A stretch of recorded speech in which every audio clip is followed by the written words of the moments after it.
Trans Galactic Insurance Adventures of a Jump Space Accountant. Written by Andrew Moriarty. Narrated by William Turbet.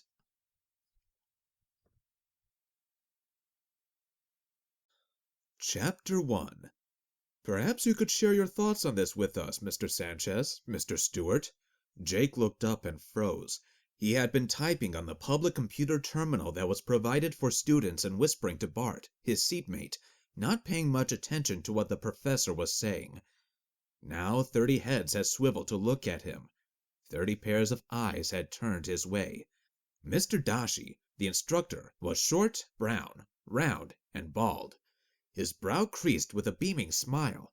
He fingered his neat brown mustache and stared directly at Jake Stewart and Bart Sanchez, raising his eyebrows. Bart's head jerked sideways to stare at Jake. Bart was watching the netball game on his tablet and streaming the live audio to his earbud. In the corner of his screen were betting odds. He looked at Jake, then tilted his head slightly toward the front of the room. Jake took his hands off the keyboard and sat up straight. He looked around at his classmates. Some looked bored. History of insurance was a required class, not one that students picked. Some looked interested in anything that might break the monotony. "Sir, I'm afraid that I can't agree with many of the things you have been saying." "You don't, Mr. Stewart?" "No, sir.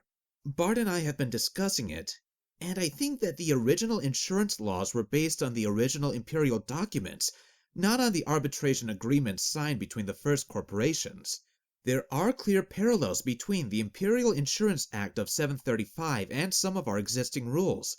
The arbitration agreements between the corporations are simply extensions of the existing imperial regulations. They just appear to be new discussions because many of the originals were lost after the abandonment." Jake stared directly at Mr. Dashi, never turning to look at Bart sitting next to him. Mr. Dashi's grin got wider. "What do you think about that, Mr. Sanchez?" he asked Bart. Bart hit enter to place a bet on the game and then thoughtfully rubbed his face. "Sir, I haven't had time to peruse those imperial documents. Jake was explaining them to me. I'm reserving judgment." "That wasn't exactly the last topic we talked about, Mr. Sanchez. That was a few minutes ago." "Sir, I'm a deliberate man. I like to take my time to think about these things, research them before I give an opinion." Bart flashed Mr. Dashi his widest smile. "I see. So perhaps I should ask for a paper on the outcome of your research?" "I'd be willing, sir," said Bart. "Of course, since it's an extra paper, I would expect extra credit. Say 10% extra for satisfactory completion?" Bart smiled winningly at Mr. Dashi. Mr. Dashi laughed. "Always the traitor, I see, Mr. Sanchez. Just keeping up the family tradition, sir. After all, this is the Merchant Academy, not the Administrative Academy." "A good point, Mr. Sanchez, a good point. But I see no reason to award you bonus points for work that I suspect will be completed mostly by Mr. Stewart, if he hasn't completed it already. Isn't that so, Mr. Stewart?" Jake looked at Bart, then back at Mr. Dashi. "Well, sir, I do have some strong opinions on the matter," said Jake. "And of course, sir, it's only fair that, if we both provided papers, we would both get the bonus points." Bart interjected. "Mr. Stewart already has a 99% average, Mr. Sanchez. He doesn't need any bonus points. You, on the other hand," Mr. Dashi said, switching his attention from Jake to Bart, "could use all the help you can get. There will be no paper. However, class, Mr. Stewart does raise a very interesting point. As we see here," Mr. Dashi turned back toward the board and began to draw a diagram. The class turned its attention away from the two and back to the board, but Nadine, the girl sitting in the seat directly in front of Jake, didn't turn away. She was shorter than Jake's 170 centimeters, with honey blonde hair and an athletic build. Today she sported a temporary wrist cast from her last netball game. She had tackled the other player rather than concede the point. She never seemed to do any work, but always scored in the top 20% on tests. Jake had a huge crush on her, but was too terrified to talk to her. She wagged her finger at Jake and then winked before turning back toward the board. Jake felt the blood rush to his face. He looked down at his screen and started typing again. Bart leaned over to him. "Damn, I could have used those points," Bart said. but good deflection. I think Nadine likes you. Why do you have to stream that stupid netball game anyway? Your team never wins. And she's just being polite. And why should I write another paper? Ah, my young Belter friend, remember this advice from your older and wiser Uncle Bart. It's not about whether you win or lose the game, but how you cover the point spread that counts. And look at her suit. Do you think it unzipped itself? Besides, I'll bet you 20 credits that in your study notes you have already written that paper as one of those stupid practice papers you do for test preparation. I'm a year older than you, and you know I don't have 20 credits to waste on gambling. Age is not wisdom, my naive, untutored spacer, and it's not gambling if you know the answer. Did you write that paper already or not? Jake changed tactics. I didn't write that paper. Bart looked at him and raised his eyebrows. Well, it's not in its final form. I'd have to retype the conclusion and double-check the references. Bart smiled. Of course you would. Why do you gamble so much anyways? For a gentleman of my lineage, gambling is a necessary part of my social duties, and because my parents have not seen fit to provide me with enough of an allowance to support me in my accustomed style. You should study more. No need, Bart said. You study enough for both of us. Besides, I have a busy schedule. Doing what? Spending my allowance, for one thing. Ask Mr. D another question. About what? Anything. Just disagree with him. Why? Nadine will turn around again. Jake blushed. Mr. Dashi continued until the end of class gong sounded. He smiled his happy smile and waved at everybody. See you next class. Remember, insurance can be fun, he said as he began to gather up his things. All the students did likewise. Mr. Dashi was a popular instructor, but there were rarely any questions on his favorite topic. The student study lounge hummed as students planned evening activities. Jake and Bart were set up on a table at the front. Jake to use the station computer terminal, Bart to surreptitiously accept bets from fellow students. I gotta hand it to him. He really does seem excited about his topic. It's inspiring, Jake said as he continued typing. History of insurance is inspiring? Are you drunk? Asked Bart. Jake hammered one of the keys. Stupid old Empire terminals. My J key is stuck again. Wish I had a new tablet like yours, Bart. A new voice spoke up. Broken down equipment is all a belcher boy like you needs, Stewart. You should be used to it. Jake stopped prying the key up with his fingers and looked up.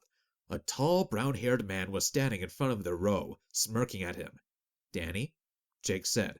Belter boy. Nice suit. You look like you're ready to bang on a thruster nozzle with a hammer. In orbital space, everyone wore a skin suit. A tailored one-piece coverall that was vacuum-tight, electrically heated, and had a fixed survival collar. In the event of a breach, you could pull the airbag out and seal it over your face, plug a portable air unit into your collar valve, and flick the heating on. People had survived over 2 hours in vacuum in their skin suits without major injury. Jake couldn't afford a custom skin suit. He wore a Belter semi-hard suit, usually called a semi. Looser, with reinforced panels and built-in tool belt and O-holders, Belter suits were designed for workers who went in and out of atmosphere frequently and needed access to tools. Jake's long years living on a leaky belt station made him carry an electrical and mechanical toolkit in his leg pockets. Semi-hard suits were practical, but not stylish. Danny's suit was obviously custom-made. Danny, what brings you to our humble desk abode? Asked Bart. Bart, I was wondering who you favored in the finals game tonight.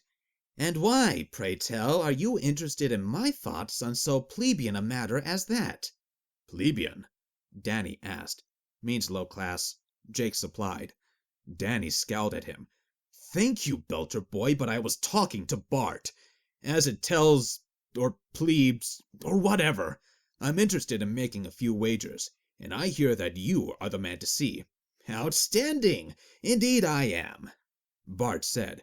How many and what type of wagers are you thinking? I have a full selection. Bart's attention shifted. Why, hello, pretty girl. Nadine came up to their row and hopped up on the desk right next to them. Bartholomew Rodriguez Estevan Sanchez. I don't think you know anything at all about the Imperial Insurance Conference of 735, and I doubt you can name the last jump-capable ship that left here before the abandonment, she said. Nadine, you're looking gorgeous as usual. Is that a new outfit? Why, yes, it is. What do you think? She leaned forward, put her hands on her hips, and twirled a bit from side to side. Fantastic.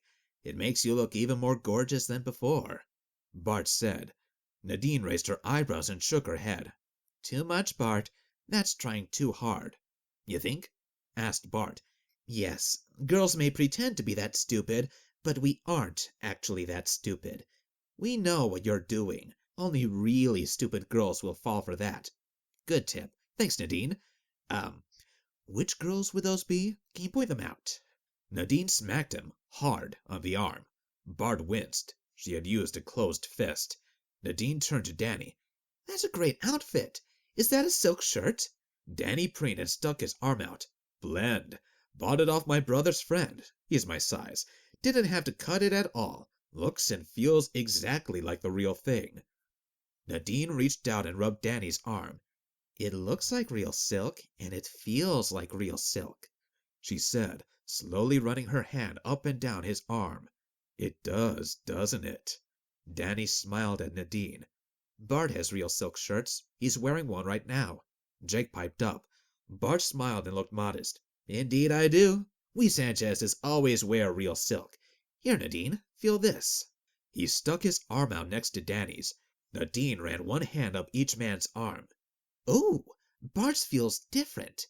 Softer. Nadine slid off the desk and started to stroke Bart's arm with both hands instead. Danny glared at Jake. Oh, it's so soft, Bart. Ooh, I could do this all day. She spoke in a teasing little girl voice. You can if you like. I don't mind. But I'll bet it's not as soft as your hair. Bart reached for her head and ran his fingers through her hair. Nadine tilted her head up and looked into Bart's face, then dropped her left hand and stepped back. She yanked with her right hand on Bart's left, and Bart stumbled forward, off balance. She stepped beside him, pivoted his right arm high up between his shoulder blades, and pushed him up against the wall. Bart grunted and struggled a bit, but couldn't move without possibly breaking his arm. Nadine held him pinned and waited until he stopped moving. Then she ran her left hand through her hair, then ran it down the back of Bart's silk shirt. Why, Bart, you're right. My hair is softer. She released him and stepped back, folding her arms across her chest and glaring at him. Jake and Danny hadn't moved. Everything had been too fast. Bart turned around and shook his arms out with a grimace, then looked at Nadine and shrugged. If that's the way you react to silk, I'm going to wear something different from now on. Want to come to the caf and watch the netball game with me? I'll wear a velvet jacket. You never give up, do you, Bart? Just getting started, Nadine. So, what about it? Netball? No, I've got things to do by myself tonight. A gorgeous girl like you should never want for male companionship. I don't lack companionship. I have a date later tonight, in fact. You say that, Bart said, but we never see you with these dates. I don't think they exist. Oh, he exists. He's handsome and successful, and he has a great job with one of the corps, and he's far too busy to meet students. Nadine turned to face Jake. Enough about that. Jake, that was a great answer to that question. Where did you learn all about this insurance law? Jake's eyes flicked down for a moment. Then he tore them away and resolutely looked at her face. Well, insurance can be fun, he said, looking down. His neck began to turn red. Bart closed his eyes, shook his head, and then he rolled his eyes toward heaven. Danny laughed. I guess if you are from the belt, a lot of boring things are fun. Jake narrowed his eyes but stayed quiet. He knew from experience that talking just encouraged Danny. Nadine shook her head. That's funny, Jake, but good for you. I'll bet Bart's happy too that you help him out so much. Bart said, Well, I'm glad he studies all these things, Nadine. He keeps up on this stuff for me. We're a team. He put his hand on Jake's shoulder. Danny smirked. You're a team? Really? How do you help your teammate? Seems like he does most of the work. I'm the captain, Bart said. I'm more of a strategic guy, you know? And your strategy is to have Jake tutor you for free, huh? Danny asked. It works for us. Jake is my friend, and we help each other out. Bart's tone changed slightly, and he stared Danny directly in the face. There was a moment of silence. Nadine put her hand on Jake's arm. Why, I'd love to have somebody tutor me. She smiled at Jake again, letting her hand linger a bit longer. Jake hung his head so they wouldn't see his bright blush. Nadine took her hand back and crossed her arms. But on another note, I have a question. Do you know Kieran Bellefontaine? He's 2 semesters ahead of us. I've seen him around, said Bart. Danny and Jake nodded yes. Well, he got his ship orders today. He ships out at the end of the week on the Globus Galactic. We're all going down to the cafe for drinks after dinner to celebrate. 2000 hours. Outstanding. I'll be sure to be there at... No, wait. Bart frowned. I think I have a previous commitment. He looked at Jake. Finance exam tomorrow. Jake supplied. A finance exam tomorrow, and I haven't studied at all. I need to review my notes. You don't have any notes, Jake said. I meant I'll review the study guide. You mean my study guide that I wrote? Yes, an excellent study guide, if I do say so myself. Oh, you got into a finance class? I thought that was only for the master's students when they come back from their tour. Nadine said. My dad got me in, said Bart. I'm just auditing it. The mark doesn't count to the school, but my dad does get a copy of my exam results, and unfortunately, he is very interested in how I do on that class. Merchant family, you know. Bart grimaced. Sorry, we won't be able to make it. But Jake isn't in that class. Well, Jake has a busy schedule, you know, transcribing our notes and so on. Pooh. Jake can come, can't you? Both Nadine and Bart turned to look at Jake. I really have to set up my notes and study. Oh, come on, Jake, you should come. It would be great fun. Most of the class will be there. Nadine said. Well, my scholarship. Mr. Dashi said you had a 99 average. If you don't have any tests tomorrow, then you will be fine. Come down and have a beer with us. 2000 at the caf. I'll see you there. Gotta go, boys. Nadine slipped off the desk, then stopped. Oh, and Jake, the act was passed in 735, but it wasn't given imperial assent till 736.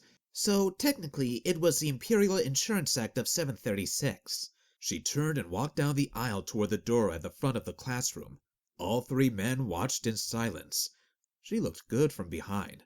What a great view, Danny said. She certainly packs a punch, Bart said. How did she know the date of imperial assent? Jake asked. That can't be right. He typed a query into his computer. Bart and Danny just looked at him, and Bart shook his head. Don't worry if you can't make it, Stewart, said Danny, stretching. We won't miss you. Bart, what about those bets? I'm in, Bart said. But I do have to get my studying sorted out. Call me after meal and we'll sort something out. Good. Talk to you later, Bart. Danny walked away. Jake watched him go. He's an ass. He is, agreed Bart. But he's an ass who likes to gamble, and he's not too good at it. So I'll put up with him. Why does he hate me so much? Well, he can't very well get mad at me, can he? My family can buy and sell his. So unfortunately, you, my broke belter friend, are his hate target. So I'm kind of like the king's whipping boy? Whipping boy? Jake, I told you, I'm only into regular sexual encounters, not belter weirdness. It's a classical reference. The old-time kings. Did you read any of that historical text I sent you? None of it. I was watching the flag races in the outer belt. Good move pointing out my shirt to Nadine. Upstart third-level stockholders like him need to know their place. It showed Nadine who is the better man. Bart turned to Jake. And regarding your and Nadine's event, my young spacer friend, you are an idiot. Or, in your unique argot, an idjit. I don't use those words anymore. I'm working on my accent like you told me to. And I am not. I've got work to do. I can't go. You don't need to study much tonight. Just go down at 2000, order a beer, say hello to Nadine and everybody there. Congratulate Kieran. Tell him how jealous you are. That won't be hard. I am jealous. Deck officer on a major trade route. That would be whiz-bang. Globus Galactic is a big ship. Purpose-built pre-abandonment as a trader. I've heard her fusion plant still operates at a 35% efficiency rating. Whatever, Bart said. I think you should be more concerned about Nadine's efficiency rating. I wouldn't mind adding a few percentage points to that. And what does whiz-bang mean? It comes from that old textbook I sent you. You told me to stop using belt expressions, so I had to find new ones. Whiz-bang wasn't exactly what I meant. But you should go see Nadine. She's just being polite. She wanted you to go. Of course she did. All the ladies do. But she stayed behind and asked you to go with her, even after she knew I wouldn't be there. She wants you there, too. You need to go. I'll see, Jake said. You should go. I'll see. Her friend Alicia will probably be there. Bart offered. I don't have any clothes. Wear your old suit, the one with the colored patches. It makes you look like an honest working man standing up for truth and decency in this age of debauchery. Really? I know that you have only 2 suits, and the patchy one is the least awful. I'd loan you a shirt if we were the same size. Bart was tall and thin, over 180 centimeters. Jake was 170 and broader. All of Bart's shirts were tailored to fit him exactly, and Jake couldn't get them over his shoulders. All right, I'll go, but only for 1 beer, Jake said. Fine, I have to run. Have to get my bets in. Good luck. Jake watched as Bart wandered toward the front of the class. He sighed and turned back to his terminal. He typed slowly on the archaic keyboard. Bart had a customized tablet linked to his school account where he stored all his notes, but Jake couldn't afford a tablet. Whatever class he was in, he had to sit where there was a working terminal and keyboard and type his notes there. He checked his query. Nadine had been right. He was wrong. It was the Imperial Insurance Act of 736, not 735. How did she know that? He mentally shrugged and finished his typing, carefully saving his notes to his school account and the backup storage. Then, just as carefully, he logged off and walked out of the lounge. Back in his cube, Jake's comm alarm rang, and he saved his work on the in-wall terminal and flipped the screen and keyboard up. He didn't even have to get off the bed in his cube to open the closet. He looked inside. There were 2 spare body stockings hanging in the closet alcove and a patched semi-hard suit. He sighed, pulled his suit on, and stepped out in the hall. He stopped in a fresher on the way, punched his code into a water fountain, and drank deeply. A sign on the wall said, "Fountain water is charged to personal account." He walked down the corridor, went through an airlock and down a set of stairs, then got onto the main walkway. Each of the stations spun, so gravity was out from the core, and since the walkway circled the outer rim of the station, it appeared to climb up in front and behind him. The cap was a 5-minute walk anti-spin word from Jake. The walls, floor, and ceiling were all steel panels connected by square brackets. Metal conduits lined the ceiling. Every station was the same. Items that had to be boosted from the surface, wood, food, fabric, were rare and expensive. Metals, hydrogen, nitrogen, and oxygen were found in abundance in Delta's ring system. Belters mined ores, and orbital refineries boiled the metals out. The pure metals were mixed together to produce steel and other alloys. Zero-G factories stamped out standard panels, standard beams, standard bolts, even standard furniture. Because they had holes and knobs in a continuing pattern, everything could be assembled in an infinite number of patterns. They were called Legos, for some historical reason. The whole station consisted of combinations of metal brackets and panels snapped together. The corridors were extremely bright and colorful. By long-held convention, residents owned the hallway partition outside their cubicle and could decorate it as they liked. Businesses got into the act as well. Jake passed several images. A mural of buffalo grazing on the southern plains of Delta, a family picture of mother, father, and 2 children, a depiction of a laboratory, the green and red interlinked cubes of a medical office, a painted forest, diagrams of hydrogen and helium atoms, and not a few abstract color combinations. One picture was done entirely in different shades of blue. Someone must have struck big in cobalt to paint that, thought Jake. He passed several station workers on their own private errands. The slap of their skin-suit sandals belied the clank of his magnetized belter boots' metal soles striking the metal floor. Jake took comfort in the fact that if there was a blowout, he would stick in place, and the others would blow out of the breach. Their sandals would blow out separately. Several times he walked through a cloud of apple or mint scents, a sure sign that the person he had walked past was having a no-shower day. Concentrated scents were cheaper to boost to orbit than bulky soaps. Jake arrived at the central part of the station. The rooms were larger here, and the ceiling was higher, airier. All the public rooms and businesses that faced the central corridor had large windows facing the main corridor. There were green plants everywhere, which helped remove carbon dioxide from the air. Each table had a plant section in the middle. Plants lined the walls, and large planters surrounded groups of tables. There was a tight group of perhaps 12 students clustered around 2 tables in the rear. Jake saw Kieran in the back against the wall. Nadine was sitting with her friend Alicia, and both had their backs to Jake. They were drinking from draft glasses. Jake decided to get a beer before he got to the table, so he went over to the bar. "1 beer, please," he asked the bartender. "Draft or green bottle?" "What's in the green bottles?" "Surface beer." If it had been lifted to orbit, it would be ruinously expensive. "Draft," Jake said. "Here, 5 credits. 5 credits? That's ridiculous. It used to be 3. It's 5 now." Jake knew exactly how much money was in his pocket, but he began counting the coins there anyway. "I don't have 5. I'm 1/10 short." "Here's a credit chip." "Don't have it with me." That was a lie. He just never, ever spent money on the credit chip, except for food. "Then you don't get a beer," said the bartender. He took the mug of draft off the bar and put it behind him. Danny appeared at the bar. "Belter boy," he said. "Didn't see you come in." Jake ignored him and turned to look back at the group. Danny handed the bartender a credit chip and asked for a tray of 12 beers. The bartender took the credit chip, checked it, and quickly filled up a tray, including the beer he had just pulled for Jake. Danny grabbed it and strode back toward the table. Jake looked at the money in his hand and put it carefully in his pocket. He turned and faced the table of his classmates, all of whom were drinking and laughing. He put both hands in his pockets and then pulled them out again. That wouldn't work. He looked back at the bartender. "Can I have a glass of water in a draft glass?" 1 credit. Jake cursed under his breath but paid, and the bartender gave him a glass of water. Now, with something to do with his hands, Jake walked over to the table and stood just behind Nadine. Danny had put the tray on the table and distributed the glasses, handing 2 to the girls. Nadine and Alicia leaned forward and said something. Both girls started giggling and then grabbed Danny by the arm as they continued laughing.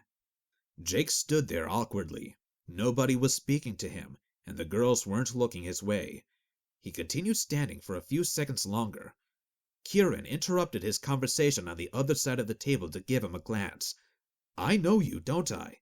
"Yes, I'm Jake. I was in your law seminar. I wanted to come by and congratulate you on your posting. I hear it's a fine ship." "Thanks." Kieran grinned dopily.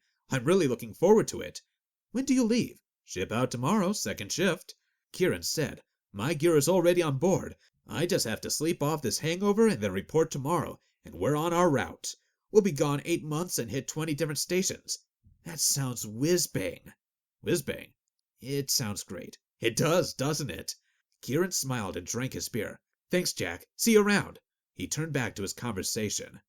"It's Jake." Kieran gave him no indication of having heard him.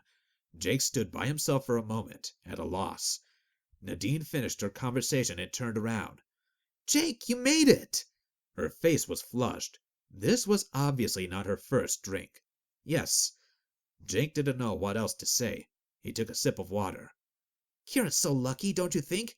"Yes, he is. Very lucky." Jake knew he couldn't keep the envy out of his voice, so he didn't even try. Nadine tapped her friend. "Hey, Alicia, Jake's here." Alicia looked toward him, smiling. "Hi, Jake." Jake swallowed. Nadine radiated sexual energy, like a burning forest fire. She was like a burning warmth when you step from a cold hallway into a warm room. Nadine was so far out of his league that Jake could talk to her without embarrassment. But Alicia made him nervous and tongue-tied. "Hi, Alicia." He couldn't think of anything else to say. "Nice party, huh? Good for Kieran." Alicia said, "Yes, it is. Good for him. And a nice party." Jake shouted. The noise had picked up. "What?" "It's nice. Kieran. It's good for him." "Yes." She nodded. Danny downed his glass and turned toward them. "Alicia, time to go," he said. "Okay." She drank the rest of her glass, collected her calm, and leaned down to speak to Nadine. Nadine smiled and looked at Jake. The girls exchanged words, and Nadine nodded. Both stood up. "Danny's taking us to the netball final," Alicia said. "He has a big bet on the outcome." "Oh?" Jake asked. Yes, he bought tickets and everything. You should come. Yes, come along, said Nadine with a smile.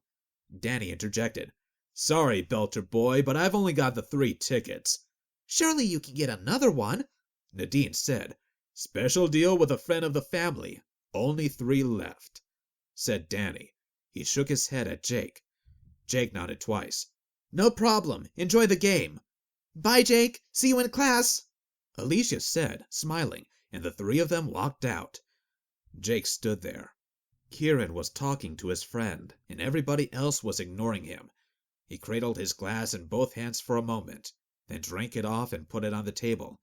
Congrats again, Kieran, he called as he walked away. Nobody looked up.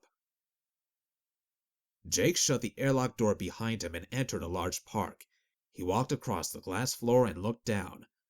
Delta spun beneath him. The great rivers that flooded down from the frozen poles to the equatorial sea were clearly visible, along with dozens of volcanoes. Delta wasn't a planet. It was the 4th moon of Iota Draconis IV, a gas giant in the Iota Draconis system. Volcanoes caused by the gas giant's gravity warmed the moon enough to make it habitable. Corporations had established orbital stations to mine minerals and ground stations to grow food and provide supplies for passing ships. The population was small, but it had prospered. Then the ships had stopped coming. Theories varied. Economics, societal collapse, war, divine intervention. But it had happened abruptly, and there had been no further imperial communication since the abandonment. The planet produced sufficient food for its current population, if in limited varieties. There were resources in the belt. There were warehouses stuffed with high-tech supplies, and automated factories could make a surprisingly large variety of things, but there was no shipyard or fusion foundry. Delta could fix small ships and maintain drives, but they couldn't build a jump drive, or a new power plant for a spaceship, or a station. They were in range of the primary right now, so the reflected light was bright through the floor. There were no green plants in this room. The radiation was too strong.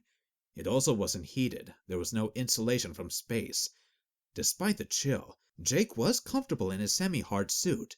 It stored heat in internal heat sinks for times like this. Jake walked up to the smallest food cart in the middle of the park. Unlike the calf, which served mostly food from the hydroponic gardens, this cart advertised Belter specials using canned rations. They combined super potatoes, canned tuna, a seaweed ration, and a Tabasco sauce. The whole thing was mixed up in a bowl and heated to piping hot. Jake had eaten variations of this for most of his life. "A small super potato special, please," he said. The old man mixing the food took Jake's credit chip with no comment. A sign listed the prices. Small, 1 credit. Medium, 2 credits. Large, 3 credits. The man didn't say anything else, but he took out a large container and filled it to the brim and then some. The first time Jake had ordered, he had gotten a small, but the second time the man had looked at his suit more closely and made note of his accent. From then on, he got a large for the small price, no matter what he paid. He was always given a Belter beer as well. It always made him feel guilty, but he was hungry, and it tasted like home. Jake took his large, walked to the metal chairs, and sat down. There was no cutlery, but that didn't stop Jake. He pulled his own spoon out of the outer thigh pocket where he kept his cutlery, knife, and a toothbrush. Belters always carried those with him. The sunlight reflected from the primary was still bright when he sat down. The station completed a full rotation every 87 minutes, so Jake made his food last. He ate very slowly, watching the dim light as the station's rotation spun away from the primary and began to face deep space. There was no overhead lighting in the room. He continued to sit as the station spun, and after he had eaten all the food in his tin, he carefully cleaned it out with a small plastic spatula he produced from his pocket. He scraped the very last of the food out of the tin and licked the spatula clean. Then he sat quietly on his chair as the reflected light faded, until he was completely by himself in the dark.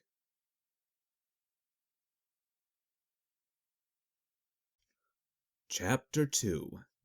The next afternoon, Jake was taking notes in his Advanced Engineering Systems class while messaging Bart.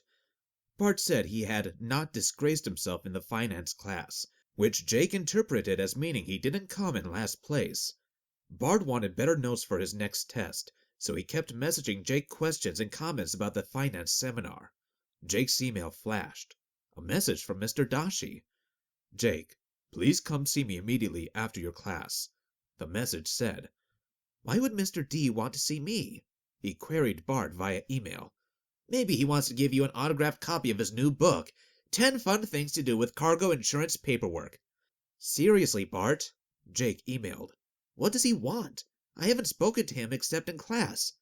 He's the executive manager for student affairs. What's that?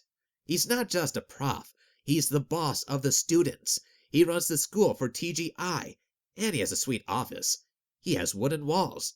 He's the boss of the whole school. Wooden walls? All his walls are wood.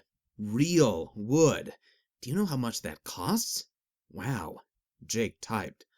One guy on the station would carve wooden spoons for people. They cost a lot, more than silver. He keeps a low profile, but he's a pretty powerful guy. Don't upset him. Now I'm worried. What did I do? You don't do anything except study and get good marks. He probably wants to give you an award or something. Don't worry. But Jake did. Jake entered the outer office and nodded to Jose, Mr. Dashi's assistant. Jose was about Jake's height but extremely thin. Wavy brown hair almost reached his shoulders. Jose was dressed for work in a generic gray skin suit, but his bright blue tunic was fitted and its color matched his eyes. Jake always felt underdressed when he was with Jose. The outer door to the office was nondescript, and Jake looked closely at the titles below the unit number. Professor of Insurance Studies, Ph.D., Finance, was prominent on the first line. The second line was in much smaller letters. Director of Student Affairs, Vice Regional Director, Trans Galactic Insurance. The Emperor's scrotum! A regional director ran a station or group of stations. Mr. Dashi was probably the senior TGI representative on station.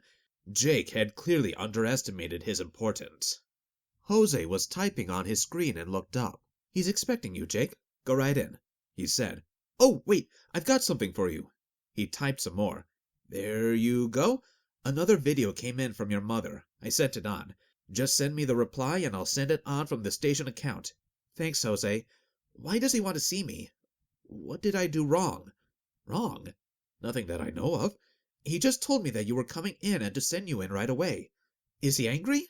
Jake asked. Am I in trouble? I don't think so, and I can usually tell. How do you tell? He always looks happy. His smile. Jose said. He had his serious smile on this morning, not his angry or worried smile. Is he mad at me for not paying attention in his class? Am I going to fail? Nobody pays attention in his classes. You ask questions, so you are his favorite student. He'll give you 200% on an exam if he can. Really? Yes, really. You'll be fine, Jake. Maybe he's angry that you're using the station account to reply to your mom's videos. Is he? Jose just shook his head and tapped something on his keyboard. He says to come in now. Jose pointed to the office door. Go. Jake walked up and knocked on the door. He heard a muffled invitation and opened the door. The door was unusual. Rather than the typical metal sliding door, this door was faced with actual wood on the inside. Jake stopped and ran his hand up and down the wood. He had never touched a piece of wood larger than a spoon until he came to the school. Mr. Dashi's office had the standard metal floor and ceiling and exposed pipes, but the walls were faced with wood veneer. And he had a wooden desk, a big one, with 2 fabric-covered chairs facing it.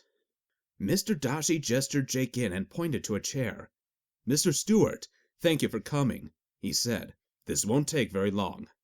Sir, can you tell me what this is about? Is it my scholarship? Asked Jake. He needed that scholarship. No, Mr. Stewart, your class average continues to be in the 90th percentile range, well above the 80th percentile that you need. Yes, sir. I do note, however, that there are quite a few similarities between your papers and Mr. Sanchez's papers. Sir, we study together and share notes. It's allowed, sir. The student guide says it's permitted. It does, Mr. Stewart? Yes, sir. Page 47. Page 47. Are you sure? Mr. Dashi smiled. Yes, sir. Did you read the entire student guide, Mr. Stewart? Yes, sir. Twice. Twice? I didn't know what to expect, sir. I wanted to be prepared for school. I read all the documents you sent me after my scholarship was confirmed. Yes, I expect you did. And it's only plagiarism if Mr. Sanchez's papers are substantially similar in multiple respects, sir. I think you'll find that his papers often take a viewpoint that is contrary to mine. Yes, I've noticed that as well. Do you write his papers for him too? Sir, we exchange papers and discuss them before submitting them, but the final work is always our own. The student guide says on page 252... Never mind, Mr. Stewart. I am sure that you are precisely within the requirements of the student guide, as described on whatever page you state. Sir? Just remember this, Mr. Dashi said. Even though Mr. Sanchez's family is prominent in an allied corporation, helping him study is one thing, but helping him cheat on qualification tests is something totally different. Yes, sir. I'm not too worried about a few papers, but we will watch Mr. Sanchez's tests closely. Yes, sir. I understand. I think Mr. Sanchez will do fine on the qualification exams. He knows how important they are to him. He should pass. He has good notes, and he understands how important this is to his family. You mean he's lazy but not stupid, and afraid enough of his father to study hard when he needs to.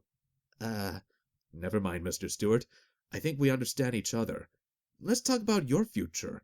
You're doing well here, and if you keep your marks up, your scholarship will stay in place. Thank you, sir. No thanks required, Mr. Stewart. You have earned it. You and your late father. That was a wonderful piece of work he did, incidentally. TGI owes your family and you. Thank you, sir. That was a few years back. 10 years since the wreck? 11 years, sir. I was 12. Yes, you just turned 23. Several years older than most of our students here. Why didn't you take the scholarship up when you turned 18? Sir, it took me a while to work through the paperwork and save enough money for the tickets, sir. Yes, we didn't consider that the students might come here from a belt station. You are the first belter at the school and ever, possibly. I certainly don't know of any others. Mr. Dashi said, I'm from the surface, of course. You are the first belter I have really met. I'm trying to encourage students from the belt and from other corporations to come here to the school. With our resource situation, our people will become our best assets. People like you. We need to expand our reach. Mr. Dashi smiled again. But you didn't come here to hear a speech from the Orbital Development Council. He paused. There is, however, one financial matter. Yes, sir. Jake took a deep breath. Sir, it's not Jose's fault. I asked him to do it. He didn't know it wasn't allowed. Jose, what isn't allowed? Mr. Dashi looked puzzled. It's just, sir, that my mom doesn't have a system com account. We can't afford one. One of my uncle's friends uploaded it to the station net when he arrived, and I guess Jose monitors the general account, so he saw it and sent it on to me. And I didn't have a system com account, so I just recorded an answer back and sent it to Jose, and he sent it back to them, somehow. I guess he uses the school com account, but I'm sure he just figured it would be okay. I can't afford the charges, so he just kept doing it. Mr. Dashi leaned forward for a moment. Jose sends messages for you on the station com account? Yes, sir, it's not his fault. Mr. Stewart, Jose has been with me for 4 years. He oversees about 10 million credits a month in expenses for me to authorize. If he wants to send some messages on the station account, that's fine with me. That is not what we are here to discuss. Mr. Dashi leaned back in his chair and steepled his hands in front of him. Mr. Stewart, do you know how you go about becoming a merchant officer in the TGI fleet? I go to the academy for 2 years, sir. First year of general studies, I pass my exams. Then second year is a department-specific study and office work term. Graduate with good marks. Apply for a place as a cadet on a ship in the appropriate department. And after a year of working, I get a Class 3 license. That's almost correct. You are almost finished within the first year, and I expect you'll pass your exams with no problems. Have you given some thought as to the department you want to go to for your work term? I'm trying for deck, sir. I'd like to drive a ship. Not engineering? You have the marks for it. No, sir, Jake said. I see. Well, here's the question. How are you going to pay for your place? Sir? I have a scholarship. Yes, you see, here's the thing. Mr. Dashi unclasped his hands and leaned forward. Do you know how we allocate spots in the different departments? No, sir. I expected there would be more information on that at the end of the first year. We sell them. What? We sell them, Mr. Dashi repeated. He explained to Jake that all the students were sponsored by a corporation. In fact, Jake was the first non-corporate student in memory. Other corporations shared in paying the school's expenses and in return were allocated places in the classes. Jake wasn't sponsored by a corporation, so there was no place allocated for him. Once Jake chose his department, he would have to pay for his place. Jake blinked. I don't understand, sir. I need you to tell me which department you are going to be in next year and how you are going to pay for your place, Mr. Dashi said. Sir, how much does a place cost? Depends on the department, Mr. Dashi said. Deck is 50,000 credits. Engineering or medical is 40,000. Cargo is 30,000. Steward is 20,000. There are other prices for other departments. Sir, how much is the cheapest one? Administration is 10,000. Mr. Dashi leaned forward. Do you have 10,000 credits, Mr. Stewart? No, sir. What about your family? Sir, I come from a belter family. There's just me and my mom and younger sister.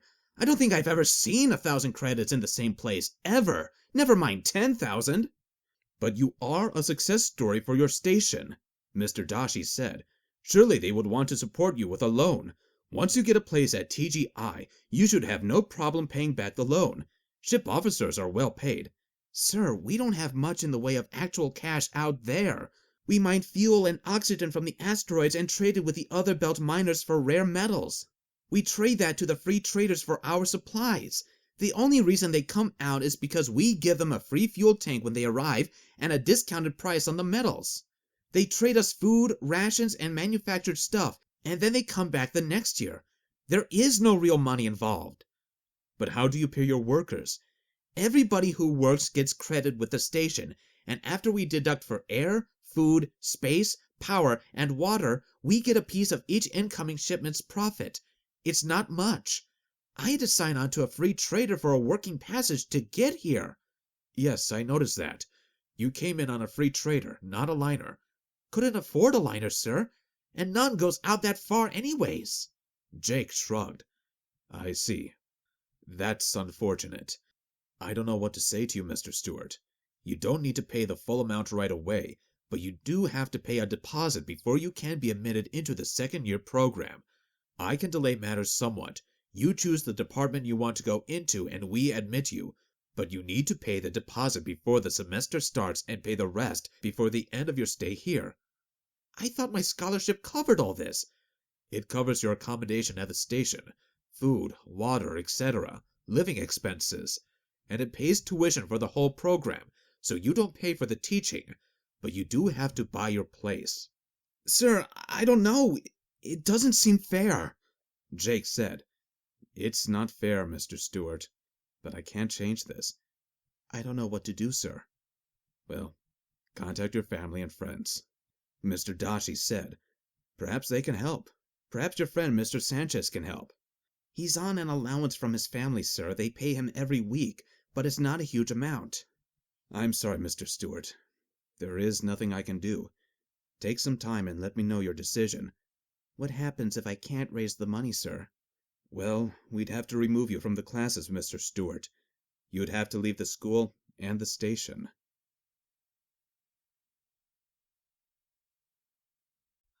Chapter 3. I'm doomed, Jake moaned. He put down a fork and held his head in his hands. You are not. We have options. We just need to find you some money. Bart dug his fork into a steaming blue pile in front of him. They were sitting at a table in the cafe for the evening meal. I don't have any money. How am I going to pay for this? We'll figure it out. Don't worry. What is this? Bart displayed a forkful of a bluish substance. It's seaweed. You sure? Tonight's tray is a number 6 green, blue, yellow, Jake said. It's the blue in the mix. You eat this stuff? Every day? It's free with my scholarship, Bart. Even so, yuck. I might as well drop out now. I'll never pay this. I owe 10,000 credits. Why don't you buy one of the hot meals rather than the trays? Bart asked. Because the hot meals are 1 credit each. The trays are free for anybody with a station pass, which the school gives me, and each tray has a full half day of calories and vitamins. Besides, I'm used to eating this. Don't change the subject. You don't owe anybody any money, Bart said. Yet. Bart twirled the seaweed from side to side, watching as it slid off his fork. Yet? Jake asked. Yes, my confused young Belter friend. Yet. You don't owe anything yet. You are free and clear right now. But buying the place doesn't happen until the end of 2nd year. That's when you owe the money. Look, Jake, you know engineering and math and navigation and laws and all that stuff. But I know business. Bart dropped the seaweed with a thump and pushed the tray to one side. Pay attention, he said. I double-checked with the office. You have to say which place you want and put down a deposit before you start 2nd year. Then you have a year to pay the balance. The full balance isn't due until the end of 2nd year, before you start your cruise.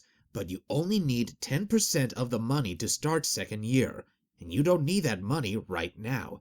You just have to say what you want to do, and you have until the start of the 2nd year classes to come up with the money. I don't understand, Jake said. You don't owe anybody anything right now. You do have to tell Mr. Dashi what place you are studying for 2nd year, but you don't have to pay him anything until the first day of 2nd year class. You've got, 3 months for that? And you only need a 10% deposit. And then you have a whole year to come up with the other 90%. But even if I get the deposit, I'll owe the other 90. No, you don't owe it. True, if you don't pay it, you won't get a commission. But that's it. They can't come after you for the rest of the money. They just sell the commission to somebody else. They keep your deposit. But what about the 2nd year of training at the school? I owe money for that. Nope, your scholarship covers that. A tall, dusky girl waved at Bart and flashed him a smile. Hey, Fatima, what's up? Bart smiled, but she kept walking. He turned to watch her walk away. She wiggled a bit. Bart? Asked Jake. Yes, Bart asked, turning back. The bottom line? You need to pick a specialty now. You own 10% of the cost in 3 months. At the end of 2nd year, you need to pay the full amount. And I have a plan for how you will get that money. And, of course, a small honorarium for your Uncle Bart. You do? Jake chewed the last of his meal and put his fork down to stare at Bart. Yes, a foolproof strategy. What is it? Cheat, Bart said. What? I can't cheat. I'll get kicked out. How will that get me money? Jake pointed at the nearly untouched tray of food. Are you going to eat that? You want seconds? Help yourself. Bart pushed the tray toward Jake. No, you don't cheat. The other students cheat. You know those excellent term papers, study guides that you make for me? Yes, make them for the other students. Charge money. They won't have to write them. They can just hand them in as their own. But the professors will figure it out. I'll get kicked out. No, you won't, Bart said. First, most of them aren't that bright. Students or professors? Both. Second, most of them don't care who writes the paper. There are kids from important families in some of these classes. Why get them riled up? Third, it's not your problem. If somebody is found handing in your papers as their own, then they are the ones who get into trouble, not you. Bart sat back and flipped his hands out.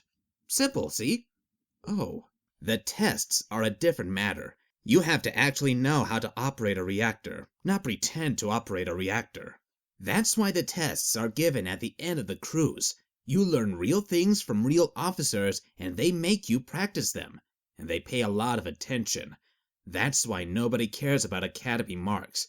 Just do what I say, Jake. It will work out. Jake looked thoughtful for a moment. He spooned up the last of the seaweed and swallowed it. He pointed his fork toward Bart. What would I charge? You mean, what would we charge? This is a cooperative business venture. I figure about 20 to 100 credits, depending on how long the paper is. But how many students want this done? Can I make enough money? Don't worry, Jake. You handle production, and I'll handle sales and marketing. You'll make a fortune, and I'll collect a modest finder's fee. A finder's fee? Sure, I'll find the customers for you, you write the papers, and you'll get 90% of the take. I'll take a reasonable 10% commission. I'll work all my social contacts. They'll come running to us. This can never work. It will. By my calculations, you'll get more cash than you need for your plays. I'll never get the 10%. I'm doomed, said Jake. But his heart wasn't in it. That's the spirit. Outstanding. Whiz-bang. Good for you, Jake. Bart was smiling now. But what do I tell Mr. Dashi? He wants to know all the details. I have a strategy for that, too. Bart said. What's that? Lie.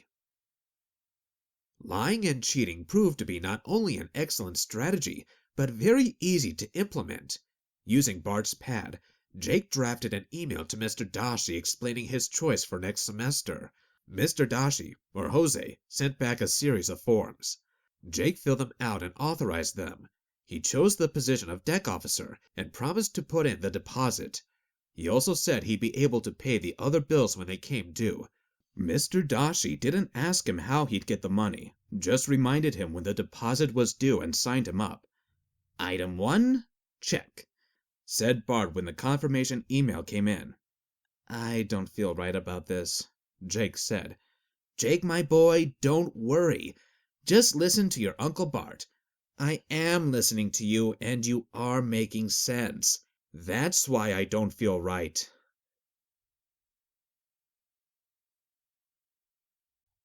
Chapter 4. The next morning, Bart made some calls and talked to a friend of a friend, or his second cousin, or somebody he bet on netball with. Jake wasn't exactly clear what happened, but Bart got him a part-time job as an insurance adjuster. He saw Bart in the hall between classes. It's not the greatest job, but it pays, and you don't have a heck of a lot of work to do, said Bart. Sounds good. What will I be doing? Insurance stuff. What type of insurance stuff? How should I know? I told him you can do it, Bart said. You don't know what the job is? No. Then how can you say that I can do it?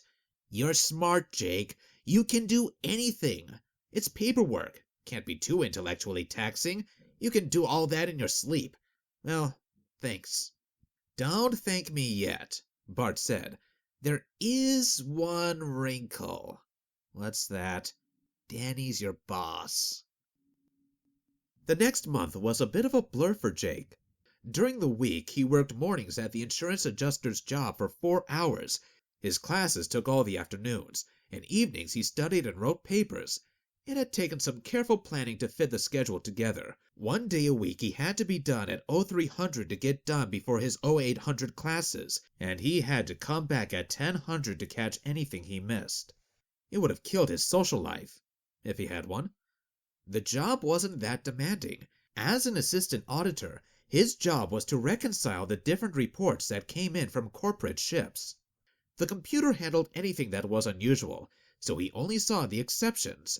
In most cases, it was clear what had happened.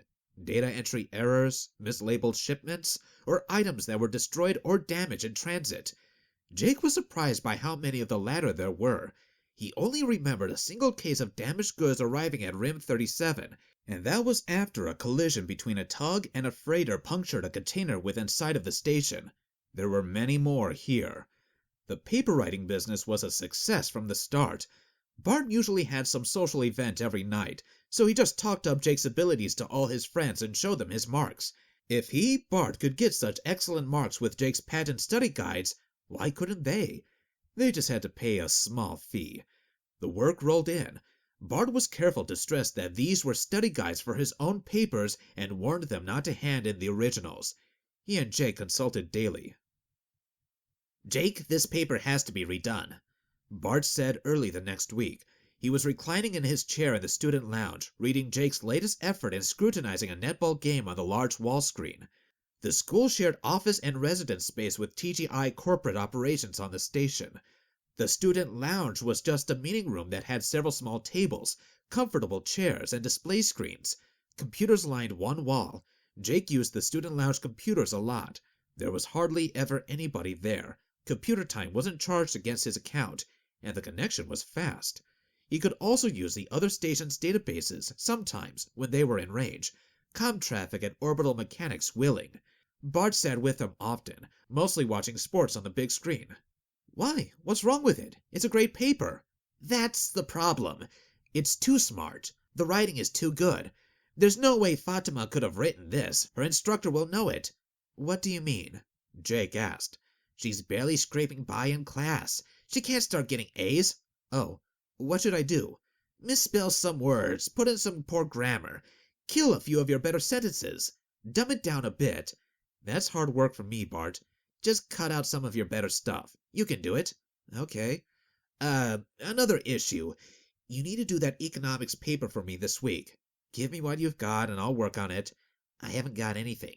You haven't? Jake stopped typing and looked up at Bart. No, Bart said. I've been pushing this at parties. I haven't had time to do anything. You've been busy most nights, Jake agreed. It's not like it will be much extra work for you. Oh, and by the way, here's the 50 from Fatima, Bart said, exchanging a credit chip. Jake turned around to look at Bart. 50? I thought you charged her 40. Oh, she gave me a bonus, a tip for good work. But she hasn't seen the paper yet, has she? No, but I told her about it. I said it would be ready on time and it would be great, and she wouldn't have anything to worry about. Oh, okay, thanks. Jake looked at the credits, then put them in his pocket. Well, if I have to write your papers as well, it's no big deal, I guess. 2 weeks later, they were a smooth machine. Bart sold, Jake wrote.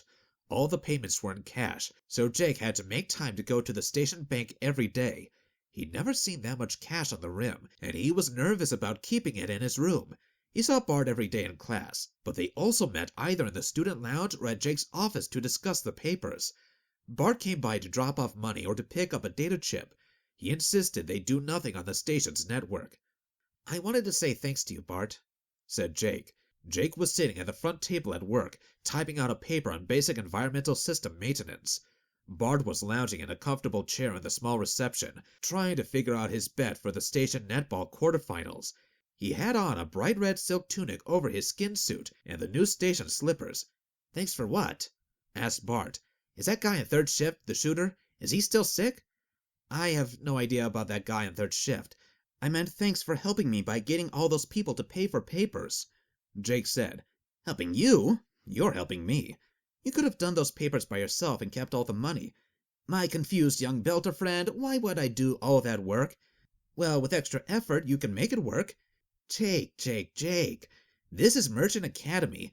If you're going to be a successful merchant, you need to understand how economies work. What's the most basic premise of economics? Buy low, sell high? Specialization. Comparative advantage. Give the work to people who do it the best. Oh? Yes, you are the best paper writer in the whole class. You are a paper writer par excellence. Everybody should pay you to write papers, and they, or I, can concentrate on doing what they do best. And what's that? Betting on netball and spending my sumptuous allowance, Bart said. Who do you like in the quarterfinals? What's a quarterfinal? Is that where you win part of the final? Sort of. How's your part-time job, by the way? And shouldn't you be doing it right now? What are you doing? Typing out Wahid's paper. Nope, I got all the work done this morning, Jake said. So, how's the work? Bart, this is the best job I've ever had. This might be the best place I have ever worked at. The office space is great. The best place you ever worked at? Great office space. Bart looked around. The office was dim. The walls were blank. The furniture was all metal. The chairs were metal and didn't even have cushions. Are you kidding me? Jake also looked around. This is a great workspace, Bart. Everything works. All the computers work. I can use as much power as I want. There aren't any blackout hours. The desks and chairs aren't broken. It's great.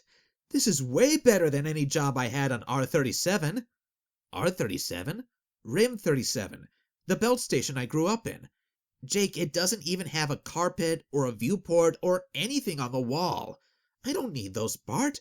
I just want to do my work. The heat even works. Bart shook his head. In any event, this job, what do you do? What's your day like? I come in at 7, Jake said. I reconcile the overnight reports. The computer flags anything unusual, mass ratings that don't match, missing reports, that sort of thing. Mostly I just fix data input errors, moving misfiled reports, or check on mislabeled shipments. I have to approve the paperwork on payouts for missing or damaged shipments. Bart put down his tablet and sat up straight. You approve payouts? No, I just certify that all the paperwork is there. Danny approves them. Oh, that's too bad. Bart picked up his tablet and went back to his bets. It would be good to know somebody who approves payouts. Why? Never mind. It's too salacious for your young ears. Business stuff you belters wouldn't understand. Say, is Danny a good guy to work for? Friendly? He's an ass. He's always yelling at me. He complains about everything. He criticizes my work all the time. Uh-huh. I don't know why, Jake said. I finish all my work before everybody else on the shift. Danny started assigning me everybody else's work as well. I basically do the work of a whole office of 6 people before they come in for the day. They just sit around and drink coffee and complain about their hangovers. And I double-check all their paperwork as well. I don't just tick it off that it's received. Absolutely. I think Danny just doesn't like belters. He makes comments. He says belters are stupid and that we smell. I couldn't agree more. What? Bart, what are you talking about? Are you listening to me at all? Nope. Look at that. Isn't that a wonderful sight? Jake looked up to see what Bart was looking at. Nadine and her friend Alicia were walking into the office. They had obviously been working out at the gym, and their sweaty clothes clung tightly to various body parts. Hi, Jake. Hi, Bart. Nadine, Alicia, Bart called. You two are looking fabulous as usual. What brings you two pretty girls to the wonderful world of shipment insurance processing? Well, it's possible that we heard about this new silk jacket that you have and had to see it, Nadine said. Bart jumped up. Outstanding. It's beautiful, isn't it? Had it made for me at the downport. Pure silk all over. Feel the quality. Nadine and Alicia stroked his arm and oohed and ahed over the softness of it while Bart preened for them. This went on for a minute while Jake watched. I'm just dropping off some paperwork for Danny. Nadine waved a data chip. He handles my corpse claims here on the station. What brings you here, Bart? I'm just advising young Jake here on a few things, helping him write out some forms, letting him know how the world works. Bart put a fatherly hand on Jake's shoulder.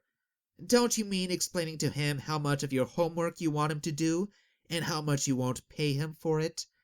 Nadine asked. I'll have you know that I always... frequently... Often? Bart paused. I often do my own homework, but never without one of Jake's patented study guides by my side. You girls should contract him to write one for your classes. It will be a great help to your studies. How much does it cost? Nadine asked. My young friend here would charge you the minuscule sum of 40 credits. Oh, that seems like a lot. Nadine turned and smiled at Jake. Jake looked at his screen and kept typing. Nadine continued. Tell me, Jake, what would you do for me if I gave you 40 credits? Well, whatever you want. There are lots of things I want, Jake. Nadine leaned over Jake's desk. Would I learn something new? What would you teach me? Jake blushed at the innuendo. Nadine saw that, and looked towards Alicia and nodded her head. Alicia winked, then she too leaned over Jake's desk. Jake could smell her. She smelled fit. He blinked and sniffed for a moment. Sure. He took another deep breath. Nadine waited. Jake had no idea what to say. How do you like your new job, Jake? Alicia asked. Oh, it's okay, said Jake. He cleared his nose and sat up straighter. What are you doing now?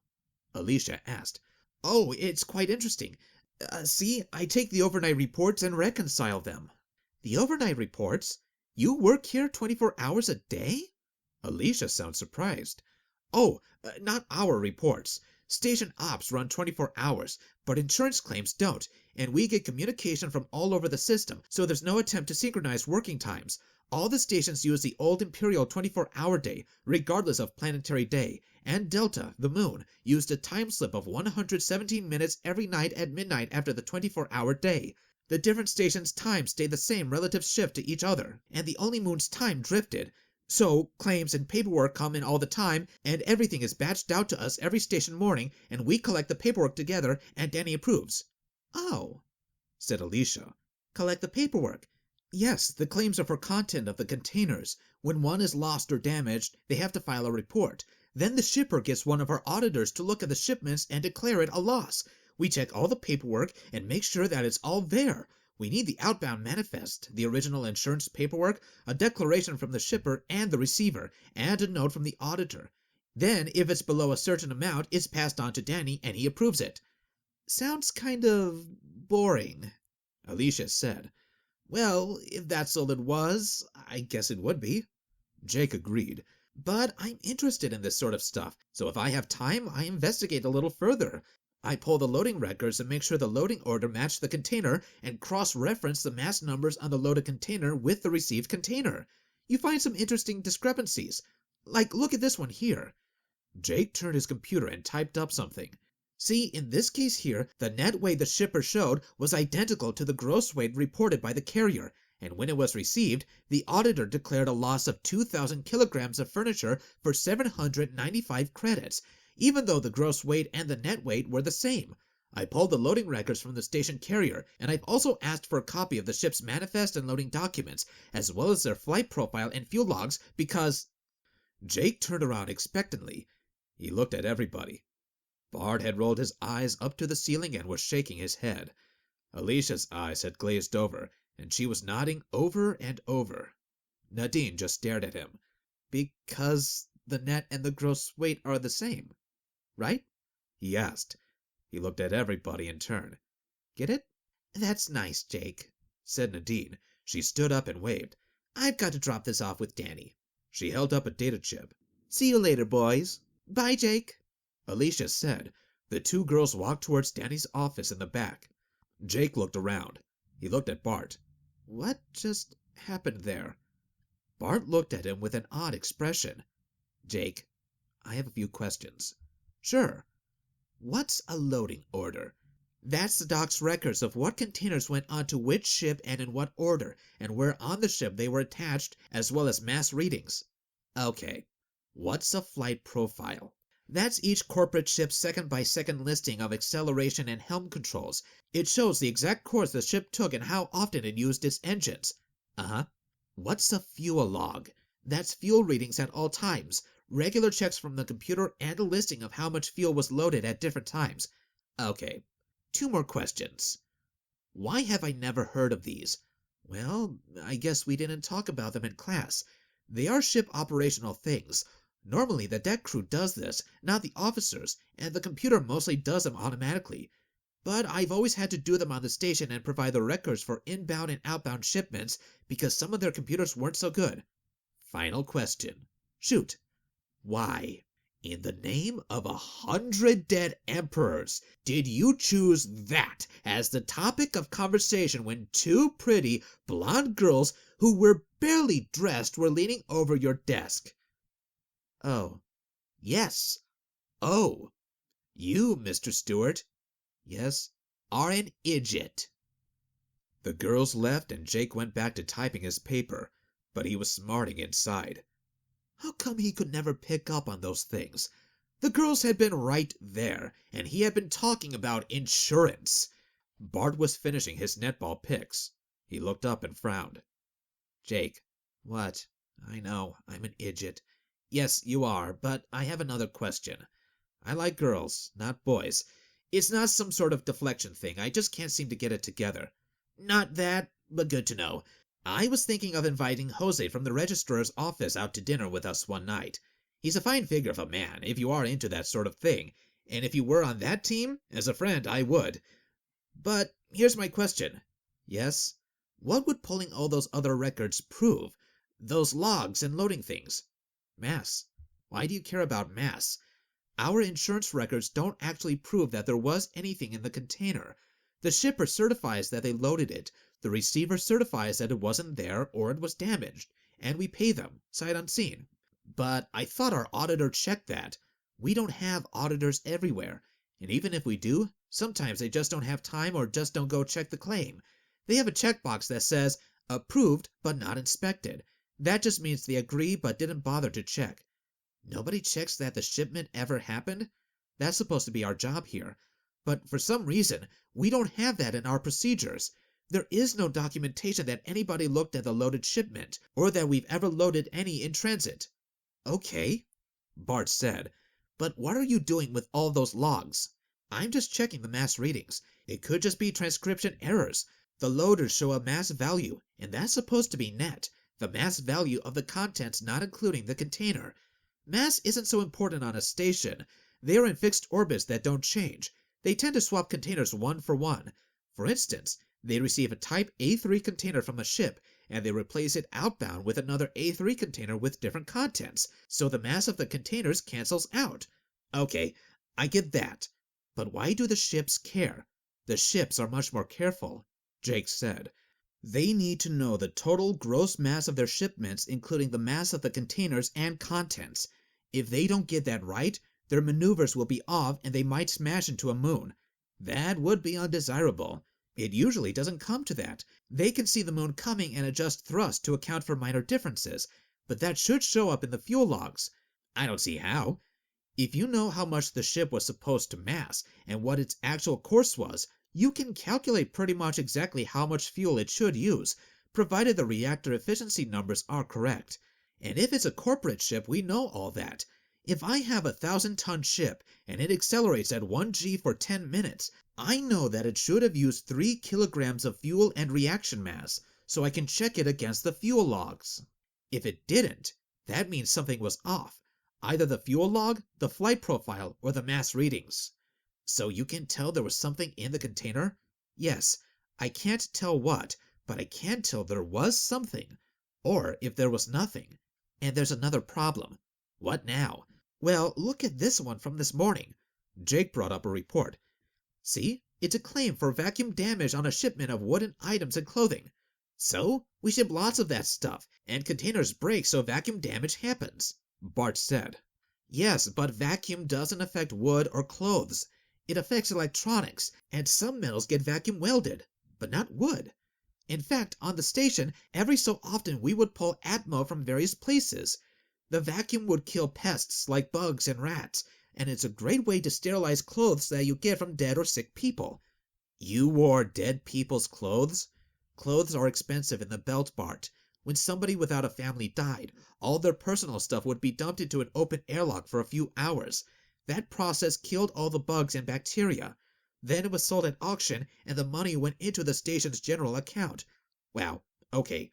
So, the bottom line is, for this shipment, you can't prove there was anything in the boxes, right? Correct. Jake agreed. But could there have been something there? I mean, the paperwork error could have been either way, right?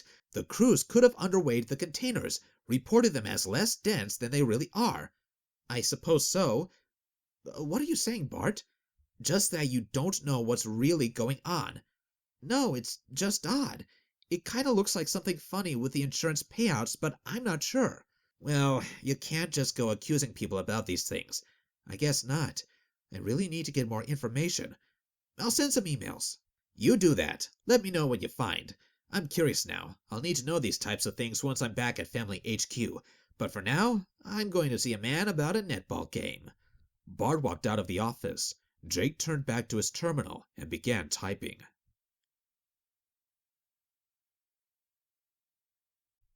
Chapter 5.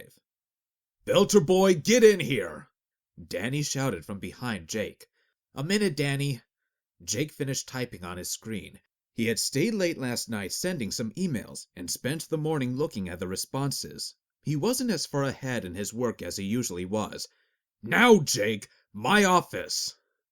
Jake sighed, but he saved his work. Danny didn't have an office. The sign on the door said, Miss Gonzalez. Miss Gonzalez was the departmental boss, but she had another office somewhere and never used this one.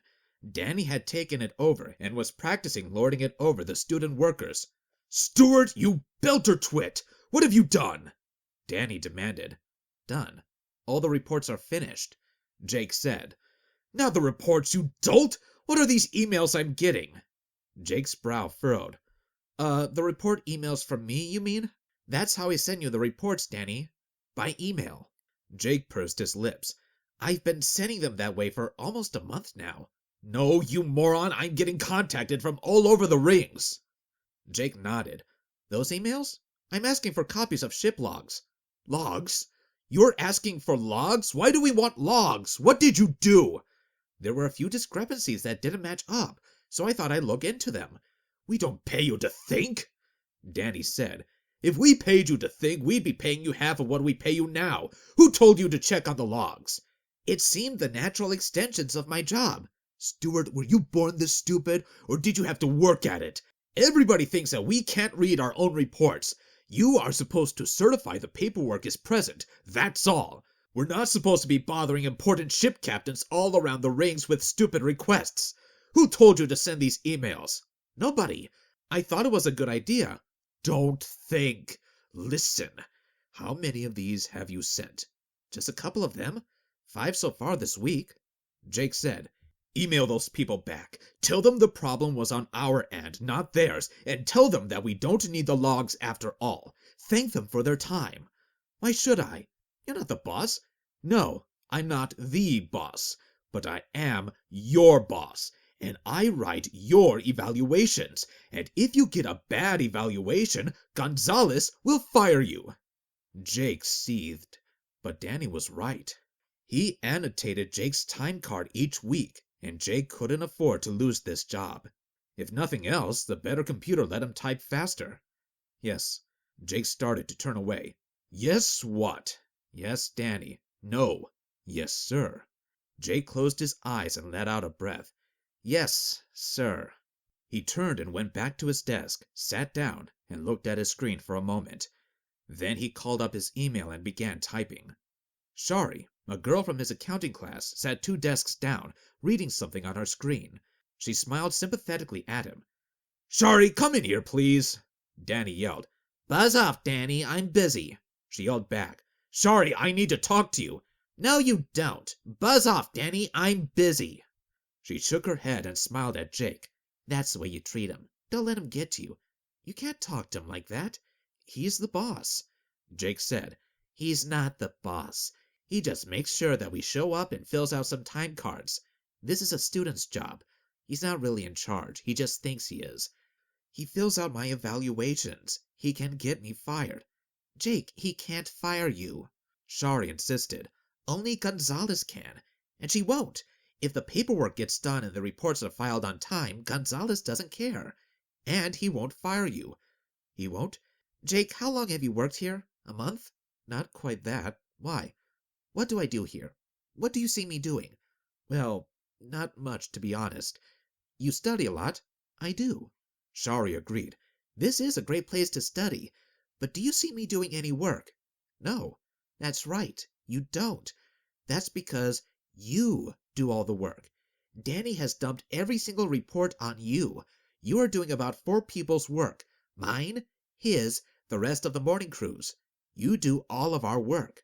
"Well, I figure you get some stuff done when I'm not here." "You are here all the time. The computer here is better than in my room or the student lounge.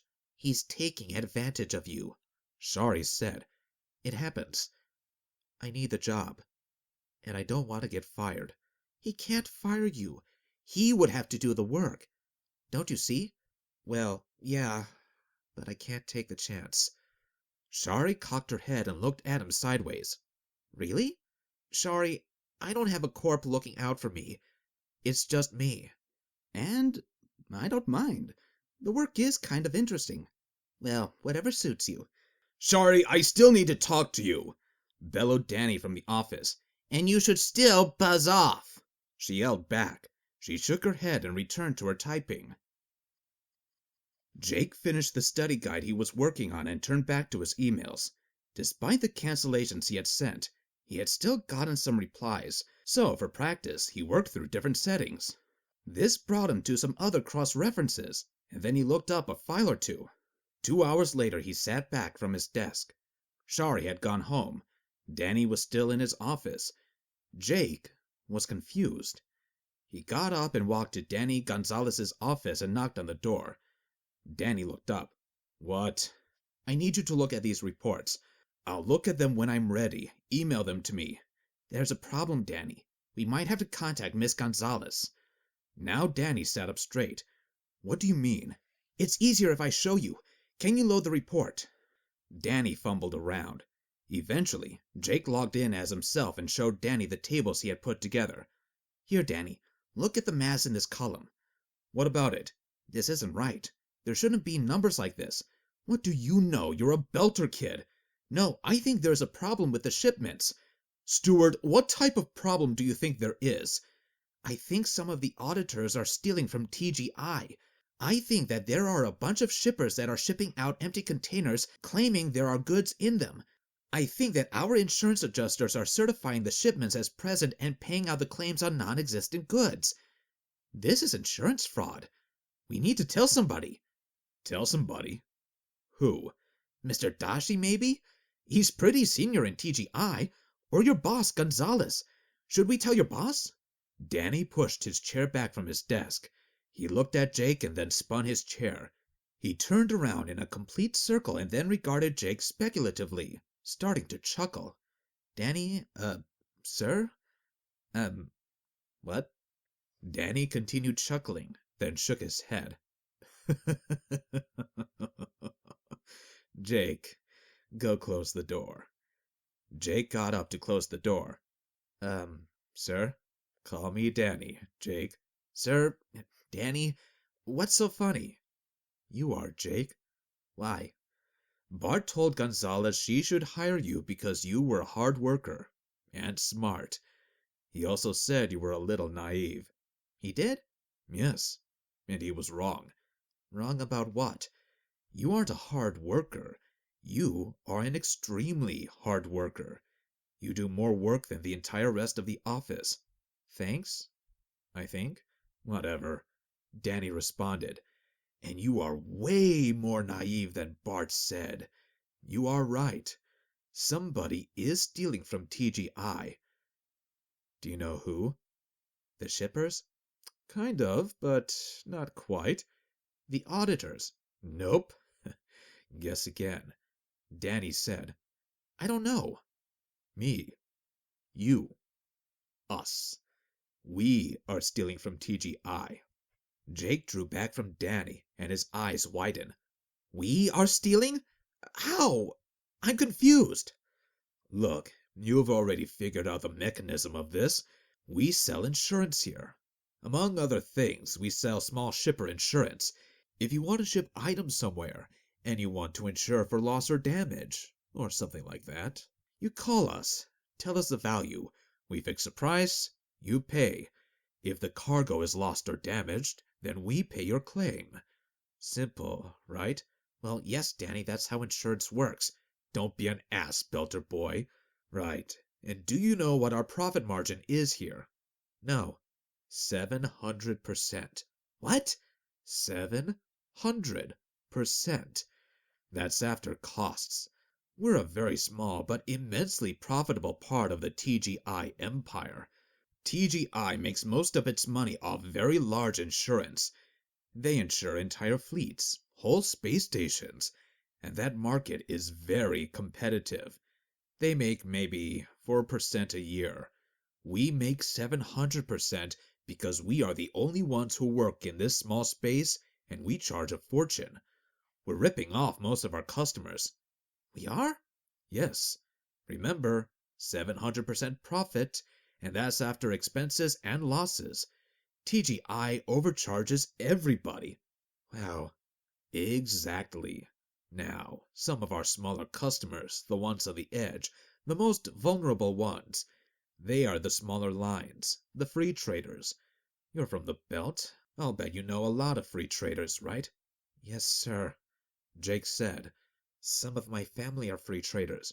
"Right. So some of them have figured out how to game the system in a small way. A little insurance fraud, a few lost shipments, and TGI gives them 500 credits. These are the small people, the ones who really need the money. Did you notice which ships are on the reports? Not really. Other corps, small ones, free traders. Some station-owned ships. Did your station own a ship? We had 3, all ore barges, and some containers of our own. Right, so you know what I mean. Did those ore barges make a big profit? Jake shook his head. No, they didn't. We just traded ore for goods and stuff like that. We couldn't even afford to buy fuel at inter-system prices. We brought fuel with us. Really? Wow, you are poorer than I thought. But wouldn't a few extra credits feel good to those ships' crews? Sure, but what about TGI loyalty? Helping the company out and all that? Jake, look here. Danny tapped his collar. Jake looked at Danny's colors. He had noticed them before, but it hadn't really registered. Danny's collar tabs were yellow first, not red. 2 others were red, but not the main tab. Jake got it. You don't work for TGI. Nope, and neither do you. Not with those black borders around your tabs. Like the other students, Jake's collar tabs had a black border. Unlike the others, only one was red. The others were all white, signaling that he had no affiliation. Danny spun his chair around again and then stared at Jake. Jake had no idea what to say.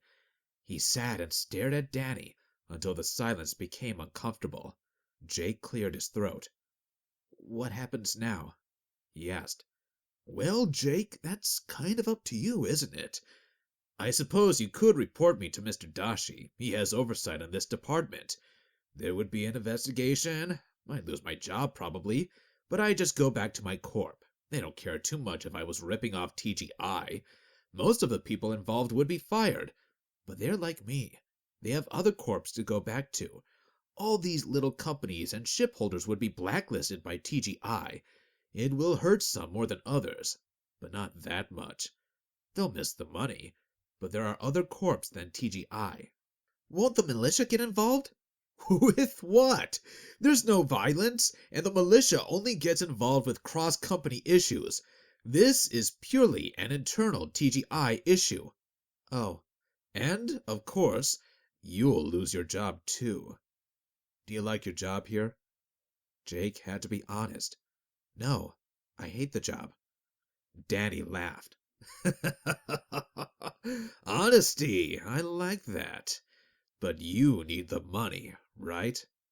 Jake nodded slowly. Yes, I need the money. Danny nodded.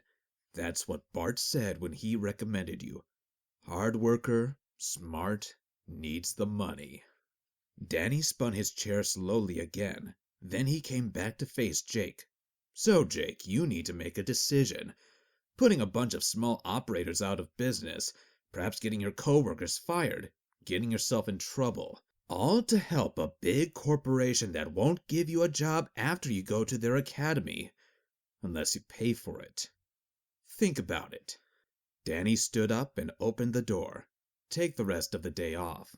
Think about what you're going to do. Let me know tomorrow. Just give me a day's notice so that I can take care of some things. He ushered Jake out. What's the problem then? Asked Bart. They were sitting in the caf, drinking station beer. Bart had no money in his pocket, so Jake had to pay this time. What's the problem? They are asking me to steal money, said Jake. I don't see it that way. Danny and the others are doing the stealing. You're just doing your job, but in the way you're supposed to do it, not with any of your additional extra research. Bart reached up and rubbed his head. He winced. Jake looked at his friend.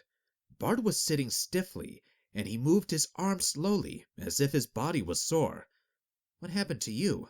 Are you hurt? I'm fine. Just a little stiff. You look a lot stiff. What happened? I had too much fun drinking after the game last night. I fell down the ladder on C deck, banged my arm up. Remember, I grew up on the surface. Low gravity is still work for me. I wish I had your zero-G skills. Wow. Jake said. Did you go to the clinic? Nah, it's not bad. It just hurts a bit when I stretch. Ugh, I'll be fine. And don't change the subject. All you have to do is not do your extra research. But I can't stop doing it. Bart shrugged his shoulders and winced again. Ugh, why not? You weren't supposed to do it in the first place, and Danny gave you the perfect out. You were bothering people and he told you to stop. Everybody in the office heard him tell you to stop, right? But I don't want to do this. It's not really your business, oh naive Belter child. Bart glanced from side to side, then leaned closer to Jake. He gestured Jake to lean closer. How much did he offer you? Offer me what? Offer you to keep your mouth shut. You know, the payoff, the grift, the vigorous. Bart rubbed his thumb over his first two fingers. The what? Jake narrowed his eyes. The money. How much money did he offer you? Nothing. Bart leaned back. He smiled. And I bet you didn't ask for anything. No. Never entered your head, did it? No. Jake, you are 1 in a million. Spirits of dead emperors smile on you. Jake stirred his food with his spork. What should I do, Bart? Keep your mouth shut. Do your job. Stop doing the extra searching. Let Danny have his little scam. Study hard, write papers to make money for us, pass your tests, help me pass mine, graduate and forget TGI, unless they offer you a job. Remember Danny's name and contact info for a favor later. That's it. Look the other way? Yes. I'm not sure I can do that, Jake said. This is really bothering you, isn't it? It is. Is there any way I can make Danny stop? Probably not. But if you like it, I can talk to him about it. We're a little more flexible about these things in my family, and I can speak his language. I got you the job after all. Bart, could you? That would be great. Maybe convince him to stop doing this? I doubt I can convince him to stop, but I can probably convince him to hide it better. If you could do that, it would be great. I wouldn't feel so bad if I couldn't see what was happening. So, you are okay with him doing it, but you don't want to know about it. Well, when you say it like that, it sounds stupid. Forget I said anything, Bart said.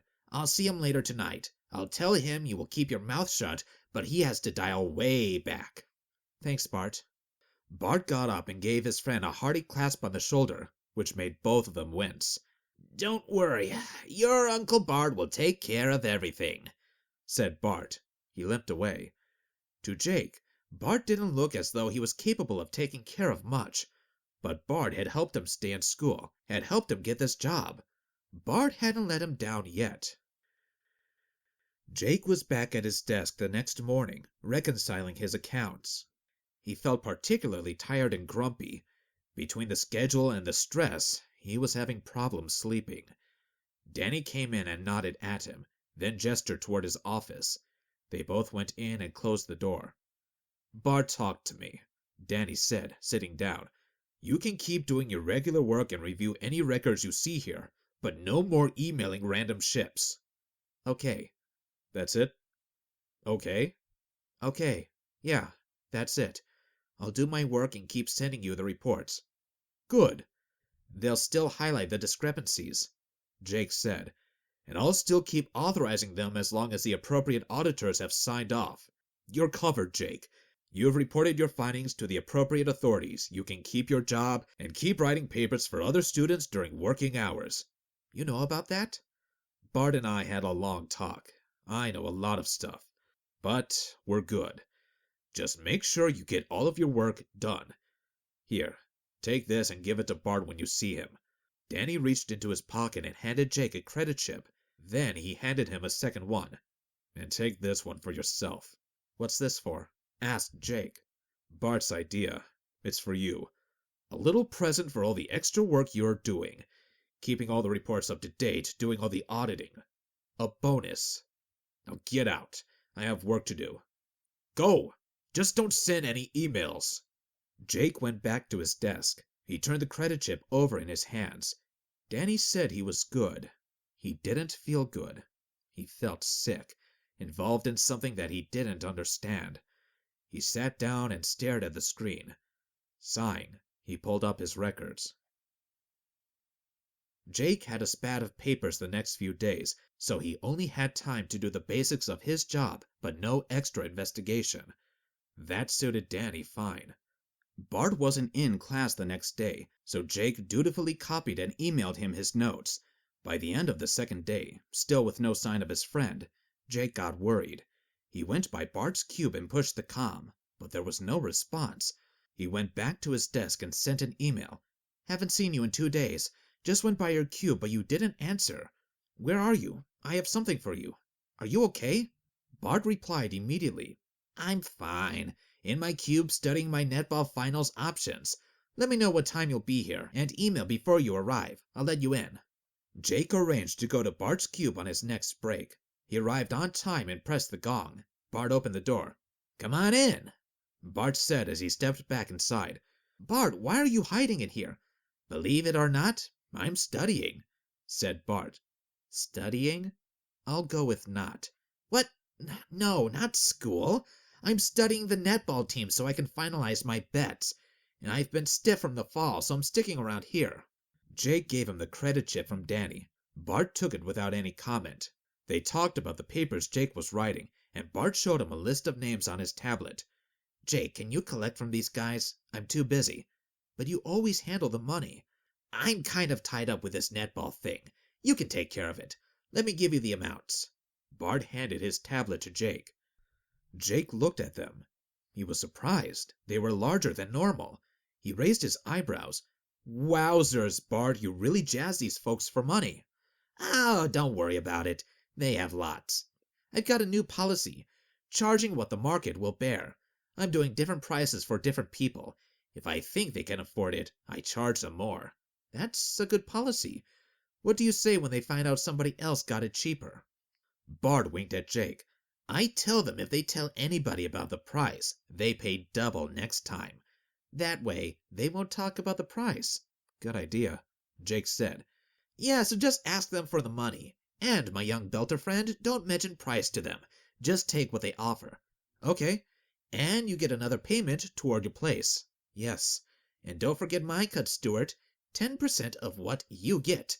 I'm watching you." Bart wagged his finger at Jake. "You're quite the kidder, Bart. Come on down to the caf and get something to eat." "I can't. Too much netball to study. You know, if you put as much effort into your regular school as you do into netball betting, you would be an A-plus student. That's why I have you, my young belter friend. You take care of that. Besides, I don't want an A-plus. My father is going to force me into indentured servitude, so I don't want him thinking I'm too competent. I just need to pass. Keep up the good work. Speaking of work, I still feel kind of awkward around Danny." "Why?" Bart's tone sharpened. "What did he say? Just to keep doing my work and give him the reports. So, keep doing that.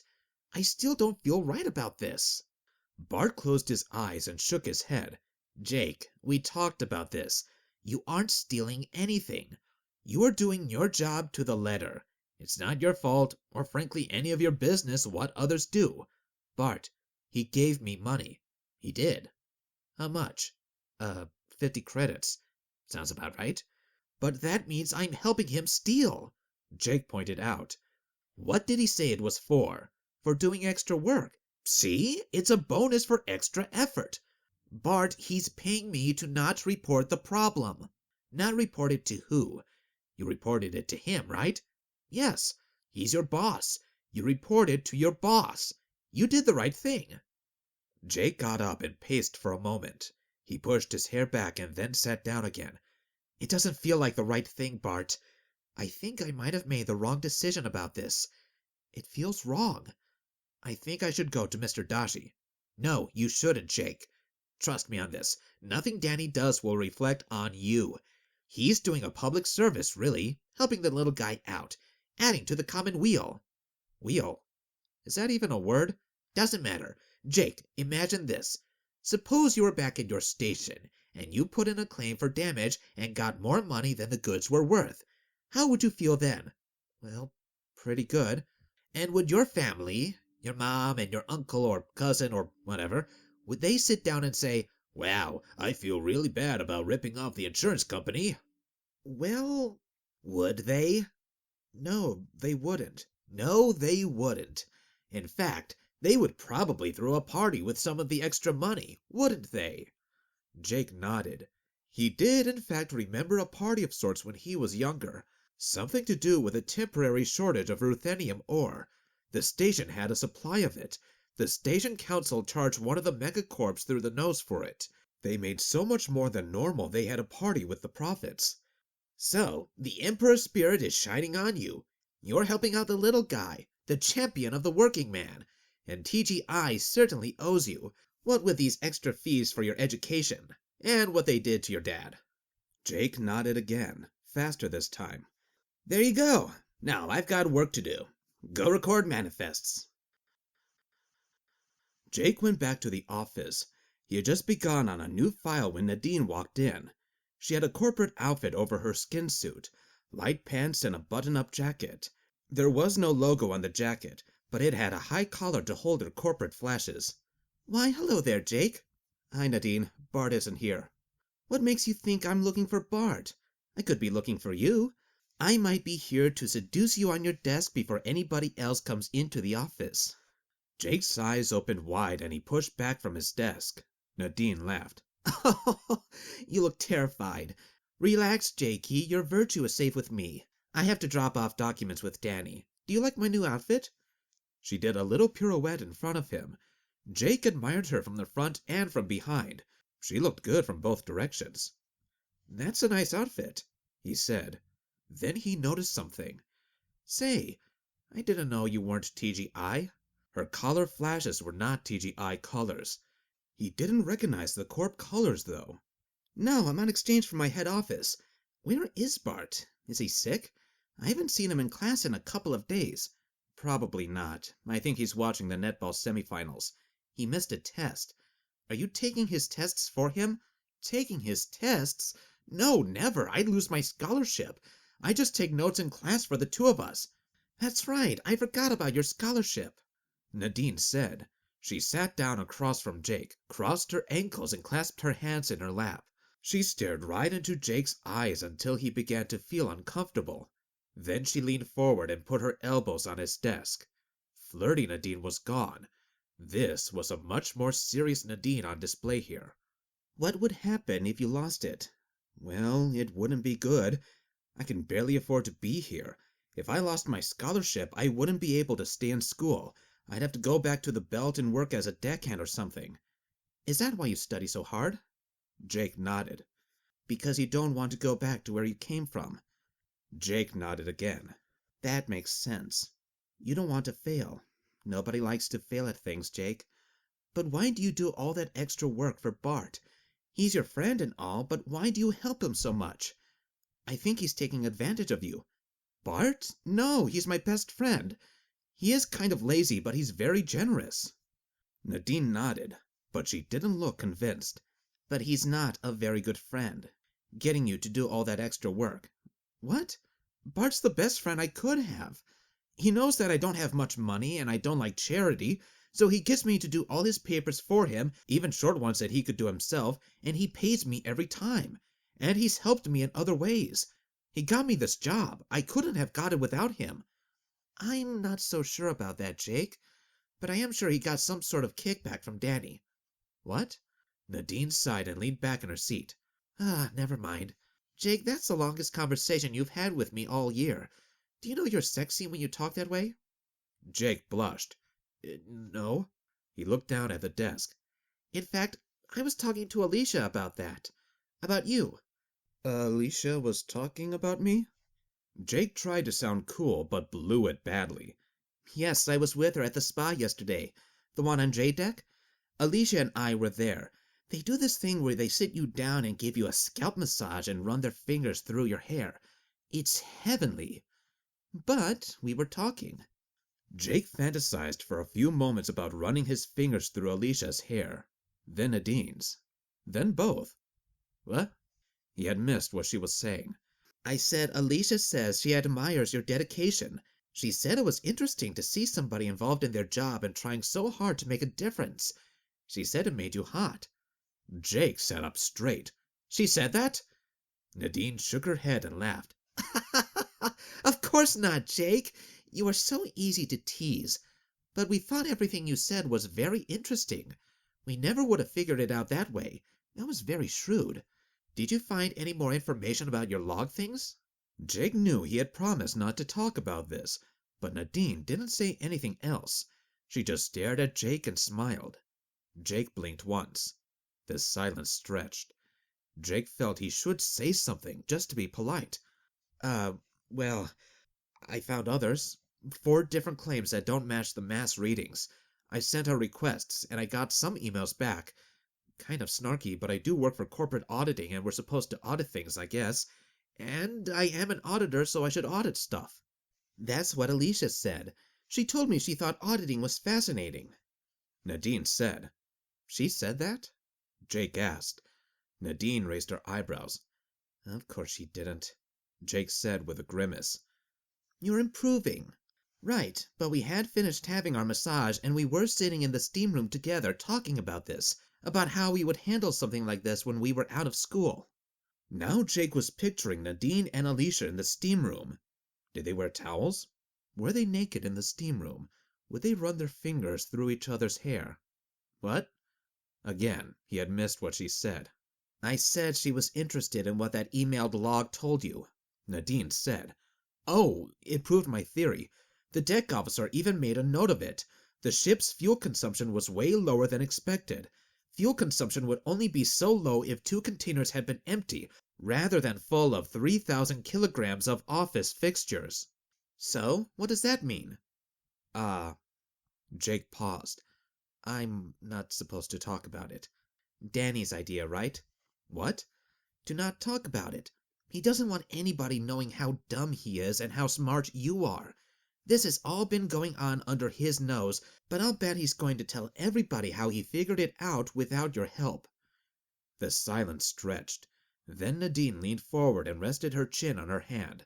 Jake, I'm interested in what you found. I'm at school to learn about business. This is part of that. Please, tell me what you found. Jake shifted in his chair and dropped his head. He didn't like Danny. Danny didn't like him. Danny made fun of him in front of everybody. Jake saw a vision. Danny shaking hands with Mr. Dashi and accepting a reward chip, while Jake stood, unnoticed, in the back of the crowd. Jake bit his lip. He hated it when others took credit for his hard work. Like the term paper writing. It was all his work, but others reaped the benefits. It was frustrating and lonely. And here was a woman who was interested in something he knew all about. An attractive, intelligent woman with attractive friends. Friends he wanted to impress. What the heck? The insurance claim is false, I guess. Could be false, I guess. Jake squirmed on his chair a bit. People are stealing things. Kinda. Yes. Have you told anybody? Well, I told Danny. He's following up on it. He's the boss, and I was just, doing some extra stuff. Is Danny following up on it? Nadine asked. Well, there's nothing really to follow up on. All the approved paperwork was okay. It was just my extra stuff that showed some problems. It's up to Danny. He's the boss. Jake shrugged his shoulders. Nadine stared at him, then shook her head. You're too smart to believe that. What? You don't believe that?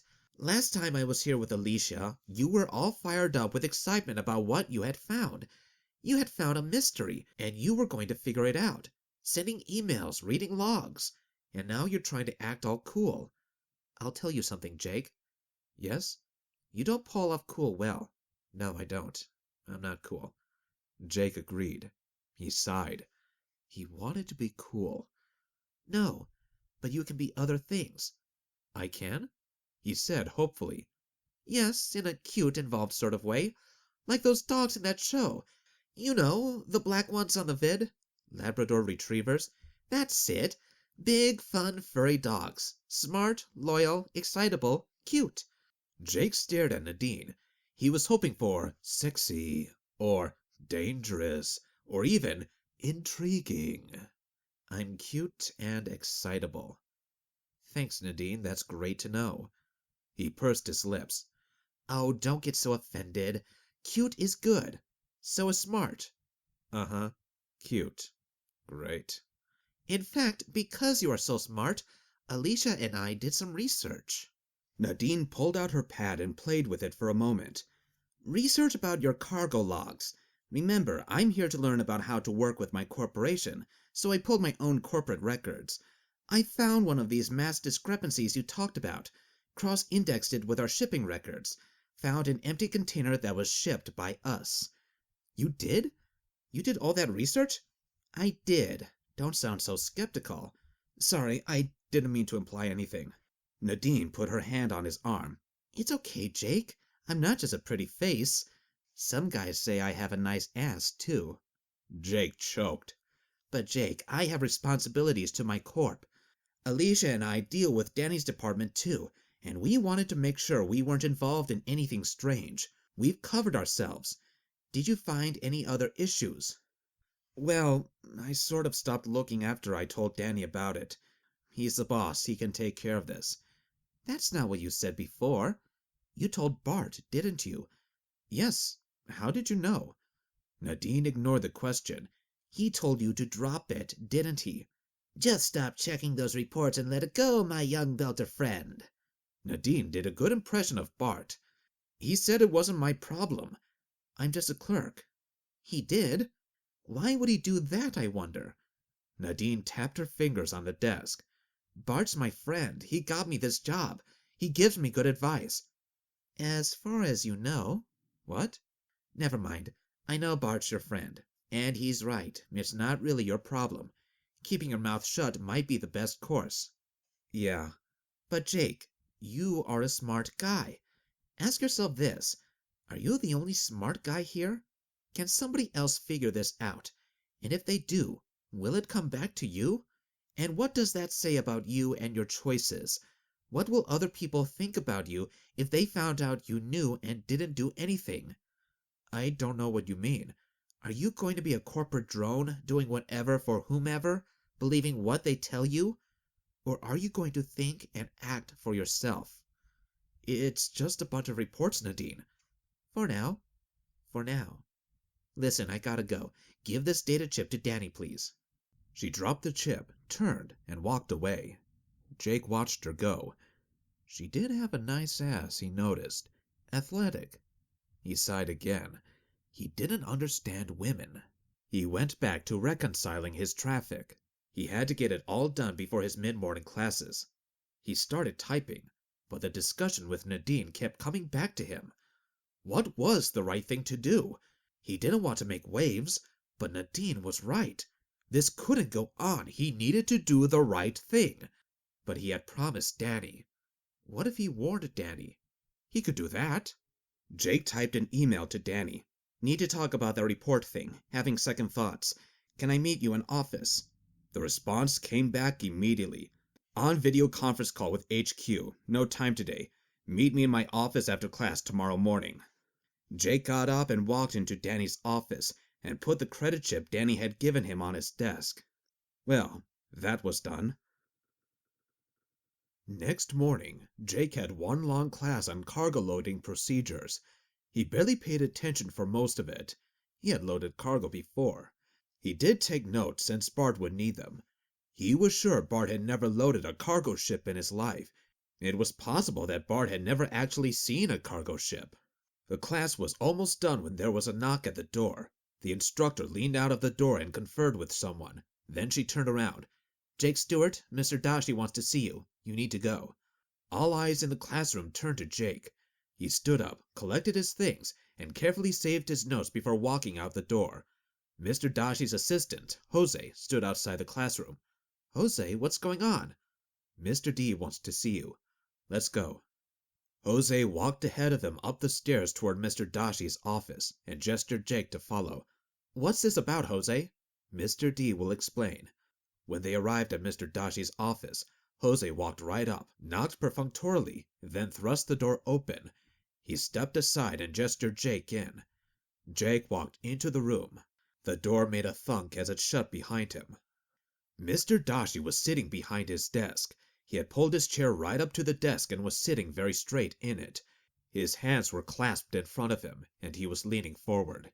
Two women Jake didn't recognize sat on chairs to his right. They could have been sisters.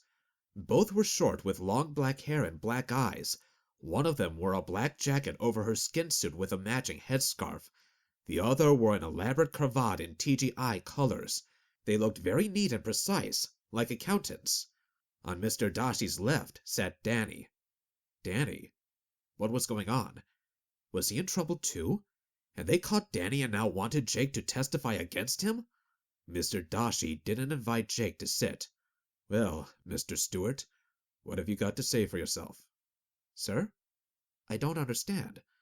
We know everything, Mr. Stewart. The auditors have been working all night as Mr. Lalonde informed them. Mr. Lalonde? Oh, thought Jake, that must be Danny's last name. What did Mr. Lalonde inform them of, sir? We've been looking into your emails, Mr. Stewart. Jake relaxed. It was about the emails to the corporate ships. I'm sorry about that, sir. The silence stretched. Mr. Dashi looked at Danny, then back at Jake. That's it? You are sorry? Mr. Dashi asked. Sir, I thought I was doing my job. It was just a few emails, sir. I didn't think it was a problem. You didn't think it was a problem? That's all you can say for yourself? Mr. Dashi looked at one of the women to his left. She shrugged. I'm sorry, sir. I didn't mean to cause trouble. Jake said, Didn't mean to cause trouble? That's all you have to say? Mr. Dashi took a breath. Mr. Stewart, I have to admit, you were quite smart about the whole thing, and you had an excellent act. It's partially my fault, really. I bought the whole thing. The poor belter, the disadvantaged family, the dead father, the heroic work history, all of it. I should have known better. I've seen things like this before. Was he really your father, or is that a story you heard at your station? Sir? My father died helping rescue that TGI ship.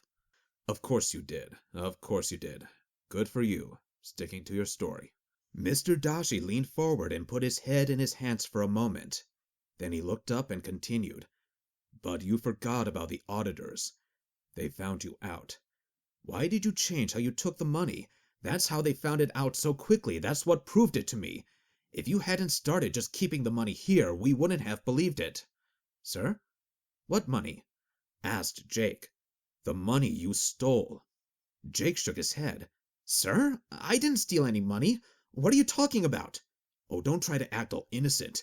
We pulled your banking records. We see all the payouts going back this last month. My banking records? Yes, Mr. Stewart, we are allowed to do that. It's in the student guide, remember? Mr. Dashi gestured at his screen. Or didn't you read that page? But what do you need my banking records for, sir? I just sent some emails asking for logs. The woman with the headscarf spoke for the first time. Is that what you are claiming now? That you sent the emails? That it was your idea? Jake turned toward her. But it was my idea. I just wanted to double-check the insurance claims. Look, Mr. Stewart. Headscarf fiddled with her tablet. We've got all the proof we need. We see that you and your gang have been falsifying insurance claims for the last year. You've been paying off an auditor, or auditors, to certify empty shipments as full, and you've been certifying the paperwork as all present and taking a kickback. A kickback? What kickback? We've been tracking all these deposits in your account, 10 to 50 credits at a time. Headscarf said, It was smart of you to keep them small. These small, irregular deposits are easier to hide. And of course, deleting those files and canceling those emails was a big red flag. Canceling emails? Deleting files? What are you talking about? Jake's legs started to shake, just a little bit. Danny cleared his throat. Jake, it's too late for that. We know everything about you. I told Mr. Dashi this morning that you knew I was onto you and that we had to act fast. I told him how you were telling me the ships were not sending the logs I had asked for, but then in fact I saw that you had sent out emails canceling my requests. Your requests? But I sent those emails. You're the one who told me to cancel them. You said not to bother the captains. Jake, we're not that stupid. Danny said. Nobody will believe that. I told Mr. Dashi about my suspicions immediately after I realized you had been deleting documents. Danny turned to the two women. By the way, did we find out what he deleted and can we get it back? The cravat woman flipped up her tablet and tapped it. We got some of it back. We can confirm the emails were deleted by Mr. Stewart. He deleted files that went back well over a year, almost 2. We got enough of them back to confirm that there was impropriety and theft. It will take a very long time to identify all the players, though. I didn't delete anything. What deletions? When?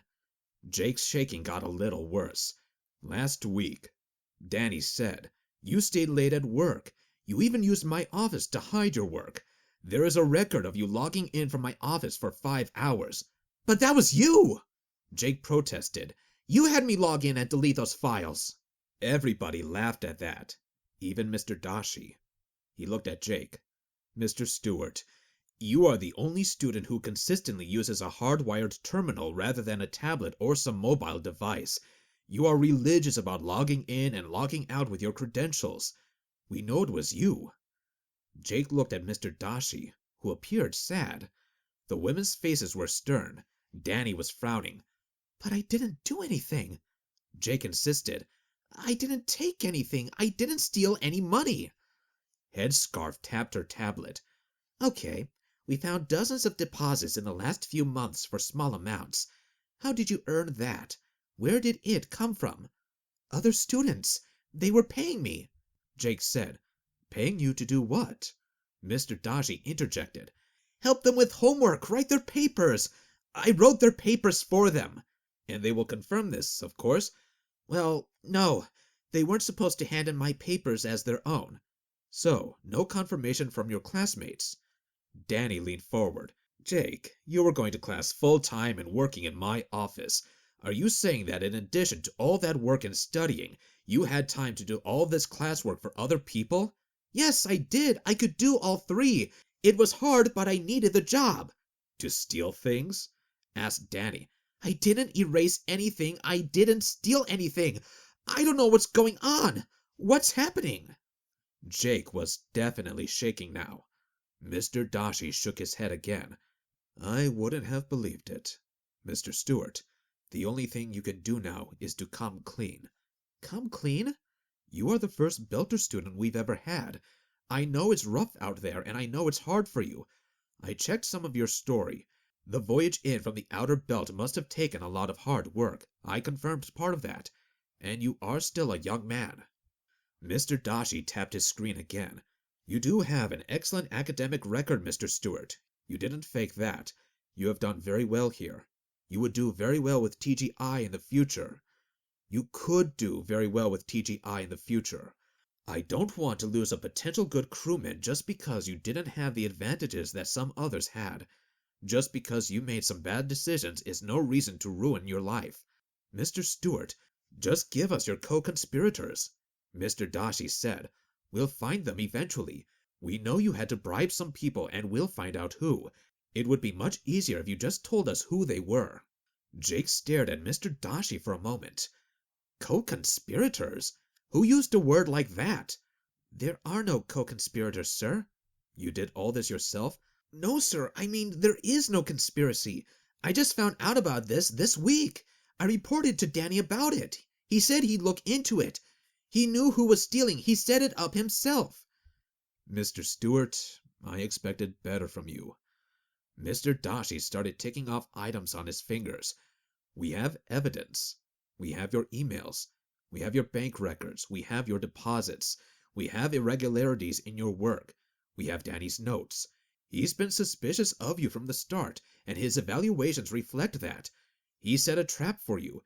He had you send out those emails looking for the logs, and then as soon as he was away, you canceled them. Sir, I canceled them because he told me to. You have to believe me. I didn't do anything wrong. Well, if that's your line, then we have no other choice. No other choice? What's happening? Jake asked.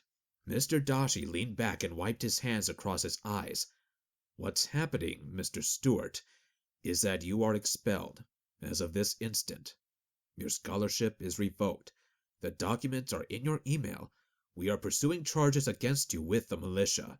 Expect to hear from them. Jose and security are outside.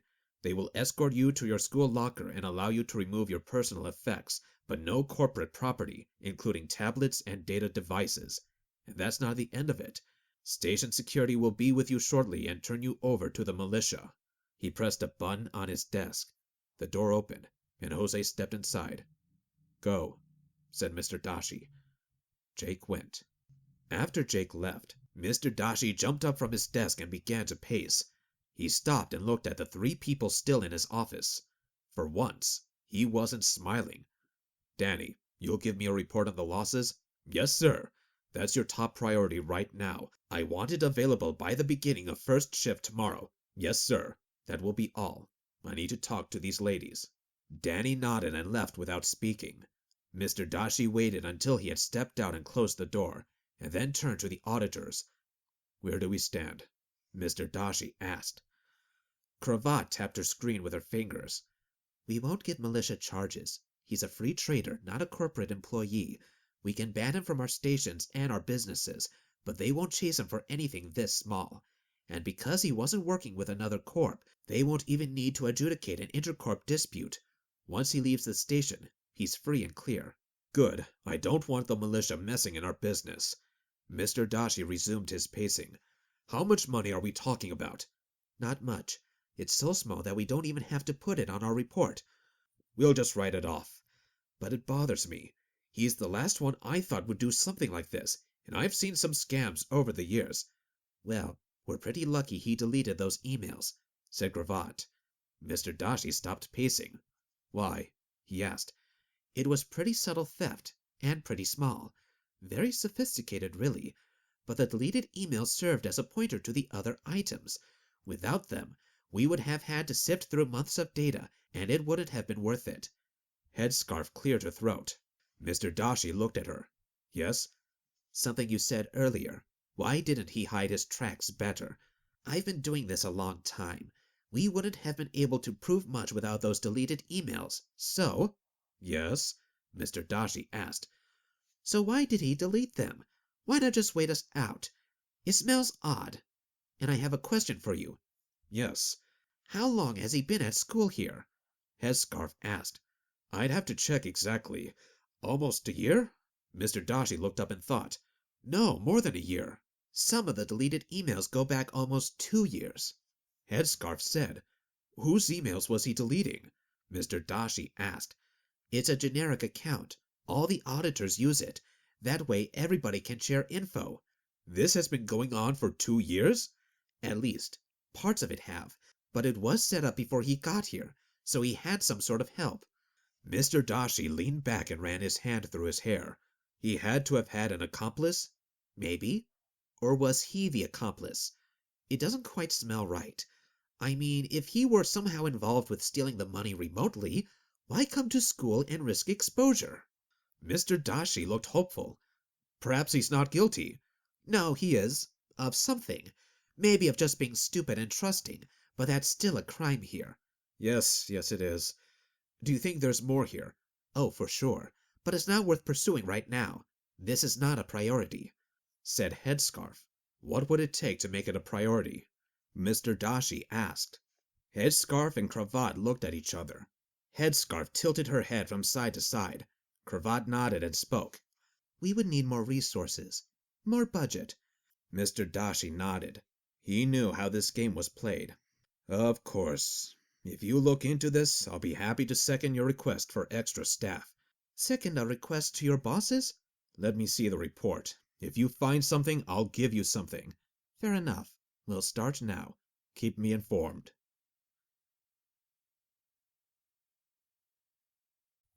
Chapter 6. Bart walked into the bar. This was the 17th drinking establishment he'd been to while looking for Jake.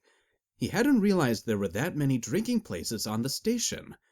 The room was dark and had no chairs. There was a full bar at the far end of the compartment, and a variety of stand-up tables and wall ledges around the room's perimeter. The place was less than a quarter full, mostly groups of 2 or 3 men or women with badly scratched plastic glasses in front of them. Jake was leaning up against a table near the bar, right next to the view screen. Bart walked up to him. "Found you," Bart said. Yes, you, sir, are an idiot. Idiot. Say idiot here. Why? Belter I can talk normally here. I see. A waitress came over, spoke to Jake, and took his glass. Her accent was so thick that Bart had no idea what she had said. Jake's accent was back, and he was slurring his words, so Bart couldn't understand him too well either. You can barely stand, said Bart. Yes, that's how things work here. They keep shoving you as long as you can't stand upright or hang on to the bar. Once you fall down, you're cut off. Simple system. How many have you had? Me? 4. 4? Lightweight. You're already slurring. Check out the size of the glasses. The waitress came back with 2 one-liter cups, both worn and scratched. She turned to Bart. 10 credits. When she spoke directly to him, her accent was strong but understandable. Bart reached into his pocket. Jake grabbed Bart's hand and said something to the waitress. Bart couldn't understand either of them as Jake and the waitress argued for a moment. She turned back to Bart, losing the accent. Fine, 1 credit each for the beer, 1 credit deposit for the glass, 3 credits. Bart paid and she left. Trying to rip off the rich corporate kid? Bart asked. Yeah. How come just a credit for a deposit? I brought my own glass. No need for a deposit. That's how it's done here. That's unsanitary and disgusting. If you think that's disgusting, wait till you taste the beer. Bart did. He gagged and spat it back into the glass. Oh, this tastes like shit. And what's all this stuff floating in it? Did something die in it? It is shit. Yeast shit. Yeast eats sugar and shits out alcohol, and something did die in it. The stuff floating in it, it's dead yeast and the residue from brewing. How can you drink this crap? I've been drinking it since I was 4. It's 500 calories glass, just about. The brewer's yeast has all sorts of vitamins and minerals. The alcohol sterilizes the water, so there's no problem with bad water supplies. You can just about live on it. One time, Mom, my sister and I went a week without nothing but beer to eat. Dad was late coming back from salvage, and we were out of money. The beer kept us fed. Bart cursed. The Emperor scrotum. He took a big swig, gagging, but forced it down. If you can drink it, I can. Did you do it? He asked. Do what? Steal that money. No. Do you believe me? Yes. I don't see a reason for you to lie to me. Plus, you're not stupid enough to get caught that way.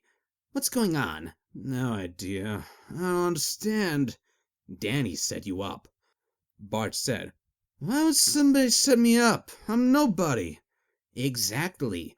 If it had been me, I'd assume blackmail. But what can they blackmail you out of? Nothing. Jose walked me out of the school and watched me clean out my locker. I only have 1 semi-hard suit, an actual hard suit, 3 liners, a bunch of book keys from the library, a complete set of cutlery, basic electrical and mechanical hand tools, and a plastic glass. Oh, and, Jake reached into his pocket and felt around. 73 credits cash. They've frozen my bank account, pending the investigation. Bart grunted. He fished around in his pockets and pulled out some credit chips. Here, take these. You can pay me back when they unfreeze your account. They'll never unfreeze my account. I'll never get the money back. I'm going to militia adjudication. They'll send me to the penal colony on South Continent. Bart began to reason with Jake. It wasn't a militia matter. It was corporate, and corporate courts couldn't send you to South Continent. Plus, he had contacted his dad. Bart's dad had hired a lawyer. The lawyer was confident it could all be cleared up, and Jake would be readmitted and get his money back. You hired a lawyer? I can't afford a lawyer, Jake said. Right, you can't. But I can. I called my dad and told him I needed you in class to graduate, that you were tutoring me and responsible for my good marks. Your marks aren't that good. For my family, they are. They're great. I'm shaping up to be the most educated Sanchez in 3 generations, mostly because of you. My dad won't give me any money for booze, but he thinks a lawsuit is an excellent part of my education. He's already assigned a family attorney to your case. I sent you some docs in your email. You just have to authorize them. Fine, I'll do that. Drink up. Another round. Jake signaled the waitress. Another round? What for? I think you've had enough. Old Belter rule. When somebody else is paying, drink up. You're paying. I'm drinking. Jake felt himself being dropped. He woke up with a start. Where was he? On a bed. It was his bed. Sorry, buddy. I'll rescue you from devious corporate shenanigans, but my help doesn't extend to undressing you. Bart said as he closed the door. Sleep tight. Jake lay back and let the sleep take him. Something was beeping. Jake sat up and looked around. His comm screen was flashing. Lease terminated. Account closed. Vacate cube by 2400 hours tomorrow. Confirm. Great. Now he had no place to stay. He sat up and looked into his closet. He had packed his hard suit into its case when he cleaned out his school locker. His toolbox was next to it. All his other personal items like cutlery were stuffed into pockets and tool belts on his belter suit. Jake had been embarrassed to wear his suit around the station because he looked like a dork wearing it. But it did have pockets. He stumbled out into the hall and began the long journey to the fresher. After relieving himself, he dialed up a drink of water. The tap wouldn't start when he put in his code. Invalid account flashed over the water fountain. No water for him. He returned to his cube and sat on his bed. His comm unit beeped again, and he looked at it. It was a formal notification he'd been fired from his job. It was just a standard form letter, but it had Danny's name on the bottom. Danny's fault, he said. He was a little drunk, thirsty, soon to be homeless, and nearly broke. None of this was his fault. He hadn't done any of this. Danny had. He deserved an explanation. He wanted answers. Danny would have them. Let's go see Danny. Jake stumbled as he went out the door. Have to correct that. He climbed down several levels on the stairs until he arrived in one of the lower habitation levels. He hadn't been to this section before and was surprised at how bad a shape it was in. Some of the lights were broken and there was graffiti on one of the walls. He stepped off the stairs and turned to the airlock door that led him into the habitation corridors. Thunk! He tripped on the last step and fell backward with a bang. Pain shot through his head. He hauled himself upright and just sat for a minute. That had hurt. Jake reached back behind his head with his hand and felt a warm wetness. He brought his hand in front where he could see it. Blood. Perfect, he said. Perfect.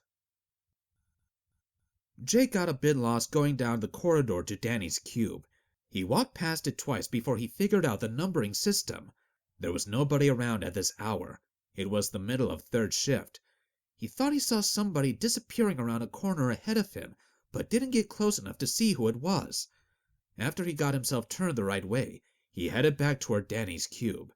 He came in front of it and finally managed to connect the number in his addled vision to the one he had looked up on a public comm. He leaned forward and pressed his palm against the door panel.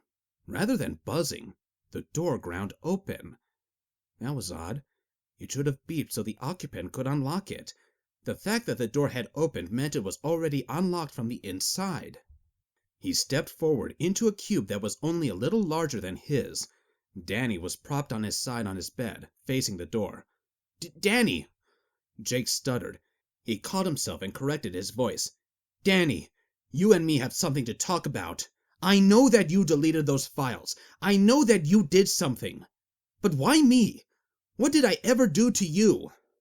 Danny didn't say anything, just kept looking at Jake. That was a shitty thing to do, Danny. I've never stolen anything. They kicked me out of school, man. I've lost my scholarship.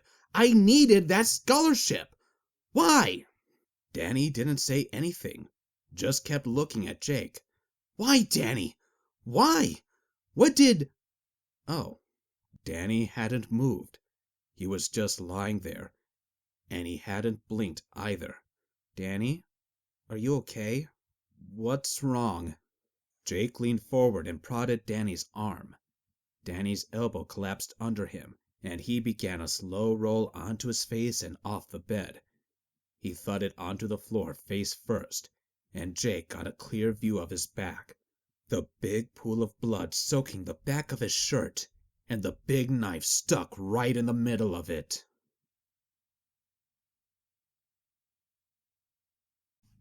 Chapter 7. Jake stared at Danny's corpse. The knife stuck out of the middle of Danny's back, blood pooling around it. Jake started to back away, grabbing the doorframe for support. He stepped back into the hall, leaned against the wall, and stared at the body in front of him. "Jake?" asked a voice behind him. He turned around. It was Nadine. "Jake, what are you doing here?" she asked. He looked around him. "Danny? Danny?" Nadine said. She covered her mouth with both hands. "What did you do? What happened?" He's dead. He was dead when I got here." "Move." Nadine shoved Jake aside and dropped to her hands and knees and very competently checked Danny's body for a pulse. She tried twice, once at his neck and again at his temple. "I just poked him," said Jake. "He was lying on the bed when I got here. The door was open. I talked to him, but he didn't answer. So I just pushed him, and he rolled over." Nadine stood up and turned to Jake. "Have you been drinking?" "Yes, I was, earlier, but that was hours ago." Nadine put her hands on Jake's arms. She spoke slowly and softly. "Jake, did you kill him?" "No! No!" Nadine continued to speak softly, like a loud noise might startle Jake and make him run away. "Why did you come here?" My accounts are suspended. I've been kicked out of school. They took my scholarship. Mr. Dashi fired me. Danny fired me. I just wanted to know why. Why me? I never did anything to him." "You're fired? Kicked out of school?" "Which him? Why did Mr. Dashi kick you out of school?"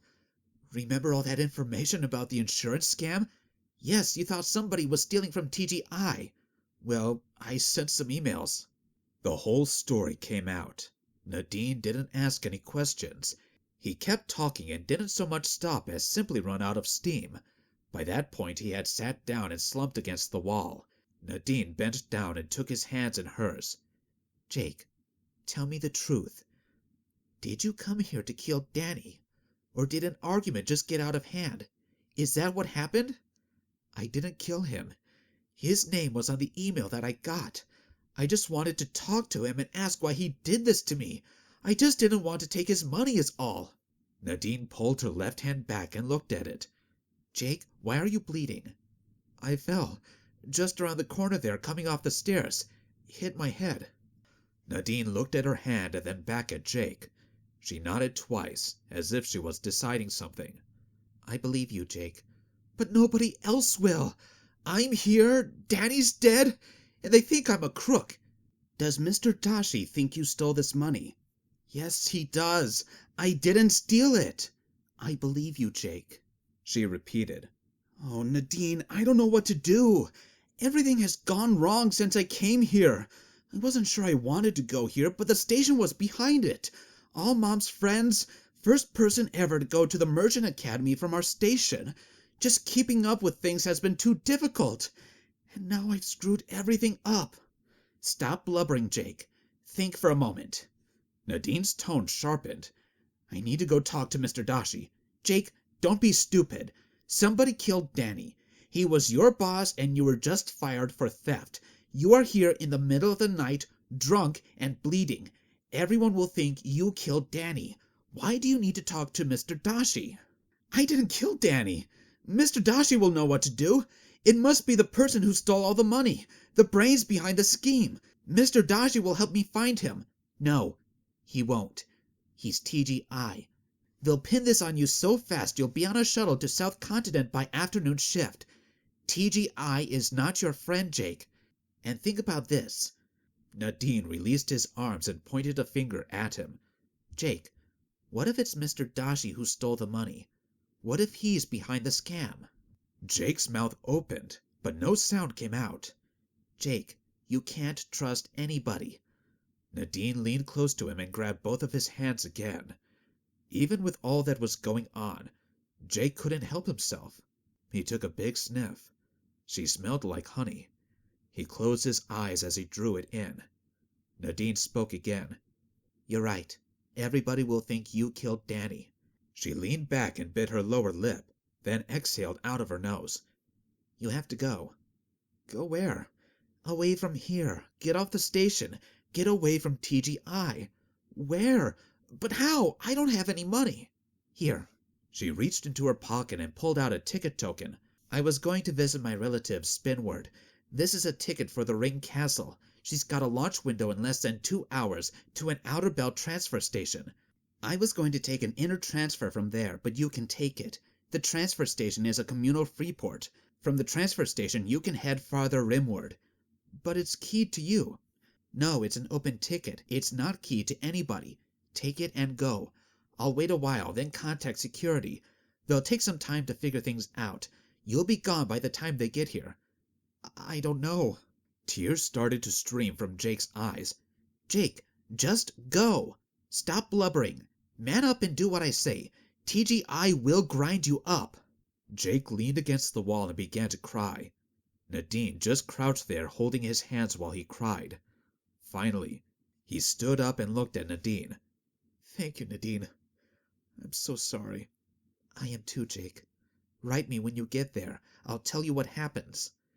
She gave him a little shove towards the door. Go. Jake went. He stood and started walking down the corridor, faster and faster, and then he broke into a run. Nadine stood up. She watched him run around the corner. When he stopped to look back, she gave him a little wave. He kept going. Nadine waited until he disappeared around the corner and then looked around. There was nobody within sight. She walked to the end of the corridor and peeked around to make sure Jake was gone, then strode back to Danny's room. He was still lying on the floor. She looked at the blood spots on her hand, leaned forward, and carefully wiped the blood from her hand to the side of Danny's shirt. Then she slid the door nearly shut but didn't engage the locking mechanism. She turned out the pockets on Danny's skin suit and examined them. They held some credit chips and a packet of seaweed sauce, which she returned to his pockets. Methodically, she searched his lockers, his drawers, the pockets of the clothes hanging in his closet. There were 2 other credit chips in the pocket of a shirt. They both had large balances, but she returned them to their places. She ran her fingers under the lockers and on the flange below the bed. Nothing turned up. Her tablet beeped and she checked the time, then ran a query, poked at it, then returned to the search. After 30 minutes, it beeped again. She sat down carefully on the floor and stared at Danny, then nodded once, threw the door open, and stepped out into the hallway. She took several deep breaths, almost hyperventilating, and then screamed as loudly as she could. There was a public comm down the hall. The emergency number was 3 digits. "Murder! There's been a murder!" she yelled when the operator answered.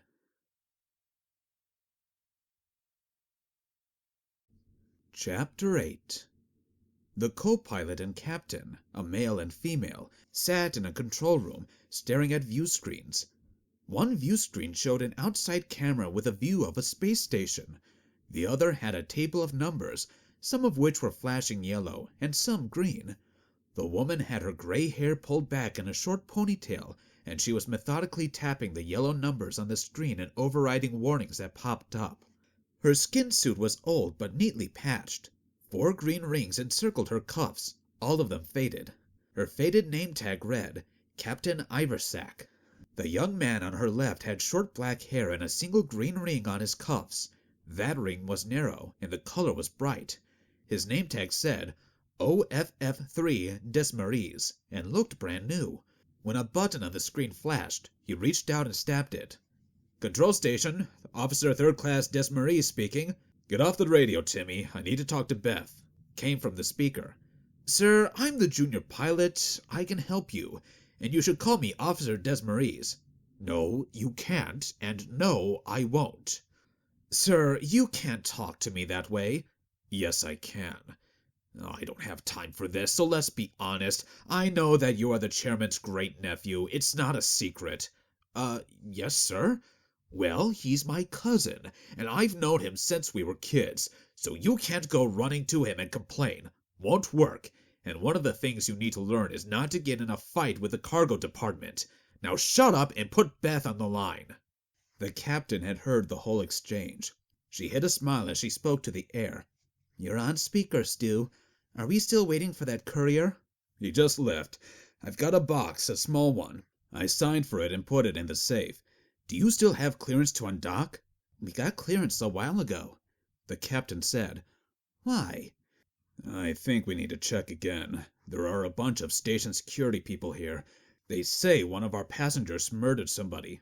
"Oh?" "They want to search the whole ship," said Stu. "Search the ship? Have they got a name?" "They have a name, but it's not on the manifest." The younger officer interjected. "You let passengers on without an identity check? Without checking fingerprints?" "Shut up, Timmy," said the voice. "We have over 80 on-demand tickets. They're good for anybody. They say that this guy could be one of them." "No names? Why do we allow that?" asked Timmy. "Because they pay about 3 times as much as a regular scheduled ticket, that's why. Now shut up. Beth, they want to search the ship for this guy and take him off." "You didn't let them on?" asked the captain. "No way. I don't want any TGI goons on my ship." The captain raised her eyebrows. "Actually, it's my ship, Stu." "Whatever. Regardless, they're not coming on. They are claiming that station control will hold us while they search, but I don't think that's true." "Why not?" asked Timmy. The captain raised 2 fingers in a shush motion towards Timmy. "Because they are TGI, not militia," she said, looking at the speaker. "Exactly," Stu's voice said. "If we hold the ship and miss the launch window, you pay the cost, Beth." "I thought it was your ship," the captain asked. "If we're making money, it's my ship. If we lose money, you get her." "Huh, thanks, Stu." "No problem. Are we launching on schedule or not?" The captain leaned back and tapped her fingers on the console. The screen flashed green. "Yes, unless port control revokes clearance." "Better call them." "I'll do that right now." Jake ducked down and squirmed into the corner. The Ring Castle passenger compartments had 10 rows of 6 seats with an aisle down the middle. Jake was against the outer bulkhead. If he perched up on his seat, he could see the drama unfolding at the forward airlock. 2 crew members in stylized red and yellow Castle Transport logo blocked the airlock. Their arms were folded, and they looked bored. A tall, skinny man in an officer's skin suit was speaking on a hardphone beside them, probably talking to the control room. 3 TGI security staffers in security vac suits with full gear and holsters faced him. One had a shotgun. Jake could hear raised voices, but not exactly what was being said. The TGI leader, a short woman, looked unhappy. But, Jake noticed, not unhappy enough to step off the station into the ship. Her authority ended at the door. "Hello, young man." Jake started. Sliding into the seat next to him was an older couple. They wore tailored suits, but semi-hard ones, not the standard soft skin suits most people had on. They sat down and strapped themselves in. In addition to the restraints, they also connected the air, power, and communication lines as well. The woman turned to Jake and extended her hand. "Jim and Jan Jonquia," she said. "Hello, I'm Jake." They waited a beat for him to give his full name, but he didn't. "Pleased to meet you, Jake. I see we'll be seatmates for the next 16 hours. Jake just nodded. His eyes were locked on the front cabin. The tall Castle Transport crew member was off the phone, and he was shaking a finger at the TGI security. The TGI leader was shaking her head and arguing. "You're an Outer Ring boy," said Jim Jonquier. Jake turned toward him. "How do you know that?" "Well, first of all, other than us, you are the only one not wearing a soft suit. Second, you've got all your power and comm connections in. And third, you're already inside your emergency bubble. Only Ring people do that." Jake looked down. All the kids were taught this from an early age. Squeeze in, plug in, strap in. Connect the restraints, connect the power, and slide into the emergency bubble. The emergency bubble was kind of a sack that you slid into, but it could be zipped over your face and was airtight when closed, so you could survive in it even during a hull breach. He hadn't even realized he had done it. Oh, so where are you from? Jim asked. Rim 73, Jake said. He wasn't, but a friend of his mom had an uncle from there, and he knew enough to fake it. Oh, do you know my niece there, Nicolette Jonquier? Asked Jan. I've been away a while. Of course. Jan nodded once and looked at her husband. He shook his head slightly. Obviously, the boy didn't want to talk for some reason, but that was fine. People from the belt minded their own business. A speaker crackled above them. Departure in 10 minutes. All station crew depart immediately. Nitrogen mix in 10 minutes. Reduce gravity in 10 minutes. Acceleration warning. Acceleration warning. Acceleration in 10 minutes. The gong bonged, and strobe lights flashed the prescribed warning patterns. Passengers busied themselves settling in. Jake stretched to see the airlock. The thin crew member was back on the phone. One of the other castle crew had left, and the TGI security were huddled in at the lock. People busied themselves settling in. The tall man turned away from the lock to pay attention to the phone. His lips were moving, but Jake couldn't hear him. He nodded twice and then hung up, starting to speak with the other crew member, who then grabbed the locking bar for the airlock. The TGI crew was still there. The tall man stepped forward and began yelling at the security in the airlock. Jake knew what they were saying. If the crewman pulled the locking lever, the hatch would close automatically. That would be too bad for anybody in the way. The gong bonged again, twice. Departure in 5 minutes. Close all airlocks. Nitrogen mix in 5 minutes. Acceleration warning. Acceleration in 5 minutes. The TGI leader handed something to the castle crewman. He looked at it closely, then put it in his pocket and stepped back. The TGI crew member began to undress in the airlock. She was taking off her belt and boots and pulling things over her head. Jake double-checked his restraints and power coupling. When he looked back, the airlock was swinging shut. The castle crew dogged the manual restraints and walked away. There was no sign of the tall man or the TGI security. The gong bonged 3 times. Undocking in 1. Acceleration warning. Acceleration in 1 minute. Nitrogen mix now. Jake leaned back in his seat. He let out the deep breath he had been holding as he felt the ship begin to move. He was safe.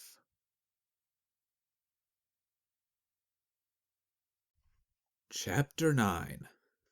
The stress of the last 2 days, or possibly the lower amount of oxygen in the air after they upped the nitrogen, was telling on Jake. Nitrogen mix was only 2/3 normal pressure to reduce the pressure that spacecraft hatches needed to support, and it had less oxygen to reduce the risk of fire. He fell asleep and awoke 6 hours later. He was on his way. But to what?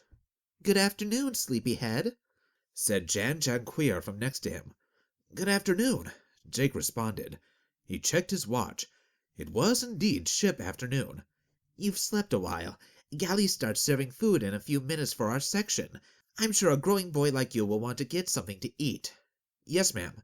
Jim and I will be going up shortly. Jake nodded and smiled. The two unbuckled and pushed toward the ceiling and grabbed one of the bars inset at regular distances on the ceiling. They moved purposefully, hand over hand, through the 0G toward the galley at the front of the unit. Jake sat back in his seat and took stock of his circumstance. There was some good news. He was no longer in TGI jurisdiction. He was on a ship going to a transfer station. He wasn't going to be sent to the penal colony on South Continent, at least not right away. TGI had no authority on communal stations. He had some money, and he had enough items with him to get some sort of job on a ship, if there was one. Now, the bad news. His education was in shambles.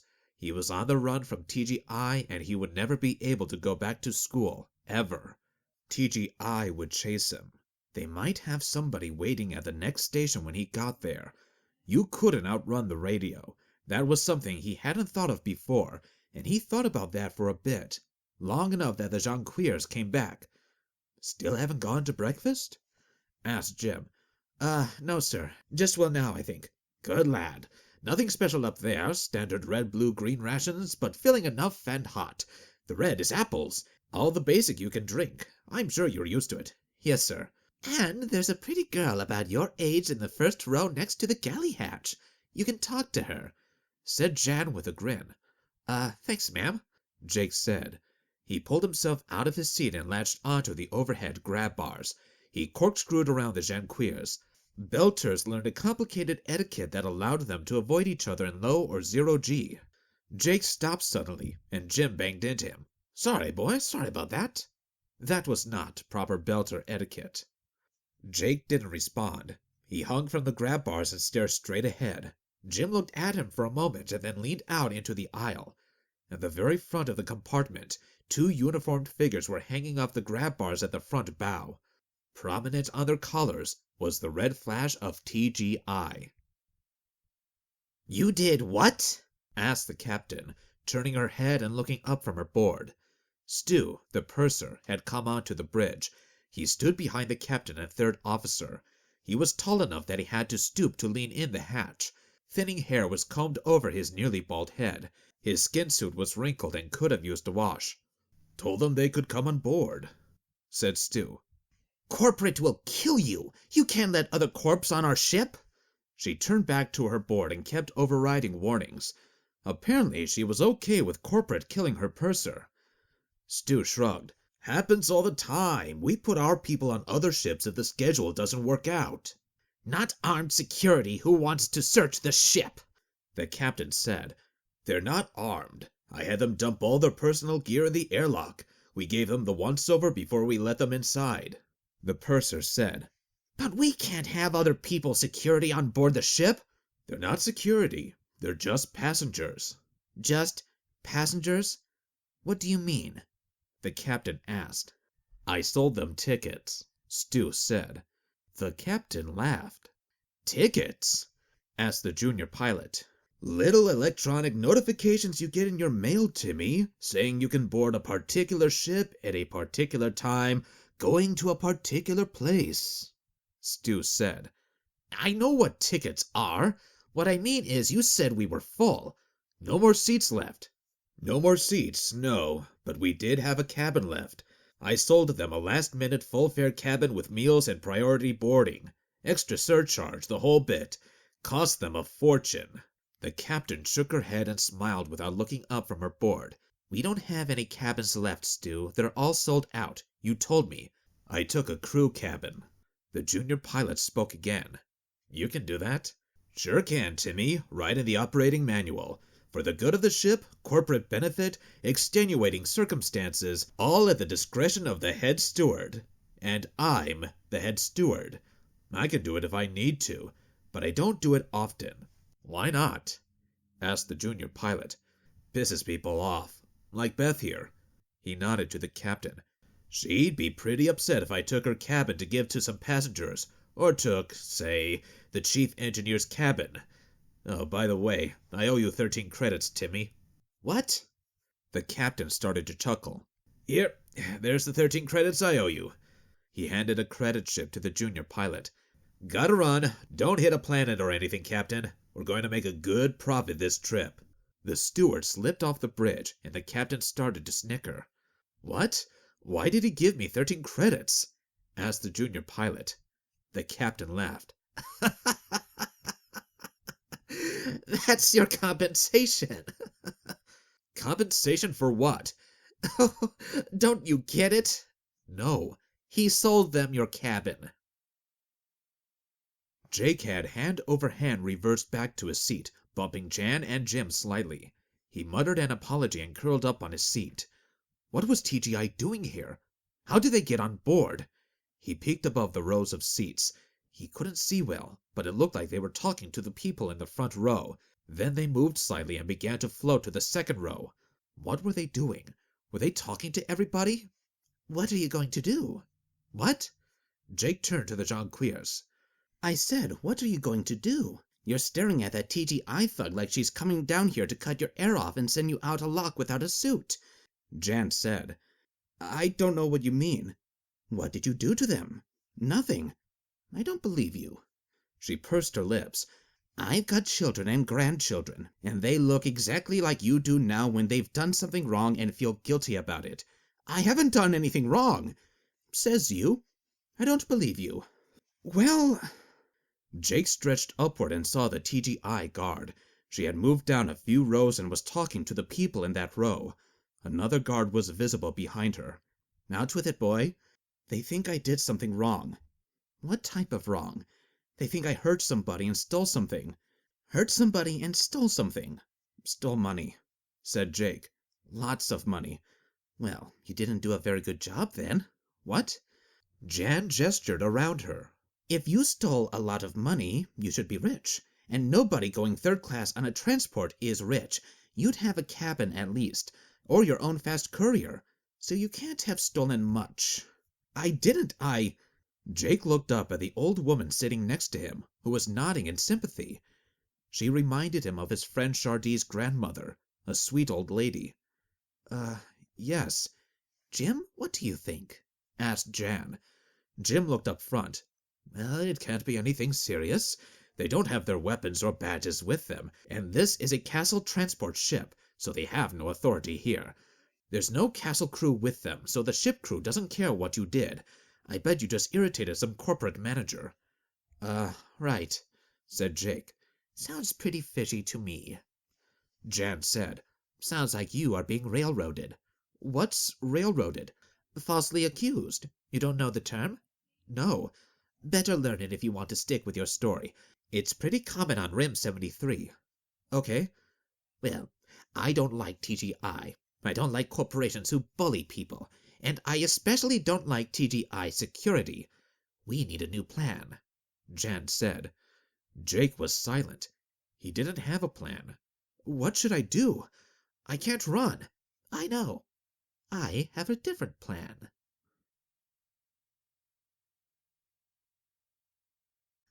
Chapter 10. Captain Iversack finished clicking off menu items and leaned back. She surveyed her screens. Everything was some sort of green. Not the best sort of green, but still green. She reached back and pulled the clip out of her hair and expertly retied her ponytail, then turned to look at Timmy. Are we ready, Officer 3 Desmarais? She asked. All green here, Captain. She touched a button in front of her. A comm channel light blinked green. We're ready to go, Stu, she said. Copy that, Beth. Everybody's on board. I'm locking up now. Lights flashed and a gong sounded as the nitrogen warnings came over the speaker. Give me 5 minutes to get them settled. What was the verdict on those TGI security people? 2 broken arms and a broken nose, said Stu. 2 broken arms? On different people. The guy had the broken nose. What about the old lady? The captain asked. Not a scratch on her. Her husband says she used to do zero-G cage fights when she was younger. The captain smiled and shook her head. She slid a control on her panel, and a background hum became louder. She must have been good. He said she won some trophies. Stu said. What's our liability? None.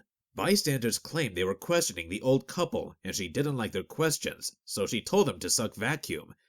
They didn't like that and started to threaten her. She cursed them out. That upset the TGI guy, so he tried to punch her. It gets a little confusing from there, but she ended up flipping him into a wall, and then the TGI girl grabbed her, so she launched them together across the compartment and managed to roll them over so that they bounced off a few walls. The security girl hit the walls first, of course. Of course. And you are sure we have no liability? Asked the captain. I've got 4 bystanders who gave recorded statements that the goons started it, and a video of a big guy trying to hit a defenseless old lady, who then proceeded to kick the crap out of him. Oh, and her husband's a lawyer, a big one in the Free Trader Guild. He and I had a quiet word. He'll leave us out of it if we back up their story. Did they ever find that murder suspect person? The captain asked. No idea, not our problem. The captain flipped a switch and checked a panel. Okay, what about the station people? Their infirmary did the x-ray. They did a workup, put on those foam casts and sedated them. They wanted to charge us, but they didn't want trouble with TGI, so we made a deal. And? No charge for the medical, provided that we pay to get the goons off their station right away. Stu reported. What ship did you send them on? Well, I wasn't going to waste good money on non-paying passage. Of course not. And they were out and going to sleep for the next 12 hours. Yes? I put them back in Timmy's cabin. Jake hurried around the docking ring of Transfer 3 toward an access shaft and began to climb up to the core. The crew hadn't said a word as he packed his bag and slid out of his seat. Jan had winked at him as he left. Jake reached the core and flipped to the ladders. He pulled himself down and flipped onto level 2. Finding a corridor leading to the cafeteria, he half glided, half slid down the corridor, fighting the slowly strengthening gravity until he reached the self-serve machines. He slid a half-credit chip in and bought a large steaming mug of Basic, then wedged himself into a chair in the corner and contemplated his next move. He had nowhere to stay, nowhere safe to leave his things, nowhere to sleep, and nowhere to do laundry. He had barely any money, knew nobody on the station, was wanted for murder, and a TGI security goon would be on the station shortly once they discovered what had happened on the transport ship. The TGI goon would have to talk her way out of assaulting the Jonquiers, and even if she couldn't do that and they exiled her or locked her up or something, she would be given comm access. The first thing she would do was call her boss. Jake had to get off this station. He took inventory of his possessions. He wore his semi-hard suit, and his pockets bulged with basic electronic tools, basic mechanical tools, a small hand computer, his personal cleaning kit, toothbrush, cutlery, some cash. He drank his Basic. Basic was the energy drink that most belters lived on. Extra shots of caffeine, lots of sugar, and fortified with artificial vitamins and minerals, even some protein powder. A cup served steaming hot had over 1,000 calories and was enough for half a shift's work. He had thought about going to get a beer, but Belter beer had gotten him into this. Sort of. So he stuck with the Basic.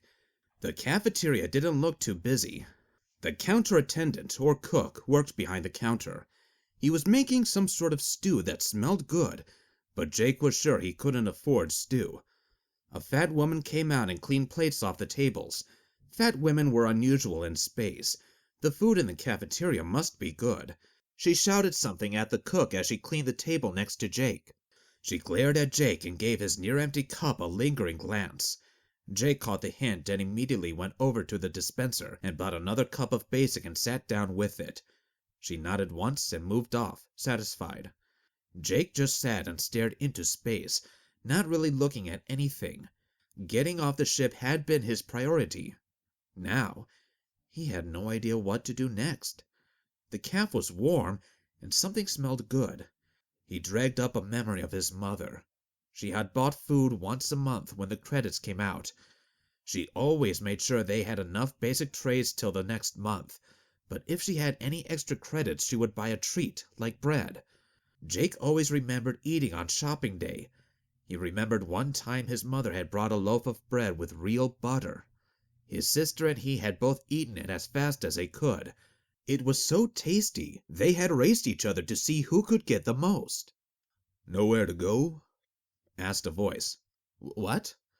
Jake jerked back to the present. The old cook had come out from behind the counter. He was spraying the tables with a chemical and wiping them with a towel. He looked over at Jake. "I said, you got nowhere to go?" He was an older man with very black skin and curly black hair. He slouched around the tables, giving them a desultory spray and wipe. "I do. Just want to wait a bit is all." "You been here almost half a shift. It's prime working hours. You got no job to go to, otherwise you'd be there." "I don't. I just got here," said Jake. "Ah. Where are you staying then?" "I got a place." "Don't think so. Otherwise you'd have your suit bag there, not sitting next to you while you chug Basic." Jake looked down at his bag. "Is it a problem, me sitting here?" "No, so long as you buy something every so often. But shift change coming up in about an hour. Marie Claire would kick you out fast as anything if you don't buy something to eat. Can you afford lunch?" "How much is lunch?"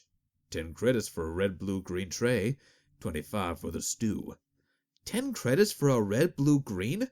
That's ludicrous. And who pays 25 for a meal? "It's good stew. Beef. Comes with a quarter loaf of real bread. I bake it myself." Jake sniffed. That's what he had been smelling. And an apple, said the man. But 10 for red, green, blue? Nobody buys that. We want to sell the stew. That's for visiting ship's crews who want to get something and need to eat outside of stew hours. But 10 credits? I can buy a 10-pack for that. Yeah, but you have to store it and heat it, and I don't think you can do that. Jake shook his head. Didn't think so. You young kids. Just off a ship from the belt? Sort of. Jake nodded. Off to see the system, right? Make your fortune, see the universe. Something like that. Or get away from somebody. Get a girl pregnant? No. Doesn't matter. Not my problem. Look, you can stay here till mid-shift change, and then you have to go somewhere else. Can you afford a place to stay? For a little while.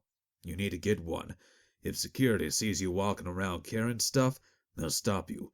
If you can't prove you got a room somewhere, paying for water and power and air, then they'll put you to work, and you won't like the work. Outside. No shielding.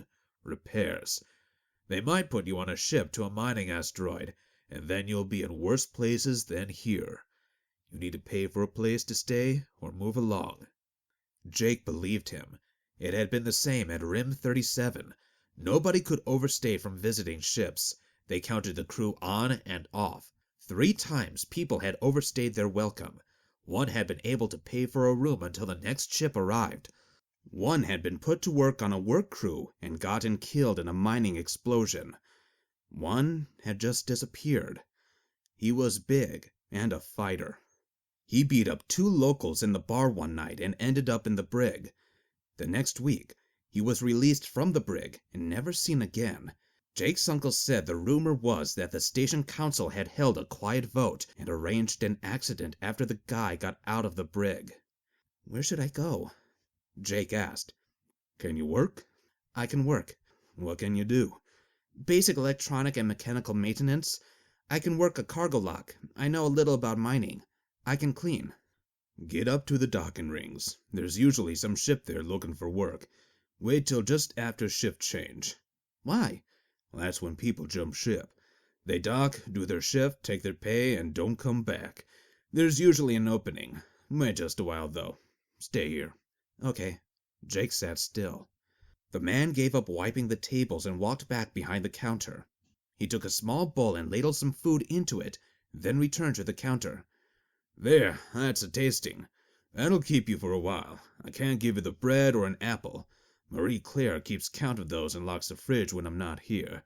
If she gives you problems, I'll tell her I was testing a new recipe. Eat slowly. There won't be any more. And once the rush starts, you need to get out of here. Thanks. I appreciate it. Marie Claire sounds tough. She is, but she also has 2 kids and no man. He took off years ago.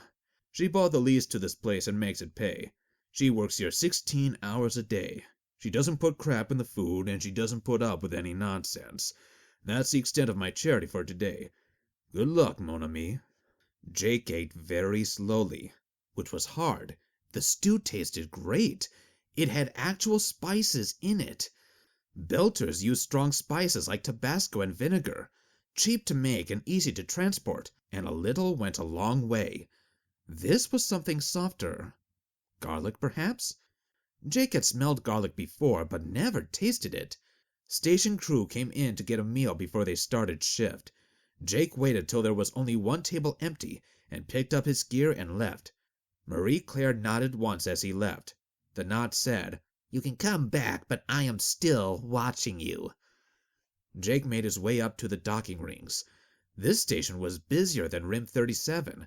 There was actually a screen showing ships arriving and departing, destinations, launch windows, cargoes carried and wanted, and job openings. He shouldered his suit bag and began walking toward the ships.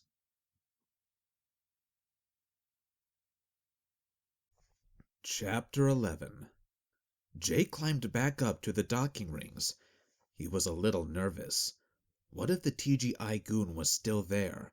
But the ring castle had loaded and gone. Time and lunch windows wait for no man. None of the crew from the ship would be here, and he would bet that most of the passengers had gone down orbit to their corporate stations. He looked around and spotted a public terminal. He checked his orbital location. Transfer 3 was on the upward swing of its orbit. It was already above most of the larger orbital factories, ground transshipment stations, and big corporate hubs. Just above it were minor corporate stations, smelters, and fuel factories. There were bound to be lots of freighters bringing out goods and trading them for refined ore, fuel, and minor manufactured items. If he waited till the very top of its orbit, its apogee, only mining colonies and the outer belt would be beyond. Ships going to the outer belt were few and far between. A quick search provided a long list of ships hiring and their dock numbers. There were lots of ships in port. He just needed one. This should be easy. He approached the first one. "Yes?" asked the bored crew member at the dock. He had on a uniform-style skin suit, plain gray with only his collar tabs for color. He was typing on his comm. "You advertised for crew spaces?" "We did."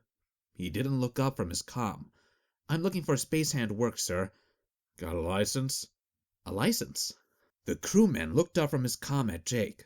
"Space hand license, station license, corporate license, anyone will do. Got any of them?" "No, sir."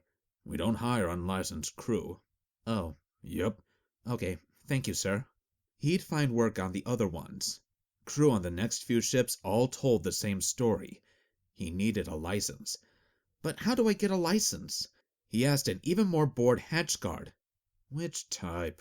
Corporate, space hand, or station?" Jake shrugged. "Any of them. I've heard of the corporate one. It comes from the megacorps. But I've never heard of a space hand license or a station license." "The space hand license is issued by the Free Traders Guild." "How do I get that?" "You have to get a free trader captain to examine you. They post the requirements that you have to meet, and then you go take a practical test. They do them here sometimes. There's one coming up." "There is? When?"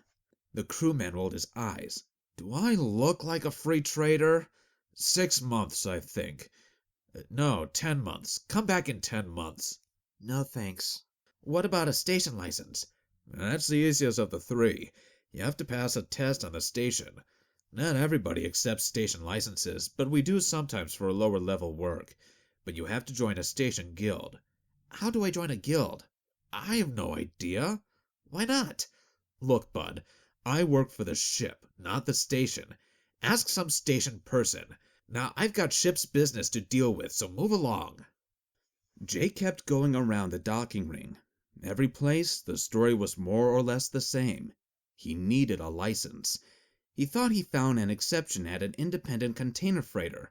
There were 2 dock guards, male and female, both tall and with red hair. They looked so alike they must be siblings. They were sitting at a table in front of their dock, playing cards, and inclined to be chatty. "But I didn't need a license to work at my station," said Jake to the woman. "What station?" "Rim 37. Never heard of it. But it doesn't matter. You grew up on that station, right?" "Yes." "Well, those stations are pretty small, right? Couple hundred people?" "Sure."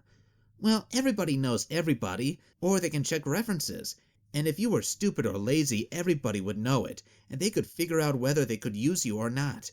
I'll bet there were some people on the station nobody worked with if they could help it, right?" "That's true," said Jake. He knew a couple of them himself. Jason had gotten the fueling crew nearly killed once. He wasn't allowed outside anymore. He worked maintenance, painting mostly. "Well, we don't know who you are, so we need somebody we trust to say you are good for it, and not going to get us killed. That makes sense," Jake admitted. "We trust corporate licenses the most. We know the standards. If you have a current corporate license, you're good. The free traders issue their own licenses for their ships. The station licenses are the worst. They basically certify that you won't kill anybody, and they post a bond. So if you steal stuff or break things, then the station that issued the license will pay." "But I am a hard worker, and very careful." "I had to be. I grew up on a belt station." "Prove it." "I can't." "That's what the licenses are for," the man said. "To prove it. So if you don't have one, nobody will hire you. Nobody reasonable anyways." "Can I get any kind of job without a license?" "You don't want those jobs, kid. Find something else." Jake slouched back toward the inner ring ladders. Shift change was over, so he would go back to the caf and get a cup of basic. As he approached the ladders around the central core, he noticed two men in what looked like station colors standing there, watching people come and go via the ladders. They nodded to some people and let others go by without comment. They locked their eyes on Jake as he walked up. "Wait." The younger one held up his hands. "Hotel chit or crew chit?" "What?" Jake had no idea what he wanted. "Your hotel chit, the one your hotel gave to you, showing you're paid for a place. Or your crew chit from your ship." "I don't have either. I've just got here." "Nope." The guard shook his head. "What?" "Nope, you haven't just got here. Last passenger ship left a full shift ago. You've been here at least a shift. If you are crew, you have a crew chit. But if you're not, you were a passenger, and you've had time to get a hotel. You haven't. So you either don't have the money, or you're trying to get work. Or both." "I'm trying to get work," Jake admitted. "And you don't have the money for a hotel." Jake nodded. The two guards looked at each other and shook their heads. The older guard spoke up. "Okay, kid, it's like this. We don't just let people roam around. You can stay in the dock till the start of the next shift, and then you better have enough money for 30 days of hotel. Otherwise, we put you on station work detail." "What's station work detail?" "You stay in the jail at night. During the day you do work, hard work, cleaning, and we have a lot of work outside too. You do a full 16-hour shift, every day." "Oh, what does it pay?" "Nothing. See why you should get ship work? Get a job here, and at least you'll get some cash." Jake stared at him. "But everybody wants a license. I don't have a license." The two guards exchanged glances again. The younger one raised his eyebrows. The older one shook his head. "Kids." The older one said, "Stupid kids. Look, go down the end of Trust 6. There are some free traders there and some independent ships. They're a little more flexible." "Thanks." "You might not thank me later."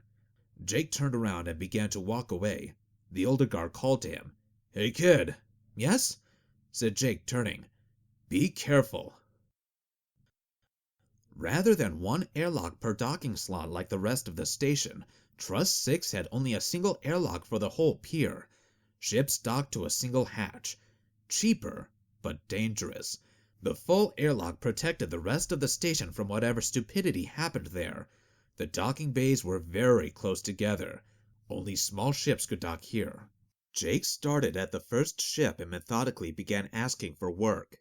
Most ships turned him away immediately. A couple asked about his licenses. One asked if he was providing sexual services. He was nearly at the end of the dock when he came to the Orange Blossom. There were two men standing chatting in the dock. One looked like a cargo loader. The other looked like a cargo master, and he wore sunglasses. Jake had seen sunglasses in videos set on a planet, but never on a station. There was no sun. Why would anyone need sunglasses? As Jake approached, the two men stopped talking.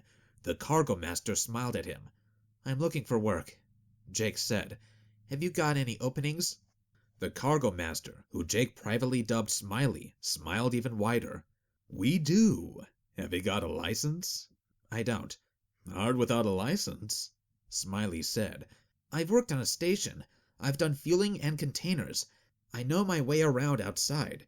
"Fueling and containers? Good! We need deckhands. Still, without a license, it's hard to take you for real. If you did all that, how come you never got licensed?" "I grew up on a rim station," Jake said. "We don't have licenses out there." Smiley looked at the other guy, who shrugged and said, "True enough." "Why should we take a chance on you?" asked Smiley. Well, I work hard." "How much of a chance should we take?" "How much? Well, some." "How much is some?" "What?" "How much?" said Smiley. "How much is some?" He held his hand in front of him and rubbed his fingers together. Jake understood. He wanted a bribe. "What do you usually do?" he asked. Smiley's smile got even wider. Soon his lips would meet behind his head. "Well, this is a business venture of sorts that we are undertaking, and we'd be in business together. I like to think we were partners."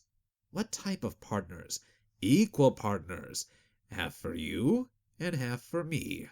Jake realized that Smiley wanted a kickback of half his wages. He swallowed. What sort of rate are we talking? Jake asked. Your book rate would be 50 credits a day. As a book rate, that was adequate if unspectacular. Half of it was hardly worth it, but Jake had few options. When do you leave? Less than an hour. You have time to get your gear.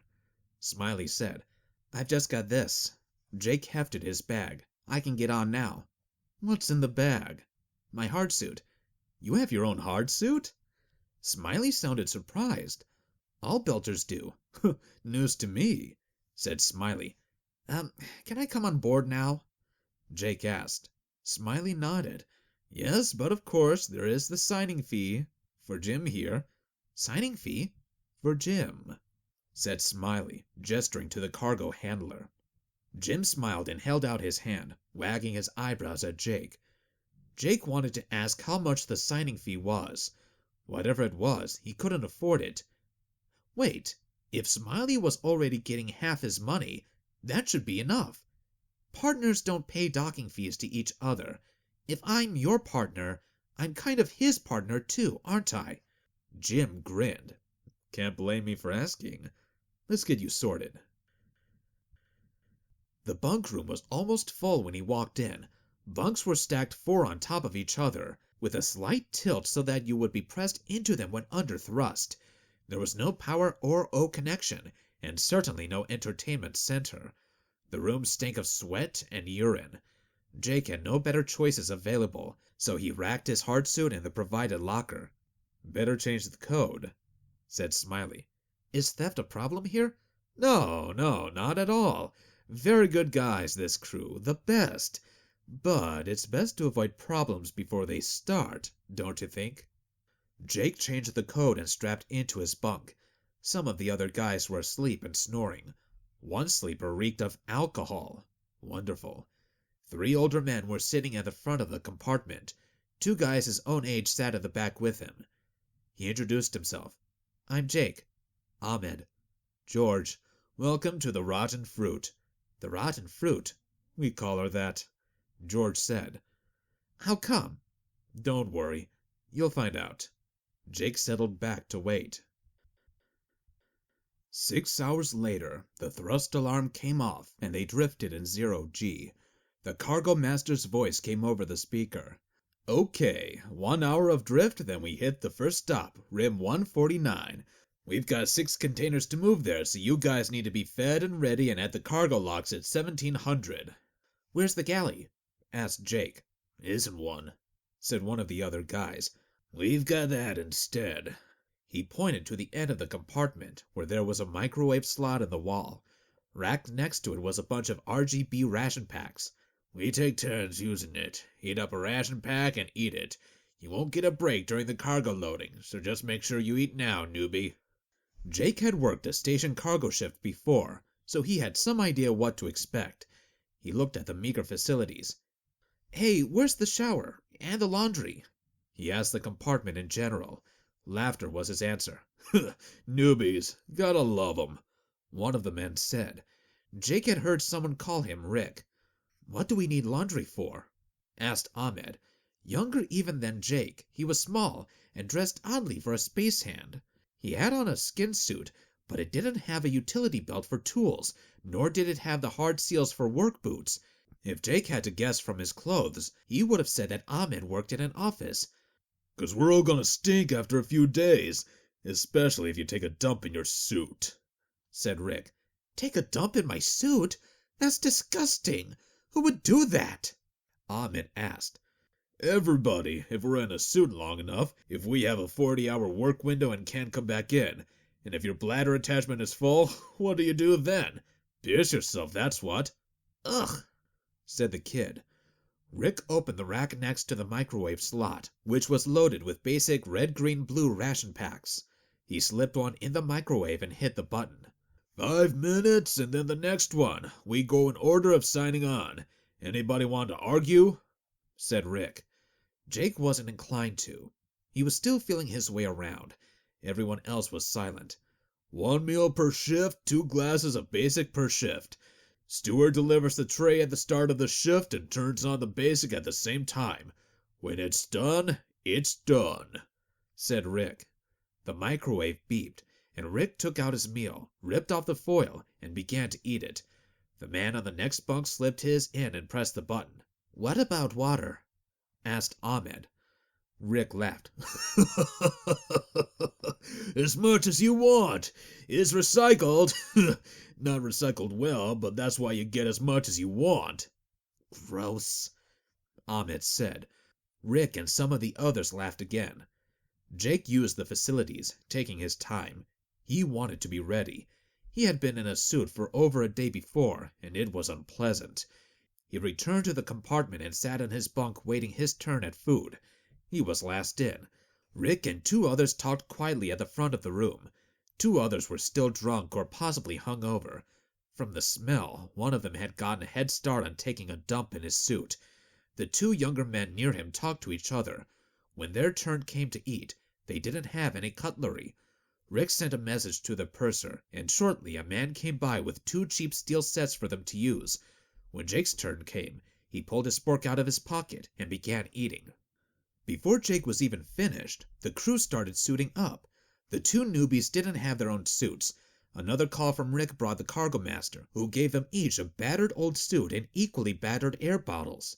Those two took forever struggling into their suits. Even the two drunks, who Jake privately nicknamed Stinky and Smelly, got in faster. Rick drifted closer as Jake was double-checking his harness. Nice suit. You rich? Rick asked. Jake looked down at his suit. It wasn't new, but it was of good quality and of very sturdy construction. Belter suits could stand up to a lot of abuse. No, I'm not rich. Pretty expensive suit for a newbie, Rick said. I grew up on a belt station. We spent a lot of time outside, and the station didn't have great airlocks. We spent a lot of time in our suits. A belter, huh? I know, we're stupid and we smell. I've heard it before. Some of it's even true. Remember that, Belty. Thanks. Rick? What? You guys look like you've been around. Can one of you double-check my readouts and coupling? Rick looked nonplussed for a moment, then turned to his companions. One of them, Mark, shrugged and stepped closer to Jake. He quickly ran his hands over the couplings, pulling them to test the connection, and read the readouts back to Jake. Jake offered to do the same, but Mark just smiled and shook his head, then walked back to his friends. An announcement came over the speakers, and everybody lined up and took hold of the grab bars. There would be motion as the ship matched orbits with the station. Smiley, the cargo master, arrived as they stood in the airlock. He wore a custom-built hard suit that looked expensive. Listen up, everybody. I'm putting you in pairs. Rick, you and Ahmed. Mitch, you and George. Jake, you go with Mark here. TNT, you guys are together. Smiley, you know the three of us like to work together, said Rick. His two buddies nodded. What you like doesn't really interest me. TNT, you guys get ready to unrack 3A. Rick, you and Ahmed unrack 3B. You other four are on fuel duty. Mitch, you take pumps. Mark, you take the line.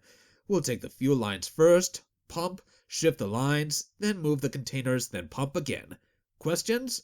He didn't bother to wait. I didn't think so. Get going. Ship channel is 478. Station channel is 479. Emergency channel is 16. Don't have an emergency, especially one we have to pay for. Jake trooped out into the airlock with the others and headed out onto the hull. The orange blossom floated above a medium asteroid that was perhaps 2 kilometers long and a kilometer wide. Big enough. Cylindrical habitats and storage units gripped the surface. Solar-powered crushers and a solar furnace surrounded an open pit. A drill ground away in the bottom of the pit, raising clouds of dust. Ore cars ran up and down a wire to a giant bucket next to the solar crushers. A giant mirror focused a beam of bright light down into the solar furnace. Pure metal boiled out of the still like boiling water, condensing on a rod above it. A docking truss thrust up toward the orange blossom. 2 suited figures stood at the top. The radio called out, "Orange Blossom, this is your fueling party. You ready for guide wires?" "Stand by," Mark opened a locker welded to the hull and removed a shepherd's crook, the hook used to catch guidelines. There were two, so Jake grabbed one. "Want me to do the bow, Mark?" he asked over their private channel. Do the bow what? "Take the shot, hook it, and put it on the winch?" Mark was surprised. You've done this before? "I fueled before." Okay, we'll try it." Jake glided toward the bow of the ship and stopped at the docking rings. The fuel crew was good. At Mark's direction, they fired a messenger line toward him. The line had a big hoop at the end. Mark snagged the hoop with his hook, wrapped the line around a hand winch, and began to reel the messenger line in. The messenger was attached to the heavier docking line. Mark reeled the messenger until he could catch the big loop on the docking line properly. He hooked that onto a bolt and turned the quick-release lever. In an emergency, the lever could be thrown backward to release the line. Mark may have been unfriendly, but he was obviously competent. Jake listened to the radio while Mark finished screwing the bolt down. Only the lead, Mitch, could talk directly to the station. "Stern's tight. Bow, you ready?" asked Mitch. "Bow ready. Fire away," asked Jake. The crew shot again, and Jake copied Mark's procedure. Mark swung from handhold to handhold until he stood by Jake. He double-checked Jake's settings, and then signaled Mitch to continue with the fueling. Not bad, Belter boy, said Mark. You'll do, for now. Jake heard Mitch talk to the station, and the fuel line was hauled over. He had nothing to do but wait. As he watched Mitch and George, it became apparent that George had never fueled a ship. He also hadn't spent much time in a suit, from the looks of it. It took a long time for him to get the fuel line fixed up and the pump started. It was going to be a long shift. After 3 days, Jake wondered how bad a deal he had really made. They had transshipped cargo twice and refueled twice. They worked 12-hour days their first 2 days out, and today looked worse. They had already been on the hull for 14 hours.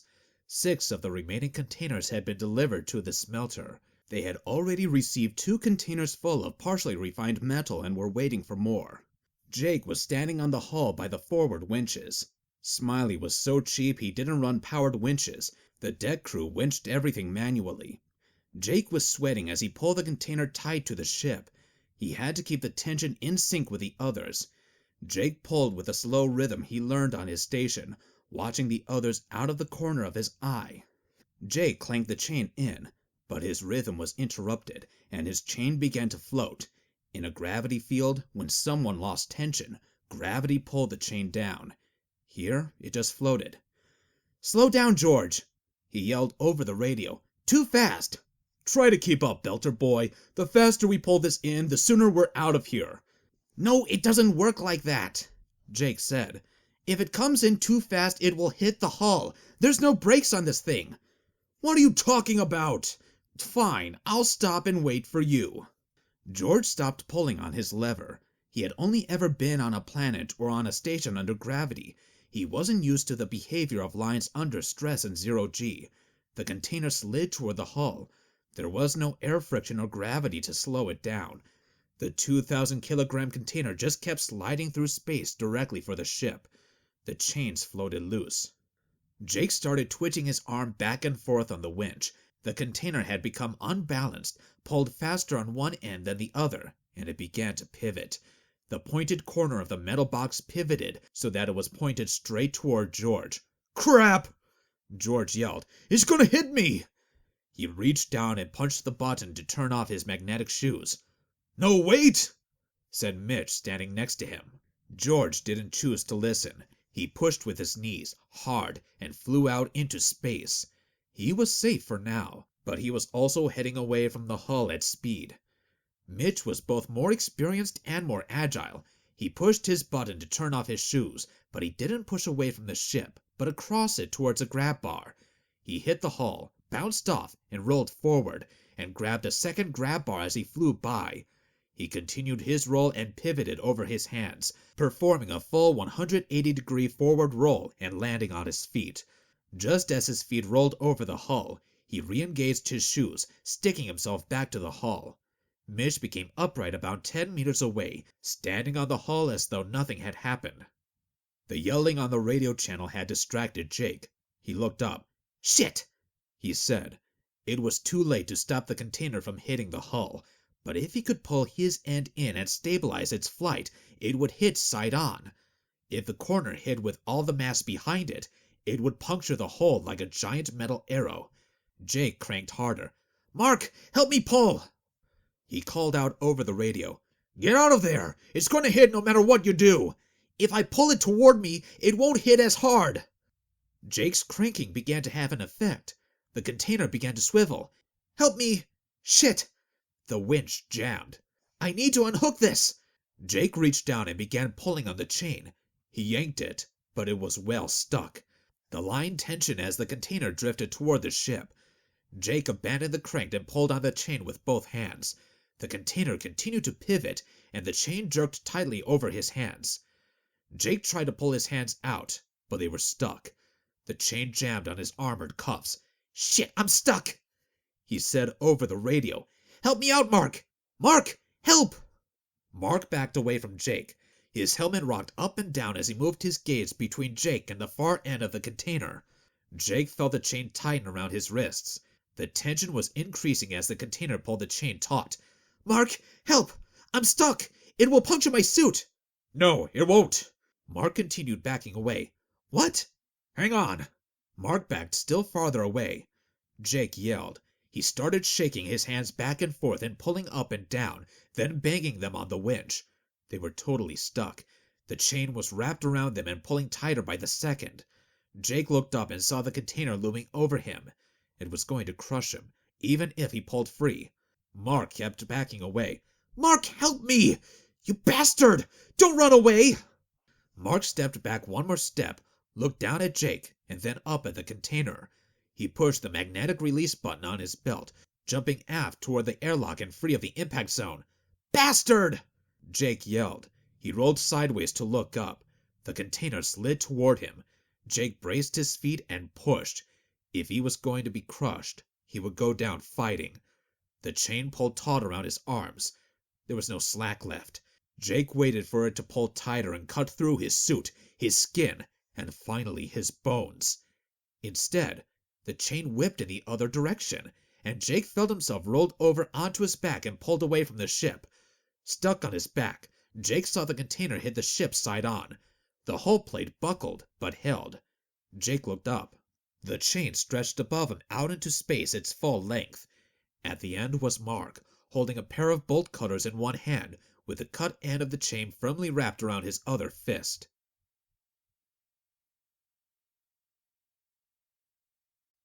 Chapter 12. Mr. Dashi loped across the floor and threw himself up into the air. Partway to the ceiling, he somersaulted so that he hit the ceiling feet first. He absorbed the impact with his knees, then pushed himself down and to the right.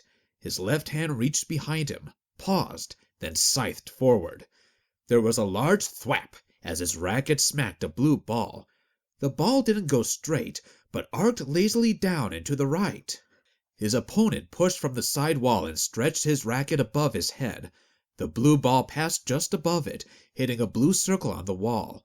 A gong sounded, and the lights in the court flashed blue. Mr. Dashi smiled.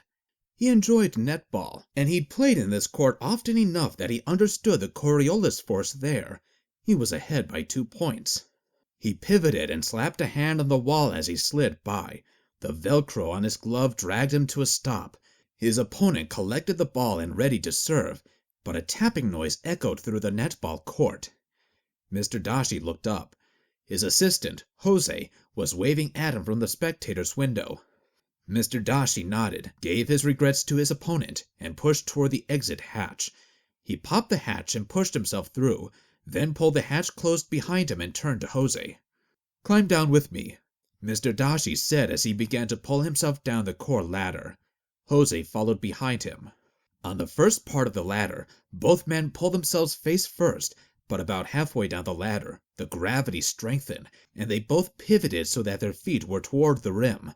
Now both men pushed themselves down until the returning gravity became strong enough to replace their feet on the ladders. The rest of the ladder climb finished in a more conventional fashion. They arrived at an outer rim corridor. Mr. Dashi mopped his face as he walked anti-spinward along the corridor. Well? Asked Mr. Dashi. He was there for sure. We've got DNA and a bloody fingerprint on the wall, said Jose. What do the cameras say? Non-functioning in that corridor. Why not? Just old. Jose said. They haven't worked for years. Not worth enough to fix. There was a personal camera in the room above the door. What did it show? No idea. The recording chip was pulled. Who pulled it? Jose shrugged. What does the militia say? Asked Mr. Dashi. The militia aren't 100% sure. There were other fingerprints there as well. Whose? Danny's girlfriend, for one. What's her name again? Nadine. Nadine? My student Nadine? Mr. Dashi paused. Same one. I didn't know they were dating. Jose rolled his eyes. Do you know everything about your students, sir? Not everything, apparently. Mr. Dashi resumed walking. I wonder how long they've been dating. I wouldn't know about that, sir. Never mind. Could she have done it? She could have, but she called it in to security. So she didn't do it, Mr. Dashi concluded. There is a problem. What? The militia say Danny had been dead at least 2 hours when she called. She came in 2 hours after Jake killed him? She said she ran into Jake as he was leaving and called right away. Why would Jake wait 2 hours with a dead man? Sir, said Jose. He sounded disappointed. Of course he didn't. She waited to call us, didn't she? Why did she do that? No idea, sir. She denies it, and the militia can't shake her story. She said she saw Jake coming out of the cube, spoke to him, and he freaked out and ran away. She looked inside, saw Danny, and then called us right away. And she has no idea how Jake got off the station? She says not. Does anybody believe her? Nobody I spoke to, sir. But we can't pry anything from her. She's sticking to her story, and she's been in touch with her corporation. They gave her legal assistance.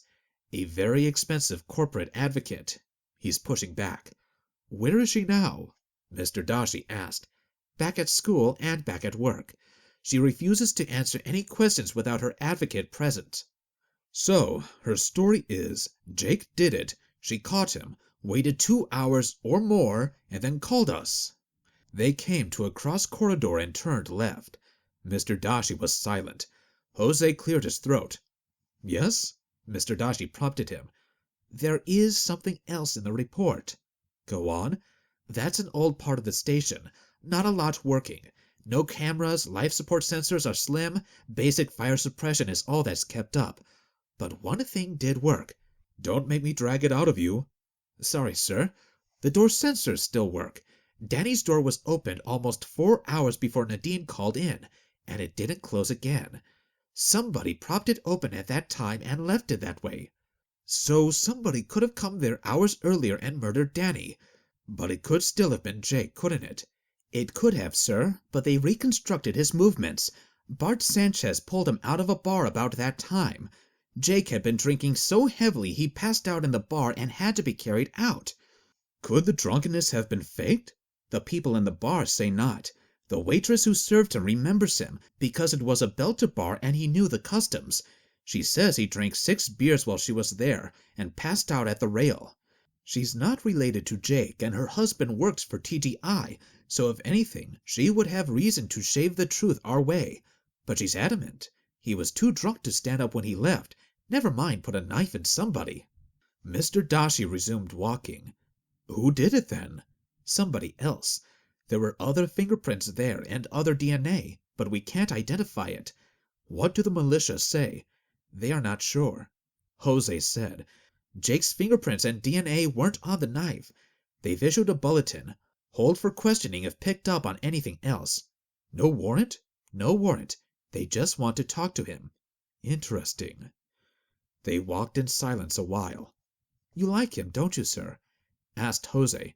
Jake? I do. He works hard. He was a wonderful student. Do you think he did it, sir? No, I can't believe he would do something like this. I didn't believe that he stole the money either. There are too many loose ends.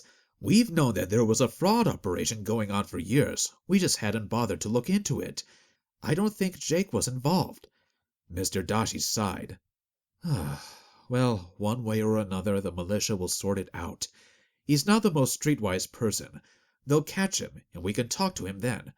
Not necessarily, sir. What now? The militia put out a bulletin, but Danny's corp was very unhappy. They put something else out, unofficially. A reward. A reward? More than a reward, sir. More of a bounty. What type of bounty? A dead or alive type, sir.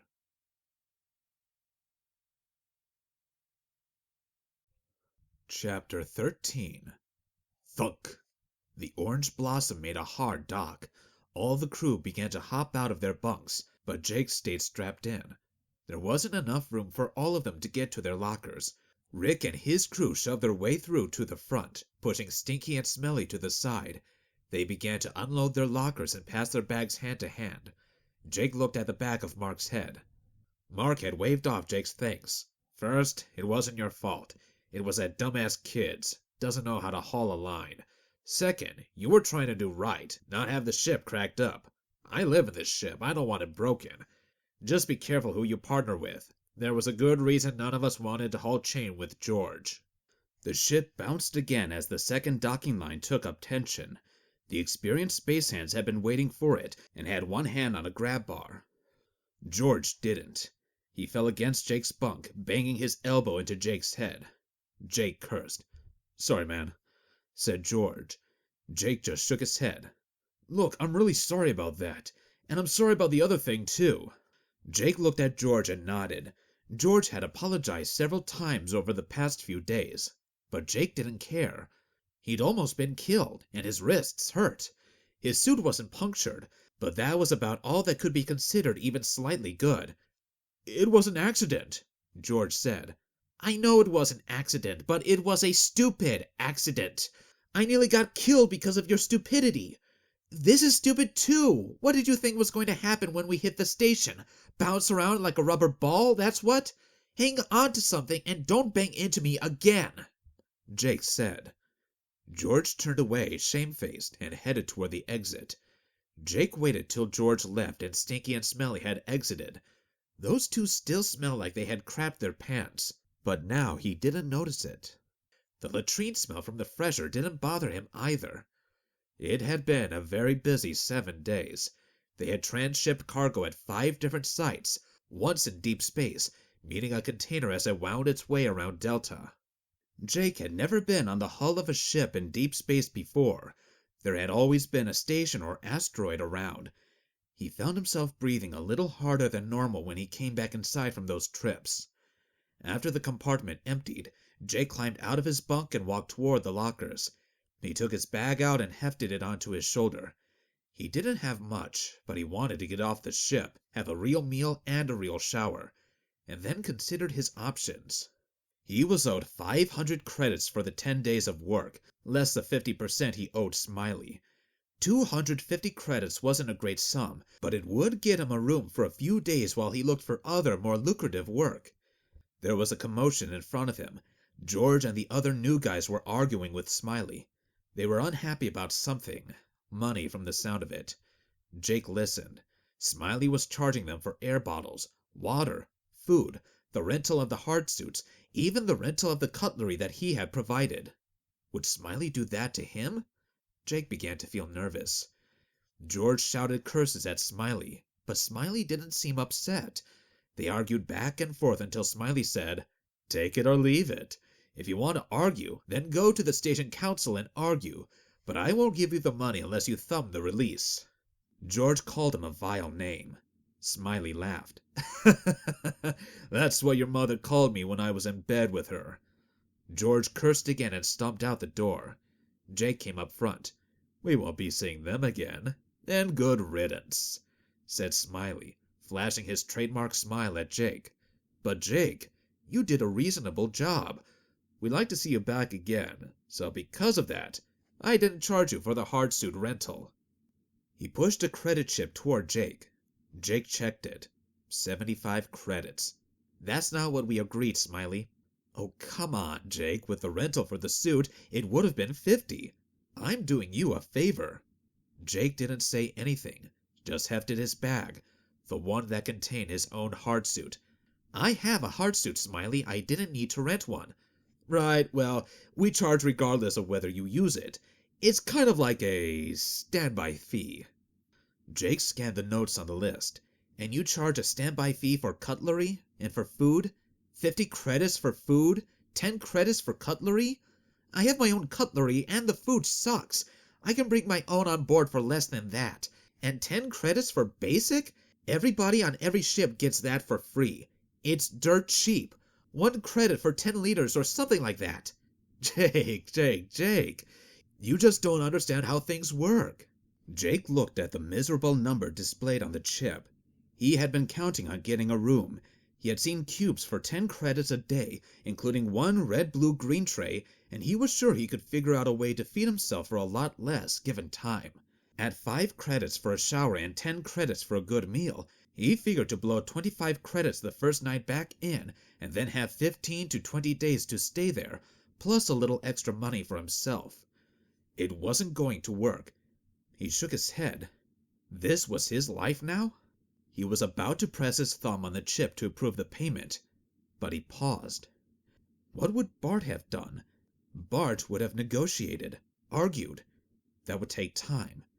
Jake had plenty of time, but Smiley looked like he had things to do. If he made Smiley wait, maybe something would crack loose.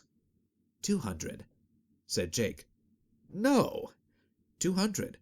I brought my own suit, my own cutlery and bottles. I pulled my weight. I nearly got killed. 200. No. I'll go to the station about the charges. Then I won't give you the money. I can survive a while. I've got money. Could he? Did he have enough? Do it. Run to the council. Smiley stepped back and pointed out the hatch with his hand. Then he held up the credit chip so Jake could see it. This is what I'm offering. You don't want the trouble. If I go right now to the station, they might put a hold on you while they sort it out. They won't do that. They might. Jake shrugged. How would the captain feel about that? Or the owners? The station won't believe you. Maybe. But they will believe 3 of us. I'll find George and company. They still won't believe you. You can't take that risk. The captain will take it out of your hide if you miss the window because you're pocketing wages. He doesn't get anything of this, does he? Smiley started to say something but paused, and Jake knew he had hit home. This was the cargo master's deal. He was skimming off the crew. The captain probably put up with it as long as he or she wasn't inconvenienced. But what if Smiley was the cause of trouble? 100 then. 175. Jake shouldered his belongings and began to walk toward the door. Fine. 150. Take that. Smiley rekeyed the chip. Here. Jake looked at him for a moment, then reached back and thumbed it. Smiley laughed. Good job, kid. You're learning. Pleasure doing business with you. We boost in 2 days. See you then. I won't be back, said Jake. Maybe, maybe not. Hard to find work without a license. And I'll give it to you that you work hard and you know a bit about what we do here. Don't count us out. Jake started to walk away.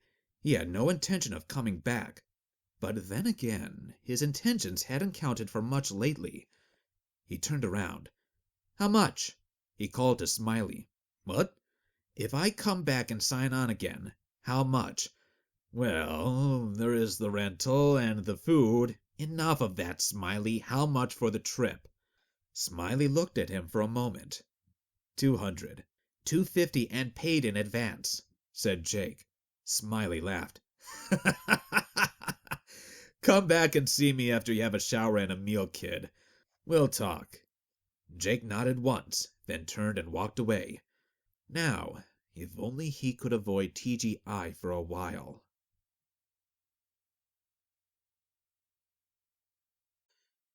Chapter 14. Crew chit? I don't have one, Jake said. I just want to get a meal. He was standing on the docking level at the entrance to the core ladders. 2 security guards blocked his path. Need a crew chit or a cube chit? I just want something to eat. Doesn't matter, sorry. Rules. Even just to eat? Especially to eat. We don't want any beggars here. If you want to eat, you pay, you work, or you get out. The guard's uniform bulged a bit at the waist and the arms, and his cuffs were frayed. Jake thought he didn't do much of the working or the paying from the looks of it. All right, I'll get a cube. Jake went over to the public terminal on the wall spinward from the guards.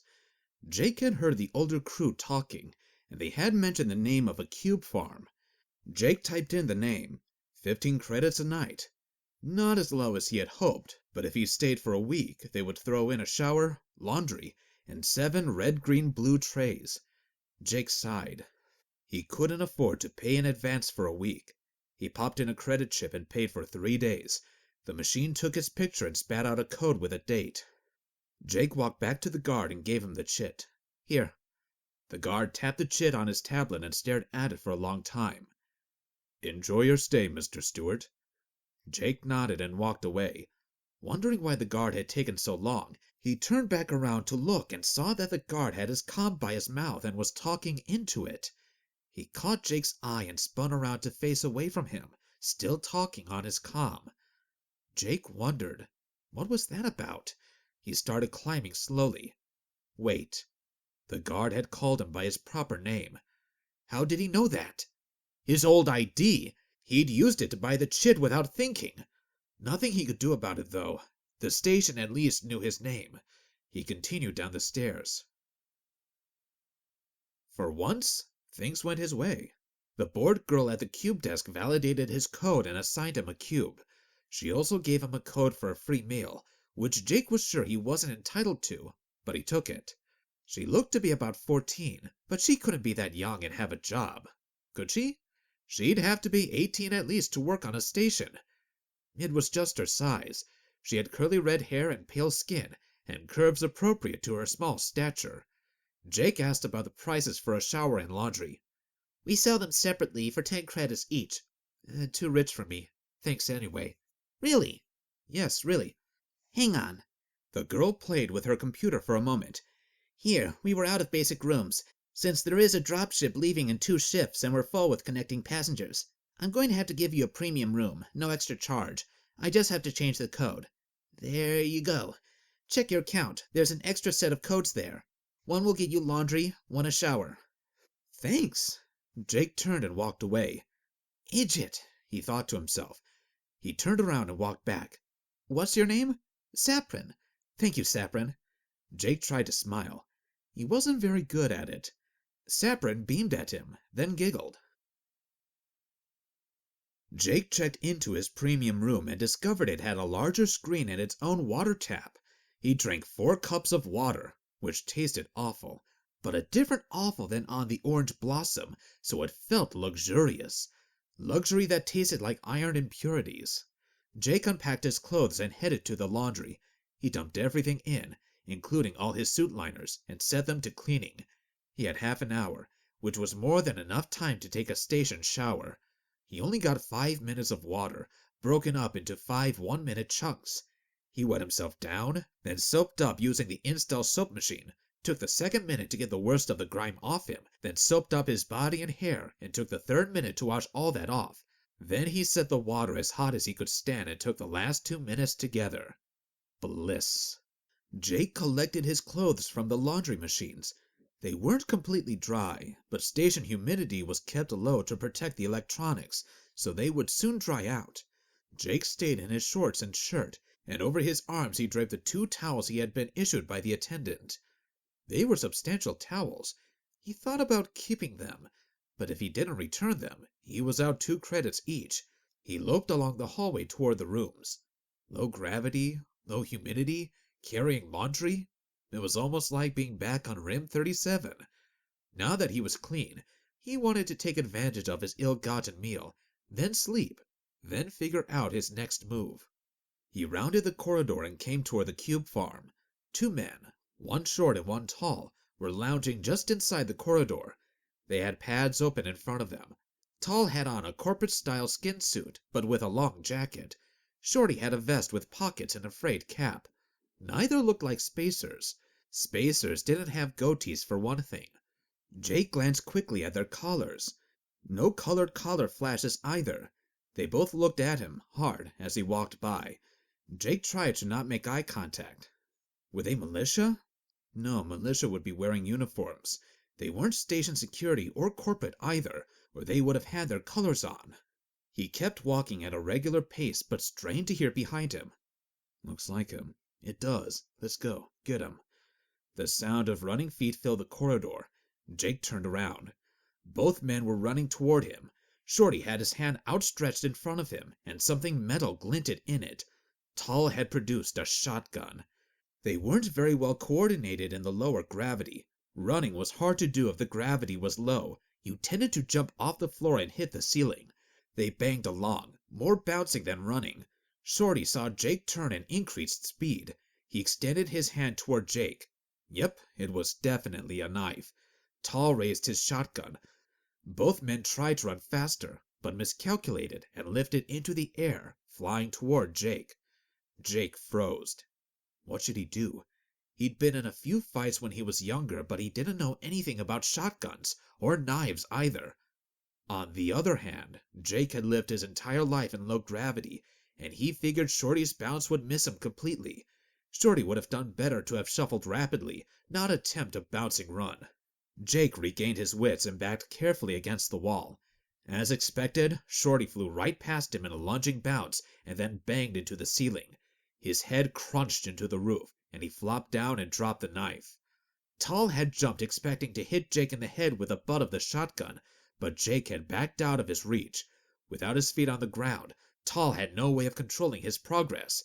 He twisted in mid-air to try to keep the shotgun pointed at Jake, but ended up rolling over onto his back. Jake had braced his right hand onto the wall and swung his left arm up. That was the arm that had all the towels draped over it. They swept upward and tangled with Tall's gun, swinging the gun toward the ceiling. Tall cursed as he slid by. He wasn't used to low gravity, so he did the worst thing possible. He fired the gun at Jake. For every action, there is an equal and opposite reaction. If you are airborne and not touching anything, you can't brace yourself. Gravity sucks, but low gravity sucks only a little.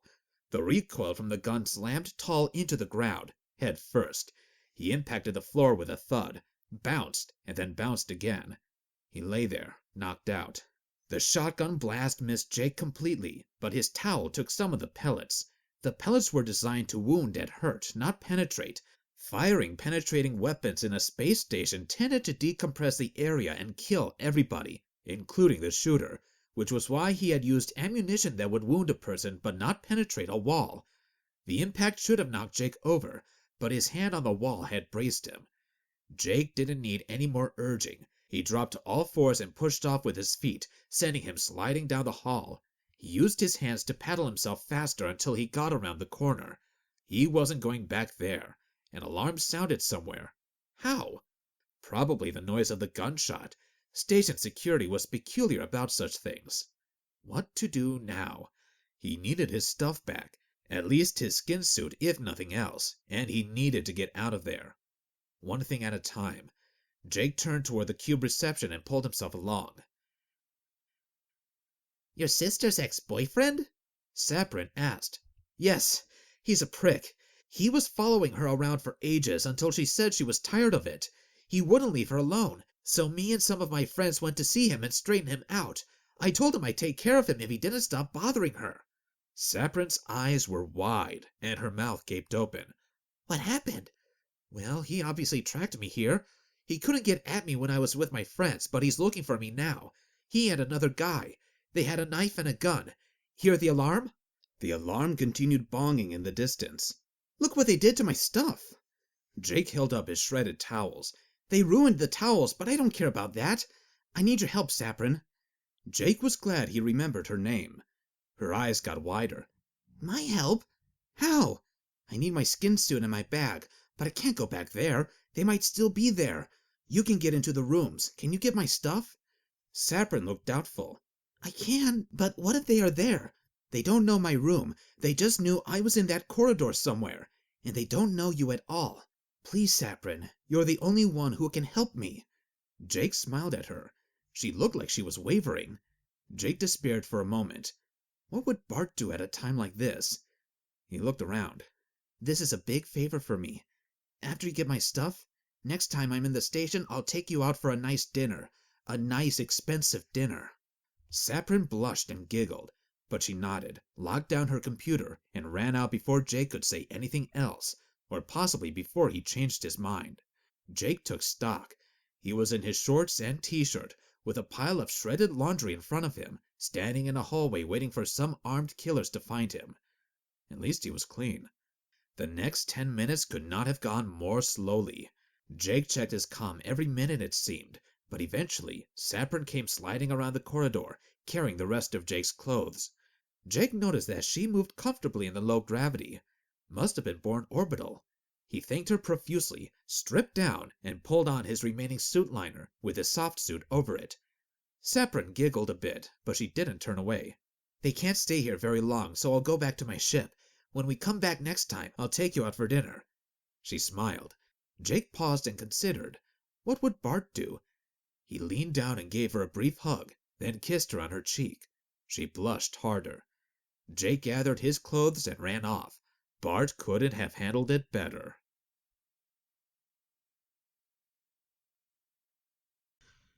Chapter 15. Smiley was a man of his word. That is, provided the words were, "Screw you." Jake hurried back to the ship and told him he had changed his mind. He'd take the offer for the next trip, provided he could stay on the ship the 2 days they were in port. Smiley agreed. "Of course you'll have to pay for your food." Smiley. "All right. How about you clean up the compartment then?" "Fine. I'll show you the cleaning stuff." Jake figured he'd spend the next day cleaning the toilet and food area. He'd done it before in his cube. He could do it again. He hefted his gear into the compartment he had just left and dumped everything on the first bunk in the compartment. Then he stared at the empty compartment for a moment. What if the triad came back? He didn't need the hassle. He moved his gear to the number 4 bunk. He hadn't met any of the permanent crew except Smiley before, but this time a few trooped through. One of the engineers came by to check and test some circuits and said hello, but he resisted Jake's attempts to engage in conversation. Jake figured he was so used to temporary workers coming and going that he couldn't be bothered to learn their names. The older guys didn't show up until 2 hours before departure. They seemed surprised but not upset to see him back. "Nothing better on offer, kid?" asked Mitch. "Nope." "Well, welcome back. Try not to get killed this time." "Thanks, I will." Stinky and Smelly were back, too. Same as last time, they arrived drunk and began to sleep it off. Either they smelled better, or Jake was getting used to them. They didn't bother him as much. There were 4 new workers who didn't talk much to the others, but talked among themselves in a language Jake couldn't identify.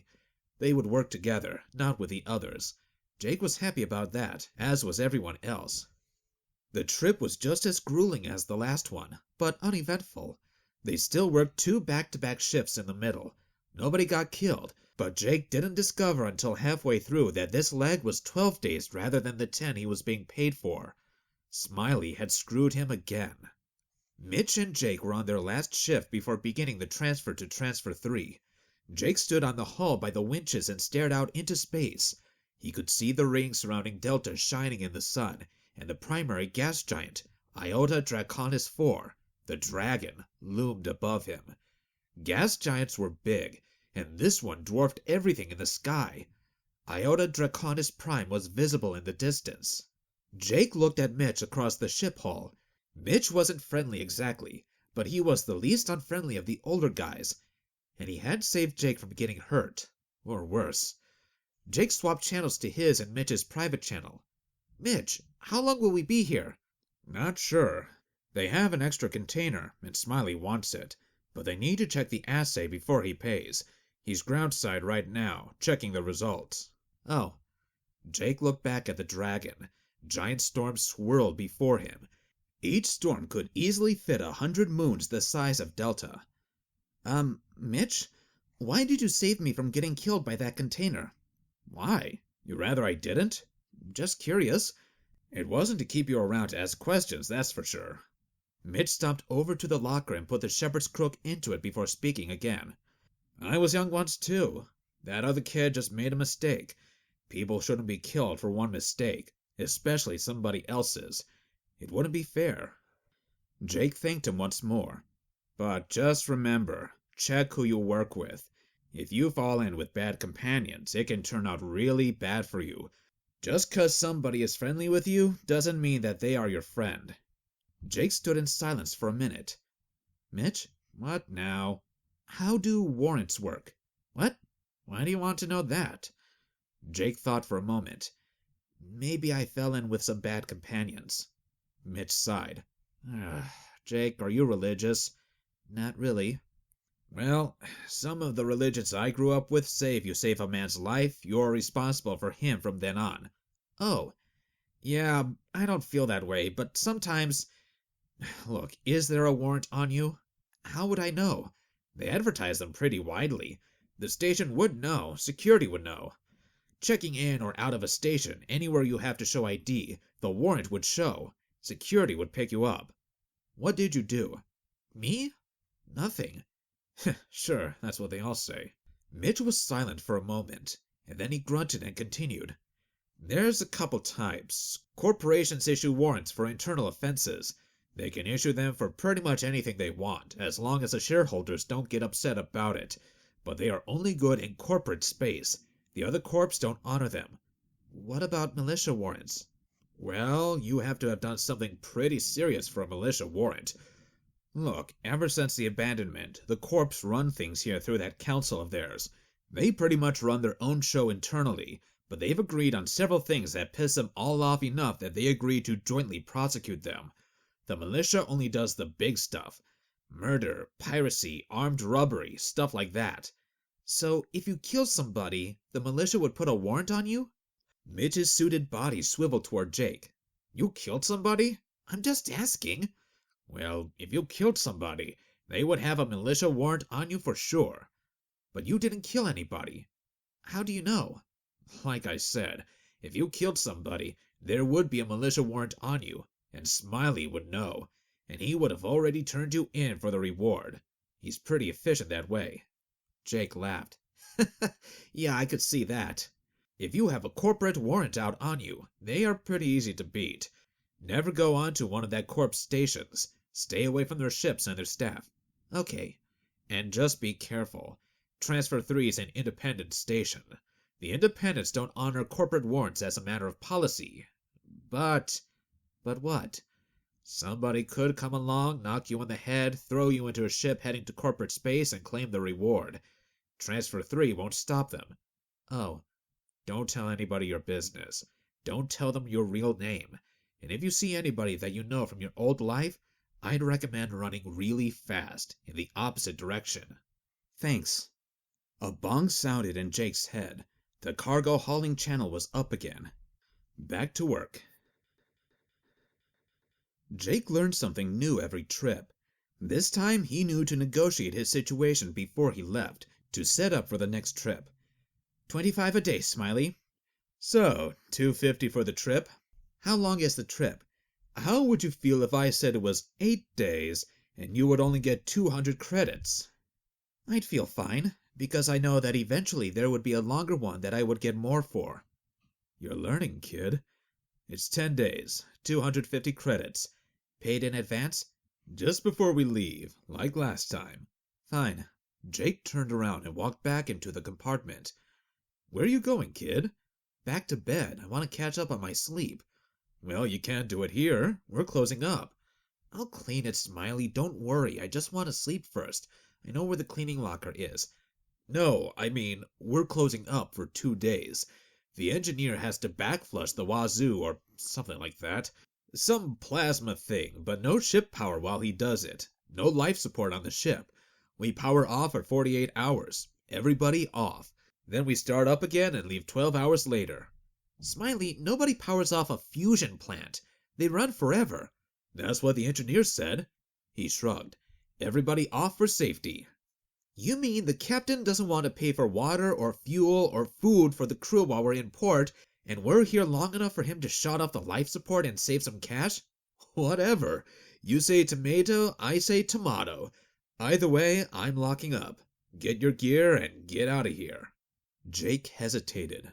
He wasn't sure about the toughs who had ambushed him last time. They might still be there. He had given things a lot of thought. He'd have to rent a cube last time, and it had been in his real name. That must have flagged something on the station net, and that's what the cop had seen. The cube rental form had said exactly where he had to go. If he went back as Jake Stewart, the same thing would happen. He was in trouble. Smiley, they won't let me on station. Rent a hotel. I have to rent for 2 weeks, and I can't afford that. Not my problem, kid. I can't come back and work for you, and you can't steal half my money if I'm in jail or on a work crew. True. Something could be arranged. What? I could get you a crew chit for a small fee. They bickered back and forth for a few minutes. Smiley had him again. Fine, said Jake. He was saying that a lot lately. 30 credits, but I want one other thing. What's that? Don't put my name on it. I had a bit of an issue in the bar last time. They might flag me. You want a fake crew chit? It's not fake, Smiley. I'm crew. I just don't want my name on it. Put one of the other guys. They won't check. I could do that for 60 credits. Make it good for 6 months? They compromised on 50 credits and 3 months. Jake was somebody now.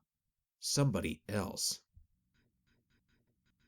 50 credits lighter, Jake walked past the guards, flashing his crew chit. They barely looked, just waved him on. Jake stopped at the top of the ladder to adjust his bags and stole a glance behind him. The 2 guards looked bored, and more importantly, neither pulled out a communicator and called anybody. He was in. According to Mitch, he needed to stay away from his old life, so he needed a base for a few days, somewhere safe where they wouldn't ask questions, somewhere inexpensive. Where to? Saprin. Jake hesitated before he came around the corner. What if she wasn't happy to see him? What if she reported him to security? What if her father was there with a shotgun? What if the station suddenly exploded and threw him into the void? Only one way to find out. He walked around the corner of the hallway and shuffled toward the cube check-in. Saprin was there. She beamed a smile as he came toward the desk. "I'm back," said Jake. This time he remembered to smile. "Yes," she giggled. "I'm here to take you out to that dinner I promised." "Tonight?" she asked, giggling again. "Yep, I'm only in for 2 days. I've got tonight and tomorrow night, then I'm back on the ship." "Okay, where are we going?" "Where do you want to go?" Saprin suggested a place called O'Leary's. "Okay, when are you off shift?" "In 3 hours." "So, 20 hours?"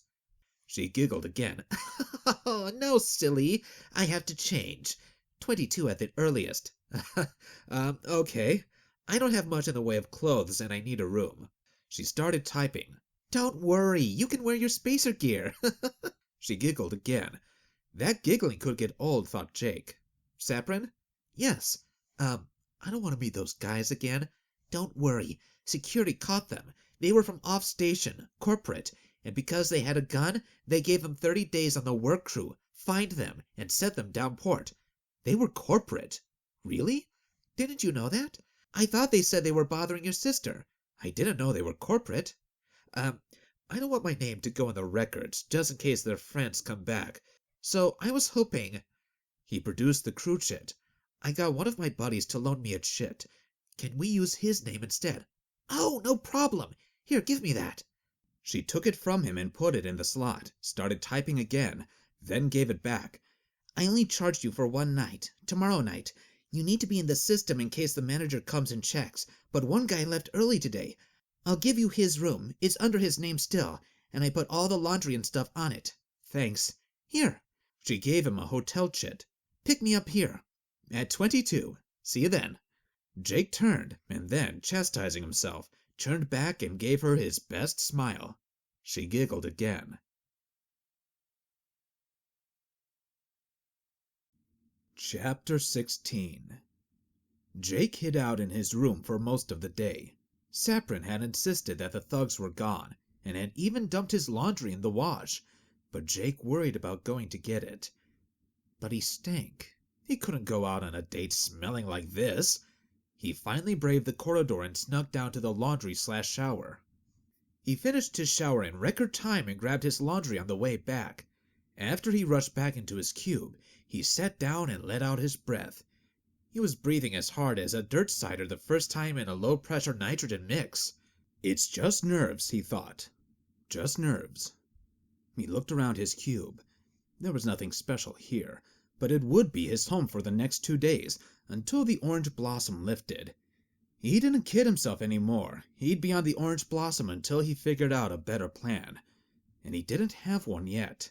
He sighed again and began methodically stuffing all his clothes back into his bag.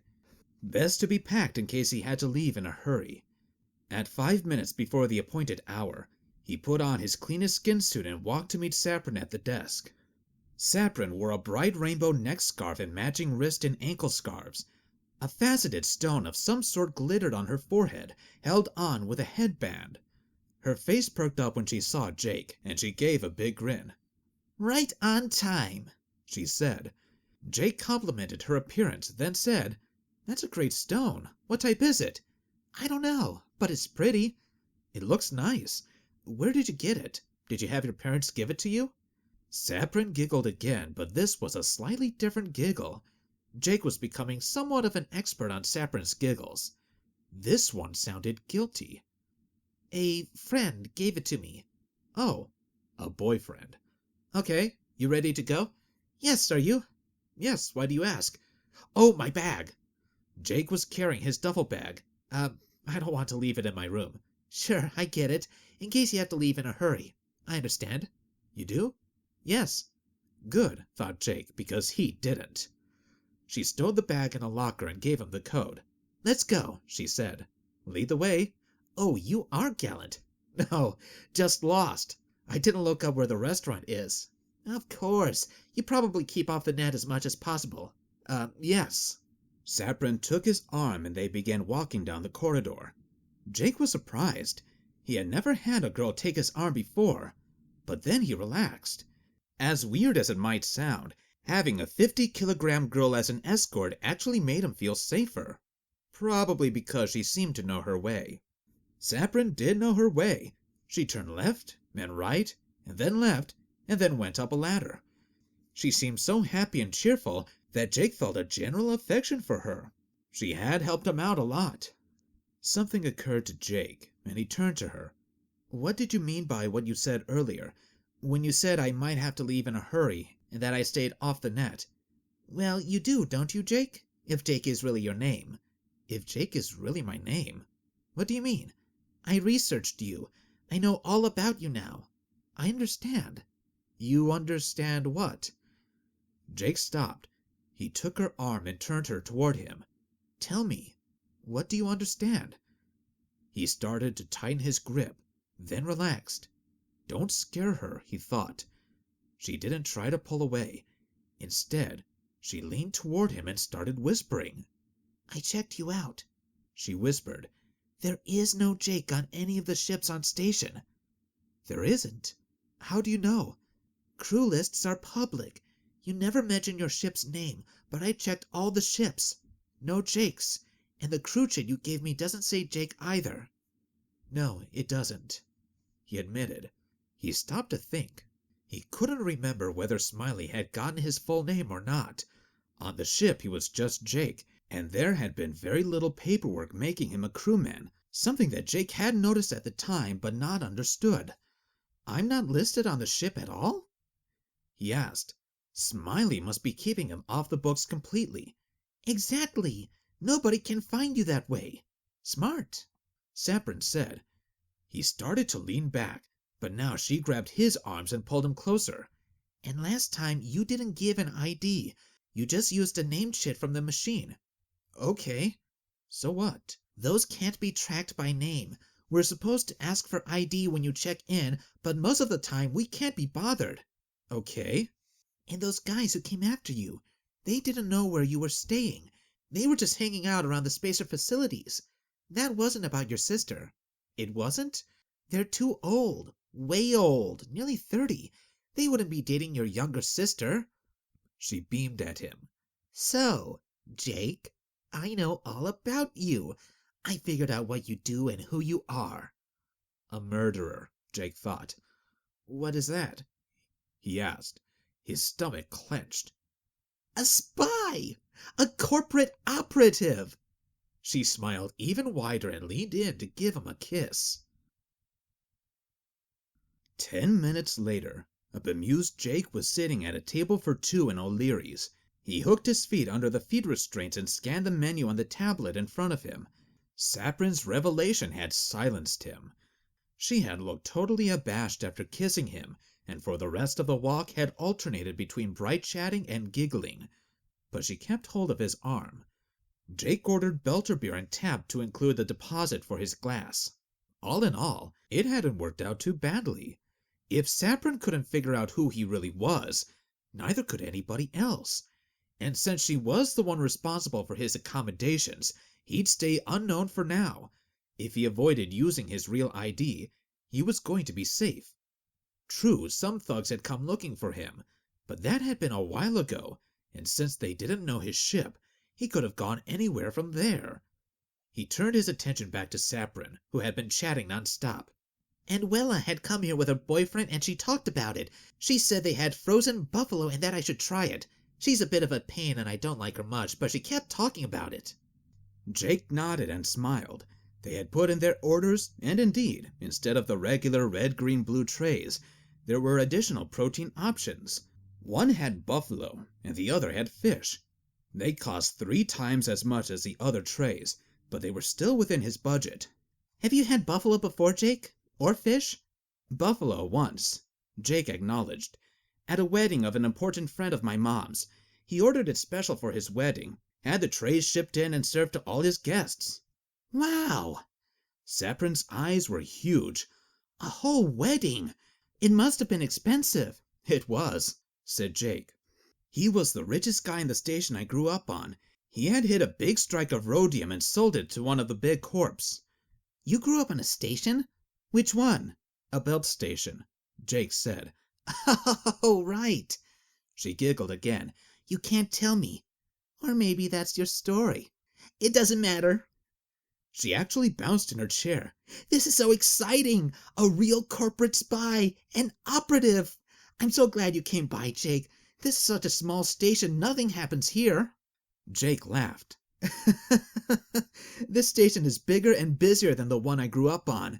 When I was younger, even a ship docking was a big event. We spent the rest of the time just looking at the vids to see what the rest of the system did.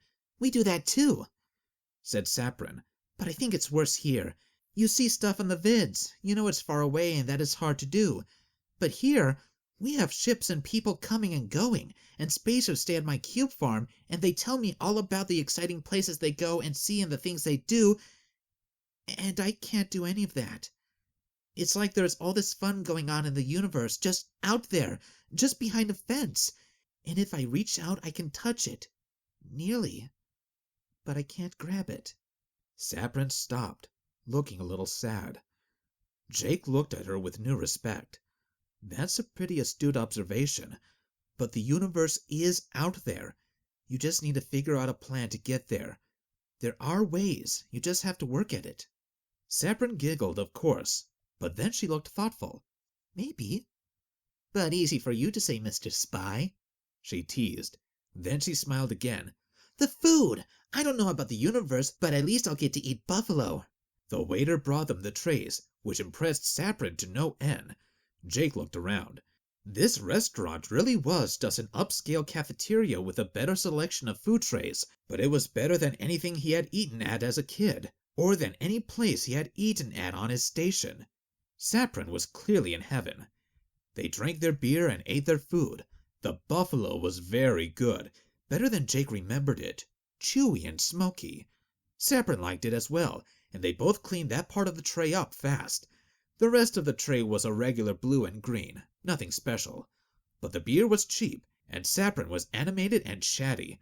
They had another beer, and then another. For the first time since Danny's death, Jake was enjoying himself. Jake spotted movement across the room from him. A young man had stepped into the room and was staring around. He stopped a waitress and asked her a question. She pointed, and the man's gaze swung their way. When he saw Jake and Saprin at the table, he scowled and marched across the room toward them. Their table was triangular, 2 short sides and a long side. Jake and Saprin sat on the short sides. The unknown man stopped at the long side and faced them both. "You!" he snarled.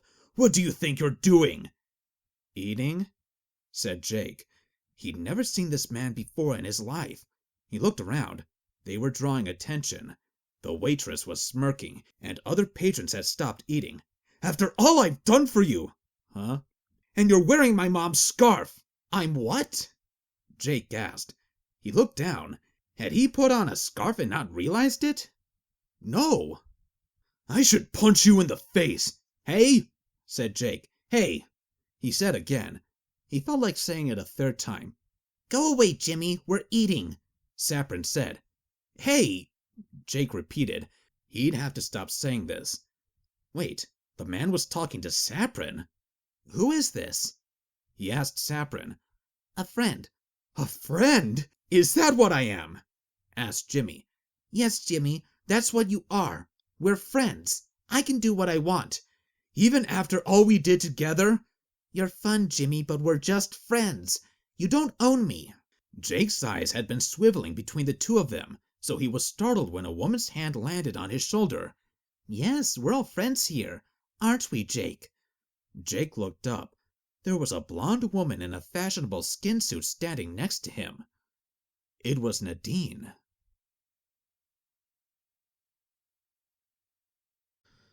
Chapter 17. Jake's mouth gaped open as he looked at Nadine.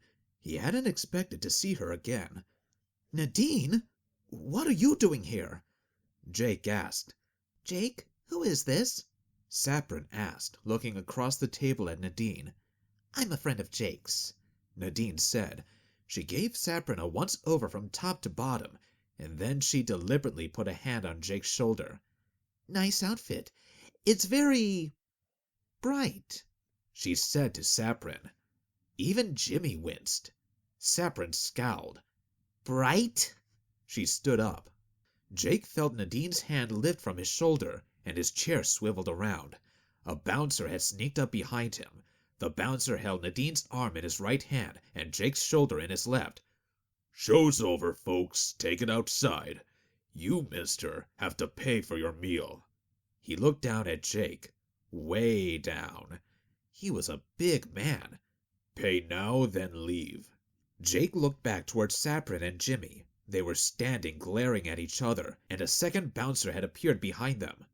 "You too, Bimbette," said the bouncer to Nadine. "Bimbette!" Nadine laughed and looked at the bouncer. "That's the best you can do? Bimbette? And take your hand off me before I cut it off you." "She's not a Bimbette," Jimmy said. "She's just some other slut this guy is sleeping with." "Other slut? Other slut?" Saprin demanded, glaring at Jimmy. "I'll deal with you later," Nadine said to Jimmy. She turned back to the bouncer. "Take your hand off me. Now." Jake didn't know what to do. Bouncer number 1 held him pinned in his chair and faced off with Nadine. Saprin stood and glared at Jimmy. Jimmy glared back. Bouncer number 2 loomed behind Saprin and Jimmy. The whole room was staring at them. One lady was clapping. Anything could happen next. Anything did. Jimmy grabbed Saprin's arm. "Let's go, Saprin, we're leaving." Saprin slapped his hand away, grabbed a glass of water from the table, and threw it at Jimmy's face. Jimmy ducked, and the water splashed the table behind him. They yelled and got up. Bouncer number 2 grabbed Saprin around the midsection and lifted her off the floor. "Out you go," he said. "Put her down," Jimmy said. "Let me go!" Saprin yelled and stamped her heel right onto the bouncer's foot. He dropped her like a sack. Jimmy stepped forward and hit the bouncer a perfect right cross to the chin, knocking him down. Bouncer number 1 let go of Jake's shoulder and charged forward to help his friend. He tried to push Nadine down as he went by. Nadine didn't go down.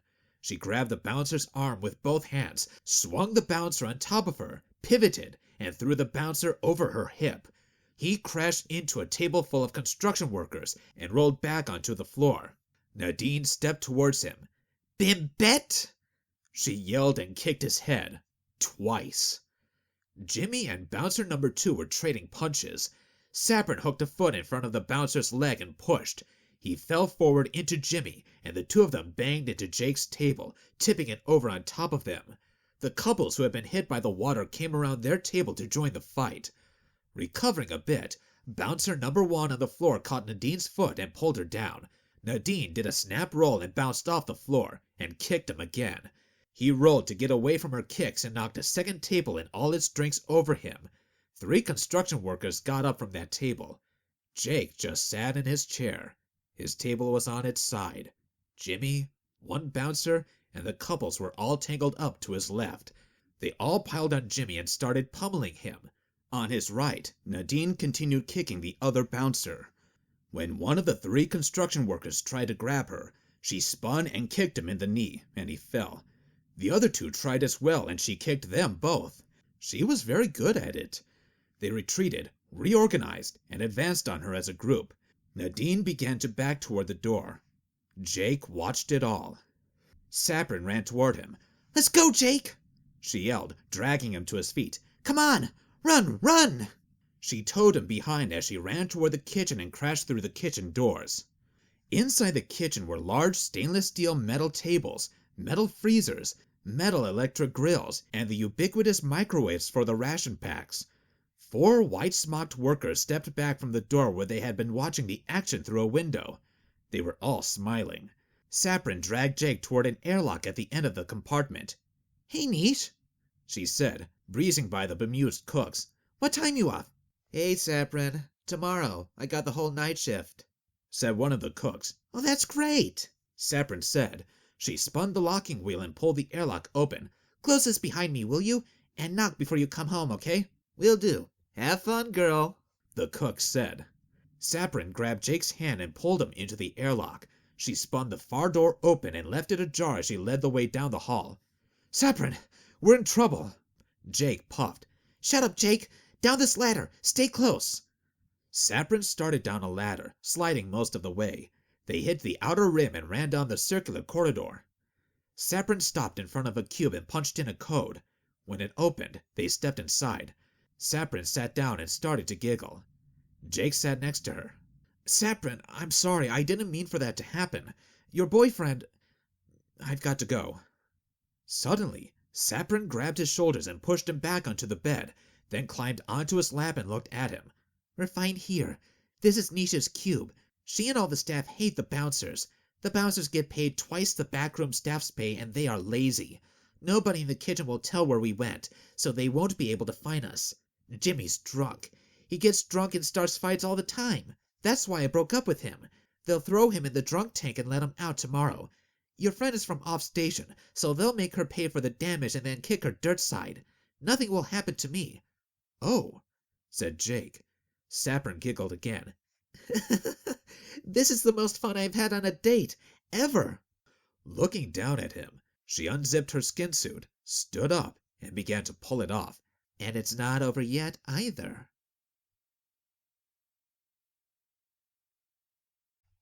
Chapter 18. Jake woke up. It was dark, and he wasn't quite clear where he was, or what the weight on his shoulder was. He tugged his left arm, but it didn't move. Turning, he saw Saprin's head pillowed on his shoulder. He stared at her for a moment, confused.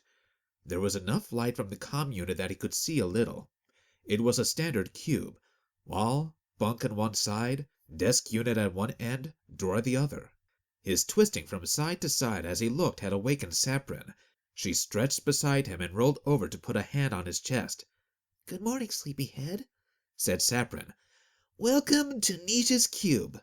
"Who is Niche?" "My second cousin. Or third cousin? Both, maybe. We're related.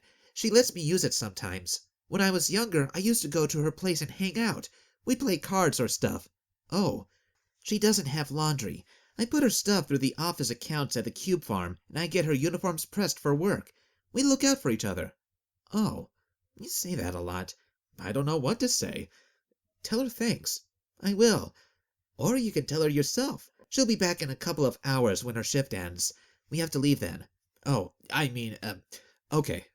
But that's not for a couple of hours. Saprin rolled over and sat on top of him. She giggled again, and Jake lost interest in the time. Later, they were lying back on the bed again. Saprin's head was now on his other shoulder. Jake didn't remember how that happened, but it didn't matter. The lights were still off. Jake could tell that Saprin was still small and round, but that didn't bother him so much anymore. Saprin. Yes? I'm sorry about your boyfriend. Don't be. But I feel bad. Maybe you had something going. I didn't mean to break it up. Saprin sat up and stretched her arms over her head. Jake, did you really grow up on a station? Is that the truth? Yes, that's the truth. But some other stuff isn't? Jake was silent. Okay, if it's really the truth, how many kids your age were in your last school class? Jake thought for a moment. 13. He was counting the grades above and below. Huh. She put her arms behind her back and stretched again. Smaller than here, then. There were 18 in my class. 9 boys, 9 girls. So? So, you should know. There's hardly anybody to date. We're kind of stuck with each other. There are only maybe 20 kids around my age. A lot of us are related, and some are already coupled up. Jimmy and I won't break up for long. There are maybe 3 potential boyfriends for me here who aren't my cousin or something, and about the same number of girls for him. We'll break up for a while, but we don't have anybody else. We'll get back together. Eventually. She flopped back down and put her head on his shoulder again. Oh, I like you, Jake. You're fun. But you won't stay long. Jake rolled sideways onto his elbow and looked down at her. He didn't say anything else. I'm glad you don't lie to me. It's fun to see you when you come in. Interesting things happen. People chase you, strangers. You bought me a great dinner. I've been in fights before, so has Jimmy, but not like that. Your girlfriend really clocked those guys. Nadine? She's not my girlfriend. She was. Jake shook his head. No, she wasn't. We never dated. You like her? Yes.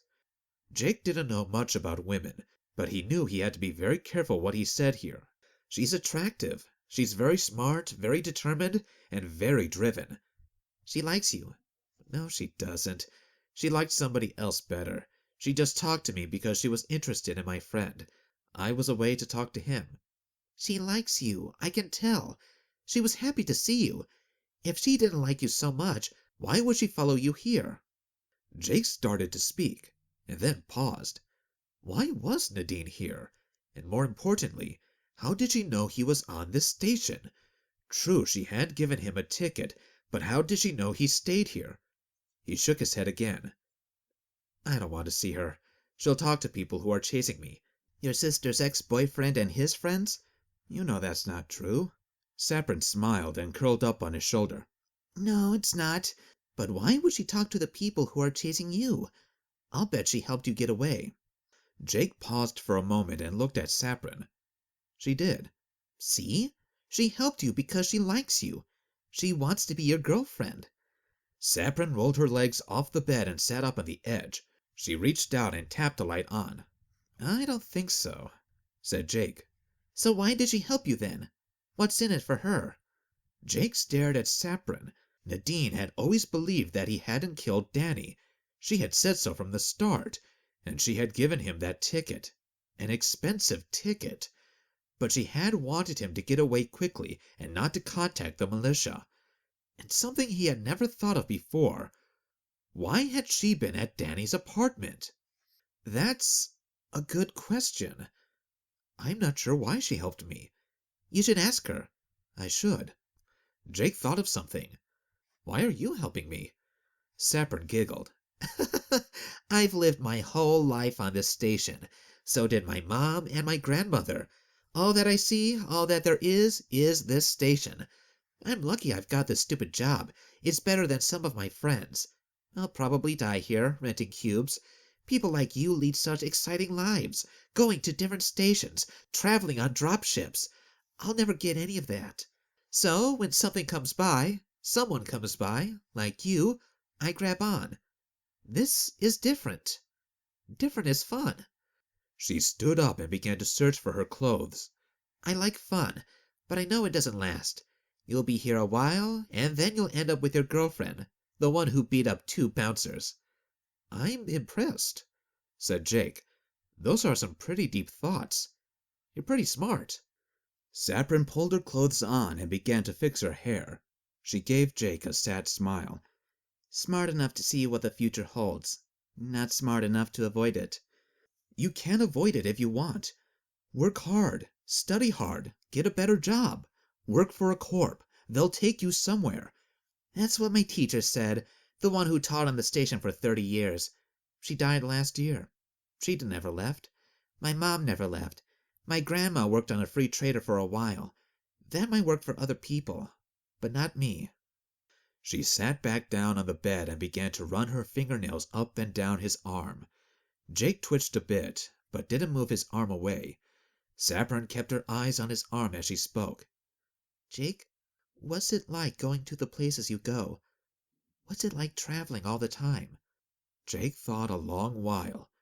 He remembered all the time he had spent working to save money for his ticket, all the times he was studying rather than drinking beer, not getting enough sleep the night before exams, working his job while going to school and writing papers for the other students, the fear and worry as he fled the station after Danny's murder, the shifts on the stinking Orange, sleeping it off in the cube here. It's exhausting. It's very exhausting. Saprin reminded him that they had to get out of the room in a few hours and that the bouncer would be looking for him. The station council will toss Jimmy in jail overnight and give him a fine. A small one. Your girlfriend, they'll do the same and give her a fine to get rid of her. Put her on the first ship out of here that will take her. She looks corporate. Is she corporate? She's not my girlfriend. But yes, she's corporate. So even if she is looking for you, she'll be on the first corporate ship out. You just have to avoid the bouncers. They'll beat the crap out of you. What about you? Won't they go after you?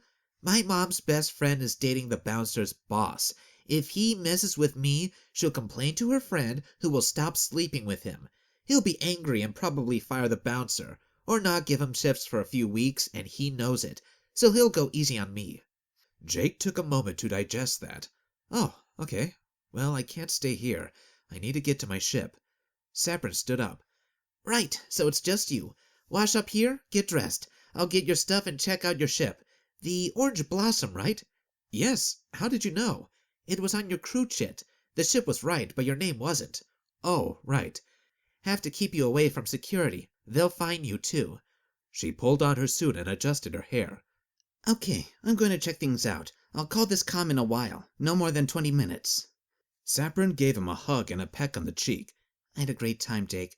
Come back and visit again. We'll go out to dinner, but somewhere else. Won't I see you again before I leave?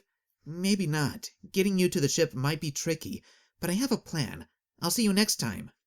She opened the door, stuck her head out, and peeked left and right, then turned and smiled and walked out the door. It clanked closed behind her. Jake didn't have to wait long. 15 minutes later he got an audio-only call, and he recognized the Cube Farm number. Yes? It's me. She's here watching. Saprin whispered. She? Oh, Nadine. She's watching. She might have seen me check the ship out. Someone's idling in front of my desk. They can't hear me, but they can see where I go. Okay, what do I do? Wait there. My second cousin will come by in 10 minutes. She'll have your clothes and she'll show you a back way. The password is work sucks. Work sucks. Yes, gotta go. Safe travels. Safe travels. Jake replied, but the line was dead. Exactly 7 minutes later the door bonged. Jake was dressed, packed, and ready to go, so he opened it. He didn't see anybody, but then a voice came from below. Work sucks. Jake looked down. Standing in front of him was a freckled redhead half his height, dragging his bag behind her. Here, you carry this. She shoved the bag toward him. How old are you? I'm 11. Saprin said you would be ready. Are you ready to go? Yes. I'm Corey. Follow me. She turned around and scampered down the corridor. Jake shouldered his bag and followed her. Corey moved as though she knew her way around the station. After reaching the end of the corridor, she climbed several levels towards the core, then crossed partway spinward. She waited at a corner until Jake caught up. She put her finger to her lips and peered around the corner, then withdrew her head and turned back to Jake. We're going to go up a big set of stairs over the bio area. Don't make any noise so nobody looks up at us. Go quick. At the top of the stairs, there's another ladder. Go down that right away when you get there. Corey disappeared around the corner. Jake didn't have a chance to say anything, but he peered around the corner and saw her running up a set of stairs that stretched into the distance. She didn't make any sounds. He hefted his bag on his left shoulder and began to scramble after her. He used his right arm to grasp the railing and partly hold himself up so that his feet didn't clang on the steps. He looked down and saw the bio area of the station below. Groups of people sat around talking or milled aimlessly. Clusters of plants shielded him from direct view, but if he could see them, that meant they could see him, but only if they looked up. He lifted his feet up to a tiptoe. When he reached the top of the stairs, Corey was waiting for him.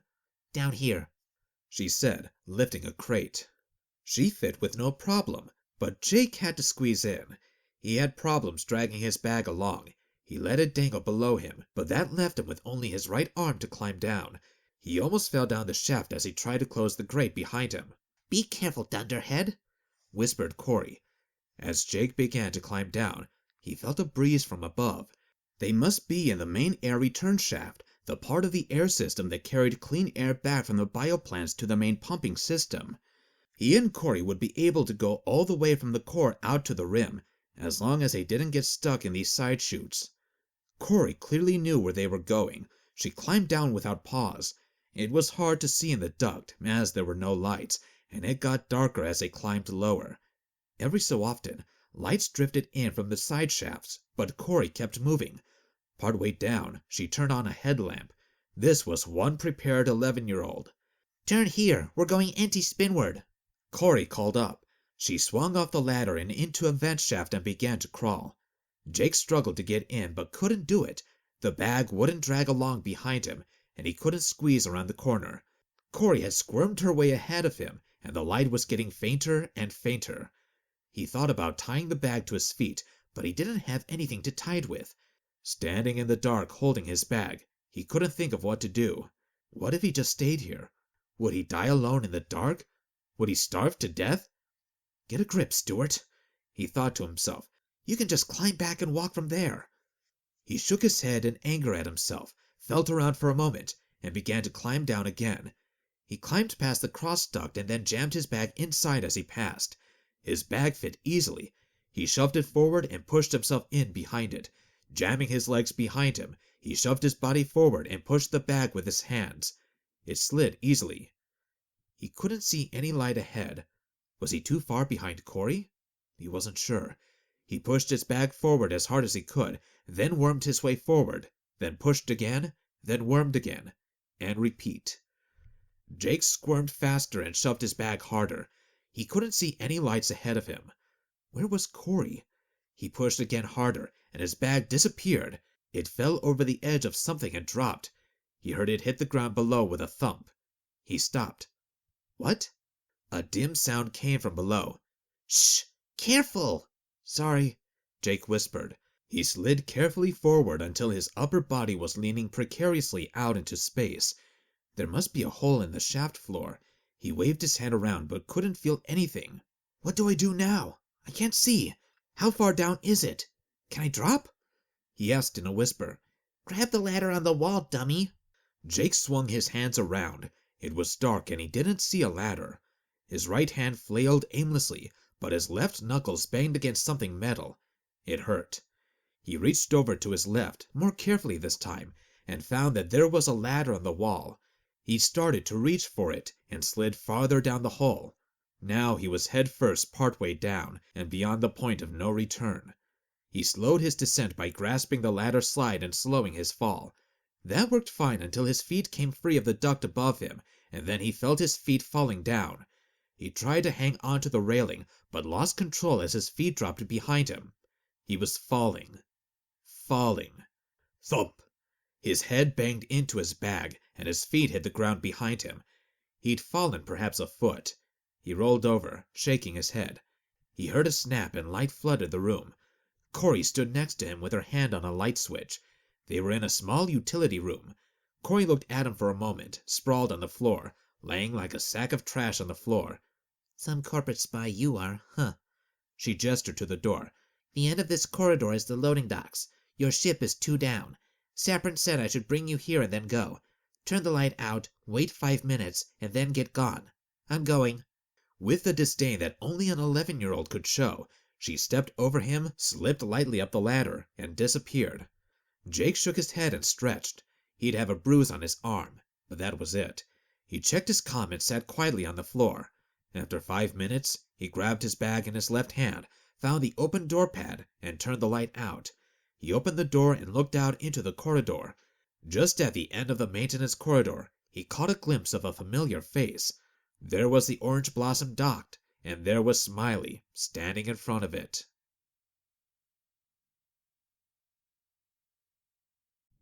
Chapter 19. Jake, good to see you back, said Smiley. Really, Smiley? Jake responded. He still didn't know Smiley's real name. Yeah, you just missed your friends. Friends? I don't have any friends here. Really? A girl and 2 guys? They said they were your friends, asked about you, wanted to know when you would be back. I don't know who you're talking about, Smiley, but we have some other business. Other business? Jake dumped his bag on the deck and dusted off his hands, which were covered with dust from the air ducts. Payout before we start. 250 credits. You know the drill. That's right, that's right. But you know, Jake, we might be a little overcrewed this trip. Might not be any room for you. You might have to stay here. Stay here? You don't need me? Maybe not this time. Too many crew, not enough work, less money for everybody. Smiley flashed his grin and spread his hands wide in a "what can you do" type of gesture. Smiley, you get half of my money. You can't get a better deal than that, not and have anybody eat. Well, I might have to leave you here. Stay with your friends. Unless we get a new deal. Jake felt himself start to panic. He needed to get away. He wasn't sure why Nadine was here, but it couldn't be good. Was she with the 2 men who had tried to kill him? Nadine couldn't stay here forever. But if she knew what ship he was on, wouldn't she turn him in? Jake opened his mouth to cave in, beg for passage, forgo his cut. But then he stopped. Smiley kept smiling, but Jake had learned a bit about the different types of smiles. This wasn't his total shit-eating grin. This was more of his "let's try and work this out" grin, with a little side of calculation. Jake snapped his mouth closed. Where are they then? Who? My friends.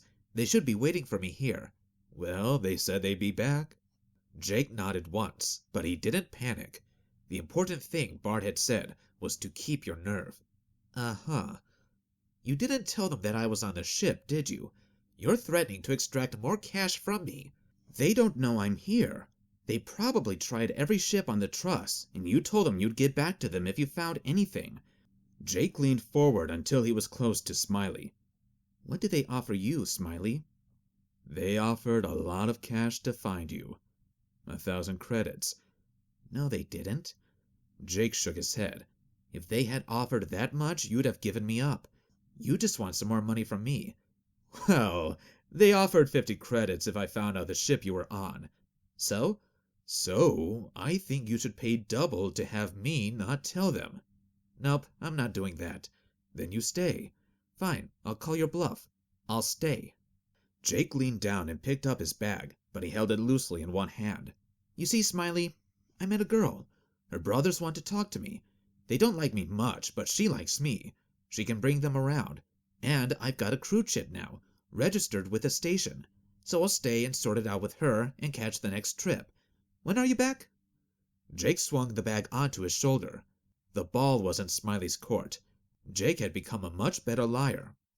I think you're bluffing. No, I'm not. If I stay, you lose 250 credits, and whatever the captain does to you because you are short crew. If you find somebody else, there will be problems. You know I'm reliable, and you can't be too sure about new guys. It's in your best interest to keep your mouth shut and pay me now." Smiley was silent. Jake remembered something else Bart had told him. "Whoever talks first loses." It was hard, but he kept his mouth shut. Smiley stared at him for a moment. The moment stretched out, and then he laughed. "You get better at this every trip, kid. Welcome back." He stepped aside. Jake didn't move, just held out his hand. "Cash." "Of course. I hadn't forgotten. Here you go." Smiley handed him a credit chip. Jake checked the balance first before he thumbed the receipt. The trip started much the same as the last one. Stinky and Smelly were back. The older guys were back. There was only one new guy who wasn't particularly incompetent, at least by new guy standards. Jake fell into a routine. Work a 12-hour shift, eat, sleep, eat, work another 12-hour shift. He even managed to exchange a few words with the engine room crew. They went to 4 different stations in the first few days, and then there was a 24-hour lull while they climbed up to another station. Jake was lying in his bunk, the most comfortable place to be while under thrust. He just finished a 12-hour shift moving containers around, and they were heading to the next station. Smiley had told them they had 24 hours until the next stop, so they could relax. The new guy was younger than Jake and seemed greener, if that was possible. Jake had been told his name, but the rest of the compartment called him the new guy. "So, where are we going next?" asked the new guy. "Don't know, don't care," Jake said. "We'll be back at Transfer 3 in a few days." He leaned back in his bunk. He had managed to purchase a cheap portable entertainment unit on one of the stations. It wasn't much, but it played music and video. "What are you watching?" the new guy asked. "An operation manual on how to fix airlock electronics." "Why do you need that?" "I don't need it, but I used to work on a station. We had locks like this. It's always good to know how to fix things. Why are you working here now, Jake?" He ignored the question, so the new guy kept talking. "I'm here because my stepdad told me to beat it. He said he and my mom could feed 2 kids, not 3, and it was time for me to find a new job." "Uh-huh. It isn't a great job, but it's a start, right?" "Sure, a start." Jake rewound his screen.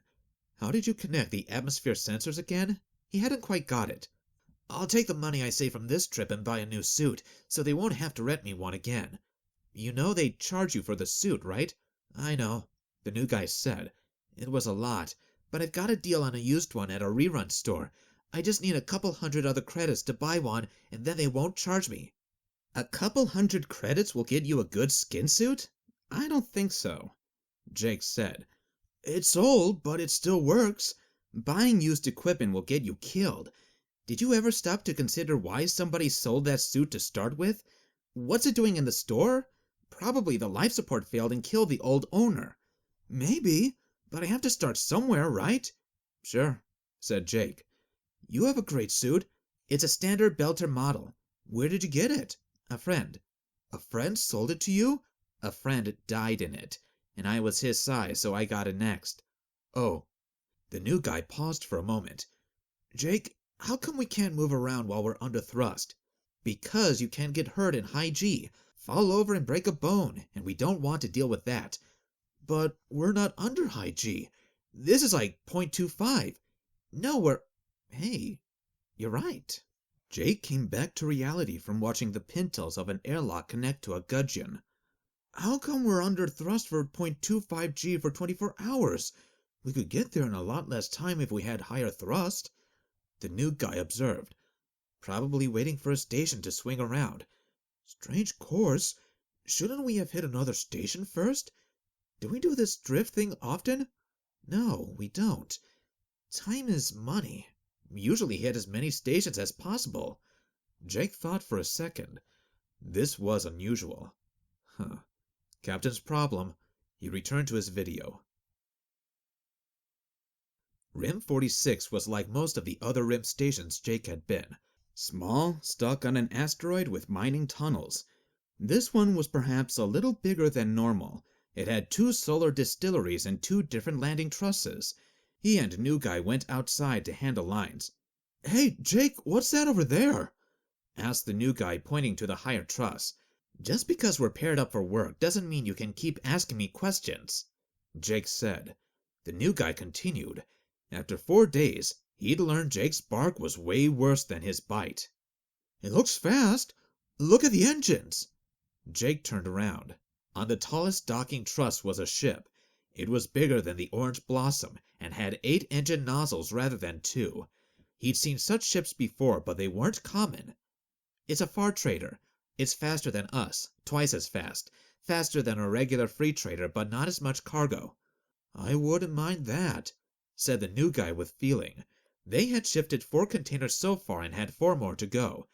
It was going to be another long shift. 6 hours later, they were almost done. They were just waiting for the final lines to be dogged. Smiley was on the comm. On the hull. Jake, I need you dockside. What for, Smiley? Asked Jake. Go stand by the side of the fuel system. Plug into the airlock out there and go inside. They'll give you a package. TNT, stand by the dock lines. Everybody else, back in. Once Jake comes back, we'll unlock and head out. Fuel system airlock. Got it. Jake pushed off the ship and floated across the gap to the station truss. He landed with a gentle bump at the far side. He glanced behind him to see the new guy going in the aft airlock and some activity on the front lock. He plugged into the comm next to the airlock. The ship sent me, he said. I'm supposed to pick something up, put it in the lock, and I'll open up and grab it. Who are you again, son? It sounded like an old man talking.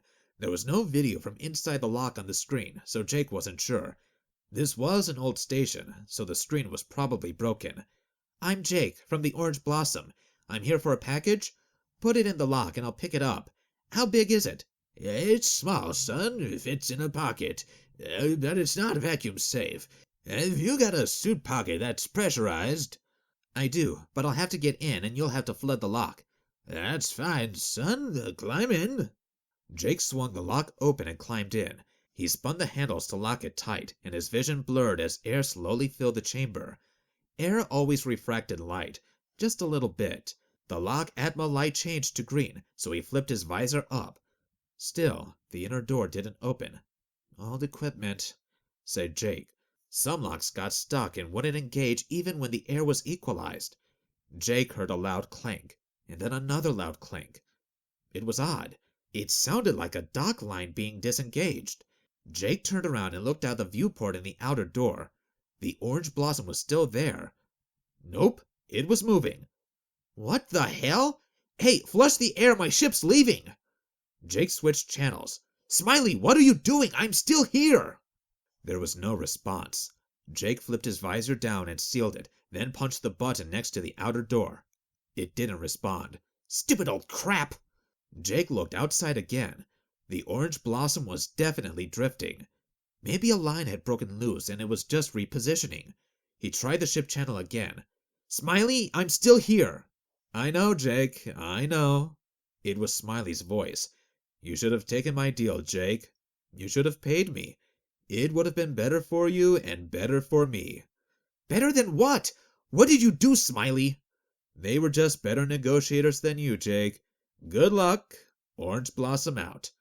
A blue flare lit in front of him. Crap! Jake said. That was the main engine. As the Orange Blossom continued moving away, Jake watched it get smaller in the viewport. He looked at the lock status board. The lock was full of air. He tried the outer button again, but nothing happened. He tried to spin the handles on the outer hatch, but they wouldn't move. He flipped his visor up, turned around, and tried the inner hatch. The door handle spun easily, so he spun the door open and pushed it inward. 4 figures stood in front of him. "Hello, Nadine," he said to the blonde girl in the center.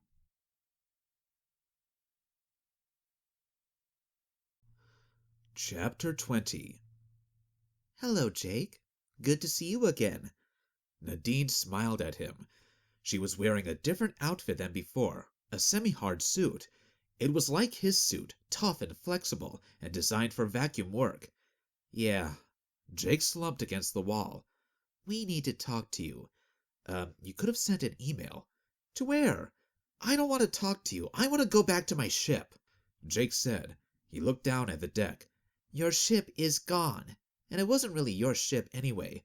I want to go back. I'll call them. Say they marooned me. Nadine shook her head. They won't answer. Somebody will hear me. Ships get in trouble for marooning crew. Too bad you aren't listed as crew then, huh? Good point, thought Jake. I'll call the militia. No, you won't, Nadine said. They'll send you to South. Don't worry. After we've had our talk, I'll drop you off where you want to go. Our talk? Jake looked up at Nadine. We need to talk about Danny. I didn't kill Danny, Jake said. I just got scared and ran away. You know this. You helped me. I know you didn't kill him, but I need to talk to you about that and some other things. Come on out. Jake surveyed the group. There was Nadine in the front. Behind her loomed two men. The taller of the two had pale white skin, black eyes, coarse black hair, and a neatly trimmed black mustache. His partner was shorter, not much taller than Nadine, but with very broad shoulders. His skin was just as pale, but his eyes were brown, as was his beard. Brown stubble covered his shaven head. Both wore a bored expression. Their suits were of similar design, painted in matching high-visibility blue and white check. Metal plates reinforced the chest, arms, and thighs. Jake looked at their collar and saw corporate flashes. Some sort of rent-a-guard company, then, and the modified hard suits would function as body armor, and their belt pouches probably contained stunners. An older man with a patched skin suit stood next to Nadine, by the hatch panel. He had watery blue eyes and greasy gray hair, hacked off to fit inside a helmet. An electronic toolkit was strapped to his belt. Jake looked at him. You okay with this, old-timer? Marooning somebody? I didn't maroon you, boy. Your captain did. But I'm here and with your help. All I did was open an airlock. We see the orange blossom from time to time. We know them. They treat us just fine, and we'd like to encourage more visits from them. I don't know your story, but I trust they had a good reason to leave you here. Oh, and I have a package for you. The man handed something through the airlock. Jake looked at it. What is it? Your pay. They paid you out. Jake took it and put it in a suit pocket. What are you going to do with me? Steal my money and then space me? Son, you came here on a ship, and you're leaving on a ship. That seems fair to me. What will the station council say when they hear about this? Jake asked. Since I'm the president of the council, and since we've already discussed it, they'll say you're not part of me and mine, so you're on your own. This is a rim station, son. We look after ourselves, but that's all we can afford to look after. Nadine jumped in. Thanks for your help, but we have business. Jake, come with us. We'll get you fed and showered, and then we'll talk. After our talk, we'll drop you off. Jake didn't move, and Nadine frowned. Jake, you are coming with us one way or another, even if we have to drag you out. Jake still didn't move. You sound different, Nadine. Not flirty like you were in school. More decisive.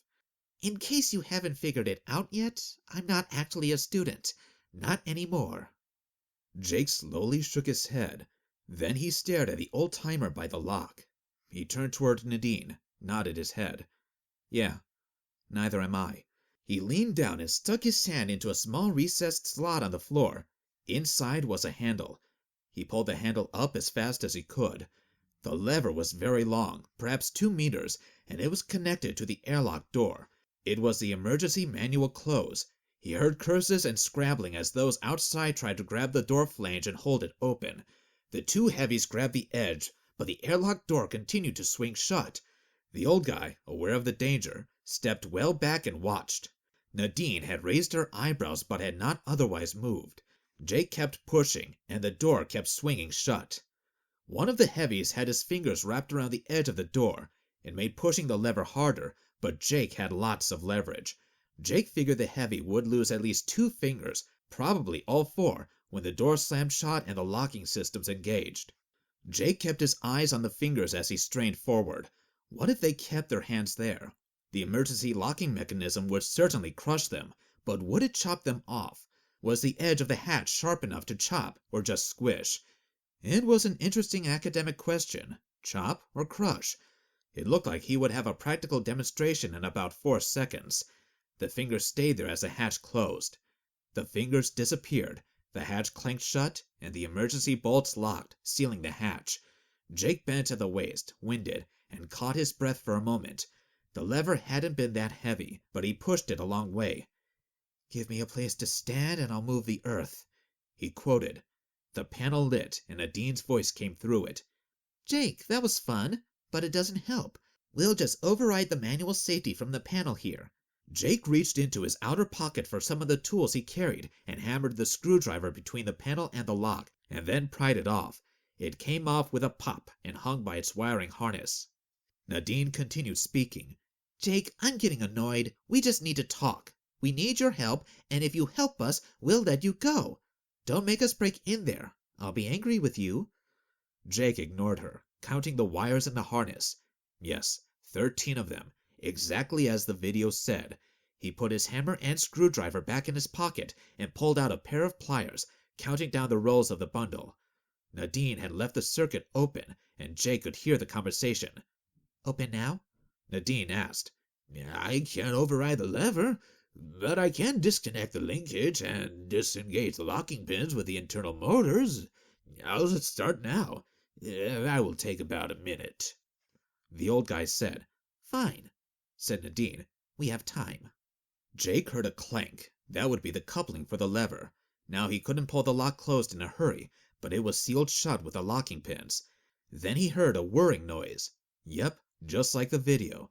That would be the pins withdrawing slowly. Jake continued counting. 6, 7, 8. At number 8, he clipped the wire. The whirring continued. He kept counting. 10, 11. Clip. The whirring stopped. Jake let out his breath. The speaker kept chattering. "He did what?" asked Nadine. "Disengage the electronics. We'll have to open the lock on this side and manually pull the couplings out." "How long will that take?" "Time? I'll need to get help." Nadine addressed him again. "Jake, listen, we're on your side. Don't get in any more trouble here." Jake leaned down and stuck his mouth close to the speaker. "I'm wanted for murder. I've been marooned on a strange station. This station wants to steal my money and space me, and the people claiming to be on my side started a bar fight and beat up everybody around me. How much more trouble can I get in?" "Jake, we can work this out." "I don't think so, Nadine. I'm sorry. I'm tired of hiding. I didn't do anything. And all people want to do now is arrest me, steal money from me, work me to death, whatever. I can't take it anymore." "Just relax, Jake. We'll work this out. I just need a few questions answered, and we'll take you where you want to go."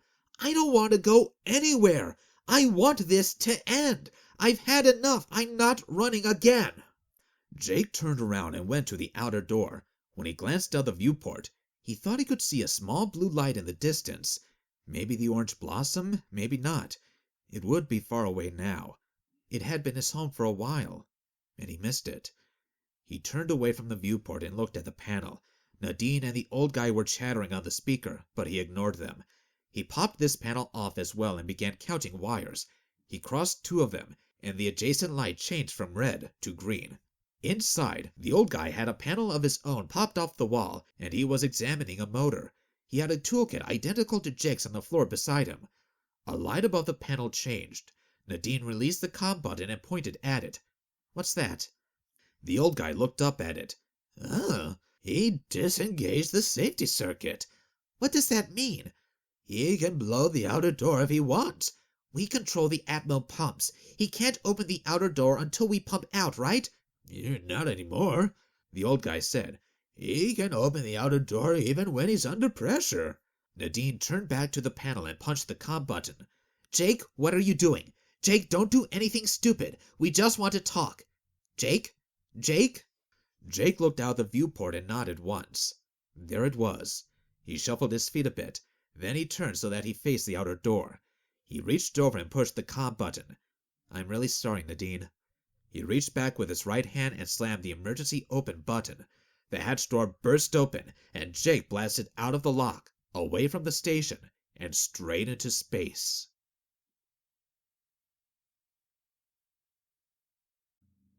Chapter 21. "Where did he go?" Nadine yelled. "He's blasted out," said the old guy. Open the lock! We need to get him! Nadine began to seal up her suit. The old guy shook his head. "We can't. We'll decompress this whole side." We'll pay for the damages, Nadine said. warn everybody and get this open. The old guy shook his head again. "Nope. We've got electrical and some hydroponics over here. That'll kill them, and they can't be replaced. It'll screw up the air supply." One of the heavies moved behind him. "She said open it, so you open it." The old guy smiled up at him. "Well, big fella, it'll take 30 minutes with heavy tools, and that's if I get help. You gonna stand over me and hit me until I turn a screw 300 times? You think that'll work?" No, that won't help. Nadine waved off her crew and turned to the old guy. We need another airlock, or we should contact the duty ship. The old guy shook his head. "No duty ship. We can't afford it. But there's another airlock. Follow me." He turned and began hiking down the corridor. What about station ops? Will they be tracking him? Nadine asked. The old guy looked back at her and snorted. Nadine nodded. Right, not mad. And the radar's probably not on either. The old guy nodded. "You got it, pretty lady." Airlock, now, said Nadine, pointing forward. They trotted through the corridors, down a shaft and around a corridor to another airlock. All four piled in, suiting up as they entered. A quick check from the old guy that they all had sealed their helmets, and the door opened. They clambered out and quickly walked along the outside of the station onto the surface. They hadn't gone more than 100 meters before they saw the lock near the fueling station at the end of the truss. Looking up from below, the outer door hung wide open, blasted out by the air pressure. Red lights flashed around it. Everybody look for him. He can't have gone far, Nadine ordered. "We should have charged you more," said the old guy. Well, you didn't and you can't now. We need to find Jake. She turned her head and stared out into space. The others followed, except the old guy, who gave a quick glance toward the horizon, away from the station. Then he shrugged and pushed forward, grabbed the truss, and began climbing. Nadine noticed and called on their radio channel. Where are you going? "I looked as well as I'll ever be able to, and I don't see him. He didn't call in on the emergency station channel, or somebody would have noticed that. I can't do much else, so I'm going up there and getting in that lock and closing that Empire damned hatch, so I can fix it before the next freighter comes in." He kept climbing. Nadine grimaced, then reached into an outer pocket and took out a pair of goggles with a plug attachment on one side. She snapped the goggles on the front of her visor and plugged them into a port on the side of her helmet. She began slowly moving her head from left to right, scanning the sky. One of the heavies spoke up. "What are you doing, looking back and forth like that?" I'm looking for Jake. "You think you're going to see him looking like that? You must have great eyes." He snickered on the channel, then turned towards his partner. "What do you think, Demetrios? Think she'll see him 5 clicks away?" I don't know what Demetrios thinks, interrupted Nadine, continuing to scan. but here's what I think. I think I've got an infrared scanner built into my helmet display. It's old Empire, and I think it can see a warm body against a cold background very easily. And I further think that your boss made it pretty clear to you who is in charge on this mission. And I think he'll mess you up pretty badly if I complain the least bit about how you behaved this trip. So I think that, until I decide the scan is done, you two are going to stand there and shut up. That's what I think. Is that what you think, Demetrios?" Demetrios was no fool. He stepped back where Nadine couldn't see him and made a cutting gesture across his neck at his partner. Then he spoke up. "Yes, ma'am, that's exactly what I think. I think we'll stay here and shut up till you tell us we're done." The first heavy shut up. Nadine kept moving her head slowly from side to side. Nobody spoke until she stopped. Computer can't see him. He's probably too far away. Demetrios coughed. Or he could have gotten killed right away. His body could cool down pretty quickly if he left his faceplate up. He paused for a moment. "Ma'am?" Could be, agreed Nadine. but he's not the type to do that. Not deliberately. "Could have been an accident, ma'am." Could be. back to the ship. We'll use the sensors there and do a bit of a float around to double check. The group hurried back to the airlock and re-entered the station. They passed by the old guy and a crew fixing the fuel station airlock. They were almost done, it looked like. The old guy waved at them. "You guys dropping?" Yes, said Nadine. "You're clear to go whenever you want." The old guy said, "Pleasure doing business with you. Come back soon." sure, said Nadine. She didn't say she'd be back. She hated rim stations like this one. Nadine and her 2 escorts moved through an airlock, through a flexible tube, and into their ship. It was a standard fast trader, not rare, but uncommon. It flew faster and farther than a regular trader, but had the same interfaces, locks, and equipment. Demetrios and company moved back to the crew quarters without asking. They were strictly muscle, and neither could pilot a runabout, never mind a ship. Nadine walked forward to the bridge and past the suit's storage, racked her helmet, and climbed down into the pilot's seat. A single light glowed red. The cargo door wasn't locked. After unlocking the board, she closed the cargo door, then disengaged the docking lines and thrust away from the station. She turned the thrust off and let the ship float. She had just begun to program a radar sweep when she felt a coldness on the back of her head. Slowly, she tilted her head up until she could see the viewport in front of her, and the reflection of the man standing behind her. Hello, Jake. Hello, Nadine. Shotgun? Yes. Where did you get a shotgun? You didn't have it before. One of your goons left it in the gun rack by the hatch. I had enough time for a quick search before you came on board. That sounds like something they'd do. I'll have to speak to them about it. How did you get on board? You blew out into space. We thought you were dead. I just eyeballed the rotation and the ship's spot on the tower, and I blew myself toward it. I caught the cargo container and hid behind it. And climbed inside. That's why I had the warning light. Yes. Nadine smiled. Smart, Jake. Why didn't you just fly away? Steal the ship? I was trying. I was having problems unlocking your board. I was going to take it off and try the manual overrides, but then you were here. You've learned a lot, Jake. I always knew you were a smart kid. Thanks. Now we need to go. You're going to take me out of here. Of course, Jake. No problem. No problem. Of course. Whatever you want. Nadine turned her head over her shoulder, offered her most winning smile, and tossed her hair. Even after everything that had happened, Jake blushed when she smiled at him like that. Right. We just need a destination. She reached out and tapped a key. A navigation screen appeared on one of the displays. Oh, okay. So, Jake, where do you want to go? She tapped another key. Back to Rim 46? They're not too happy about you wrecking their lock. I didn't wreck it. I deactivated it. Whatever. But I'll bet you don't want to stay here. No, probably not. And you don't want to go back to school on a TGI station because they think you murdered Danny. I didn't murder Danny, Jake said. He was like that when I got there. So, want me to set course for TGI? No. So let's see what else there is. She tapped a few more keys. Transfer 3 is a possibility, but they might want to talk to you as well about that ride you started in the restaurant. You were part of that. Yes, but it was mostly you and your friend, and I already paid my fine. Do you want to go there? No. There was a long pause. Jake stepped back a bit, and Nadine slowly swiveled her chair around to face him. So, where do you want to go, Jake? He was silent. That's what I thought. And you've never handled a shotgun before, have you? Lots of times. Jake brandished the shotgun and poked it toward her. Nadine reached out and grabbed the barrel and pointed it toward the ceiling. Startled, Jake pulled the trigger. It clicked, but nothing happened. He pulled the trigger again. Nothing. Nadine kept holding the barrel as Jake struggled with the trigger. It continued to click but didn't fire. Finally, Nadine reached out with both hands and pulled the shotgun away. I don't think so. You still have the safety on. So, you broke in and hijacked a ship, held the crew at gunpoint, and for what? Jake just shook his head and slumped. What are you going to do? Well, first I'm going to lock the board.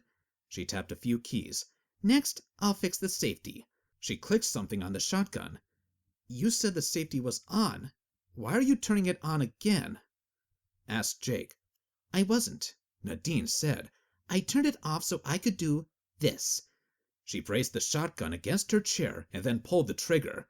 Jake felt a terrific pain on his chest, and he flew backward and smashed against the bulkhead. His vision started going dark. As the light faded, he thought, "She shot me. Really?"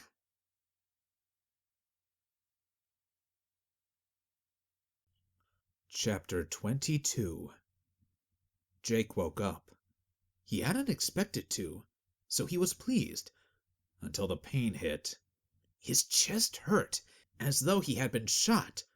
Right, he had been shot! He gasped for breath, and it caught with a yelp.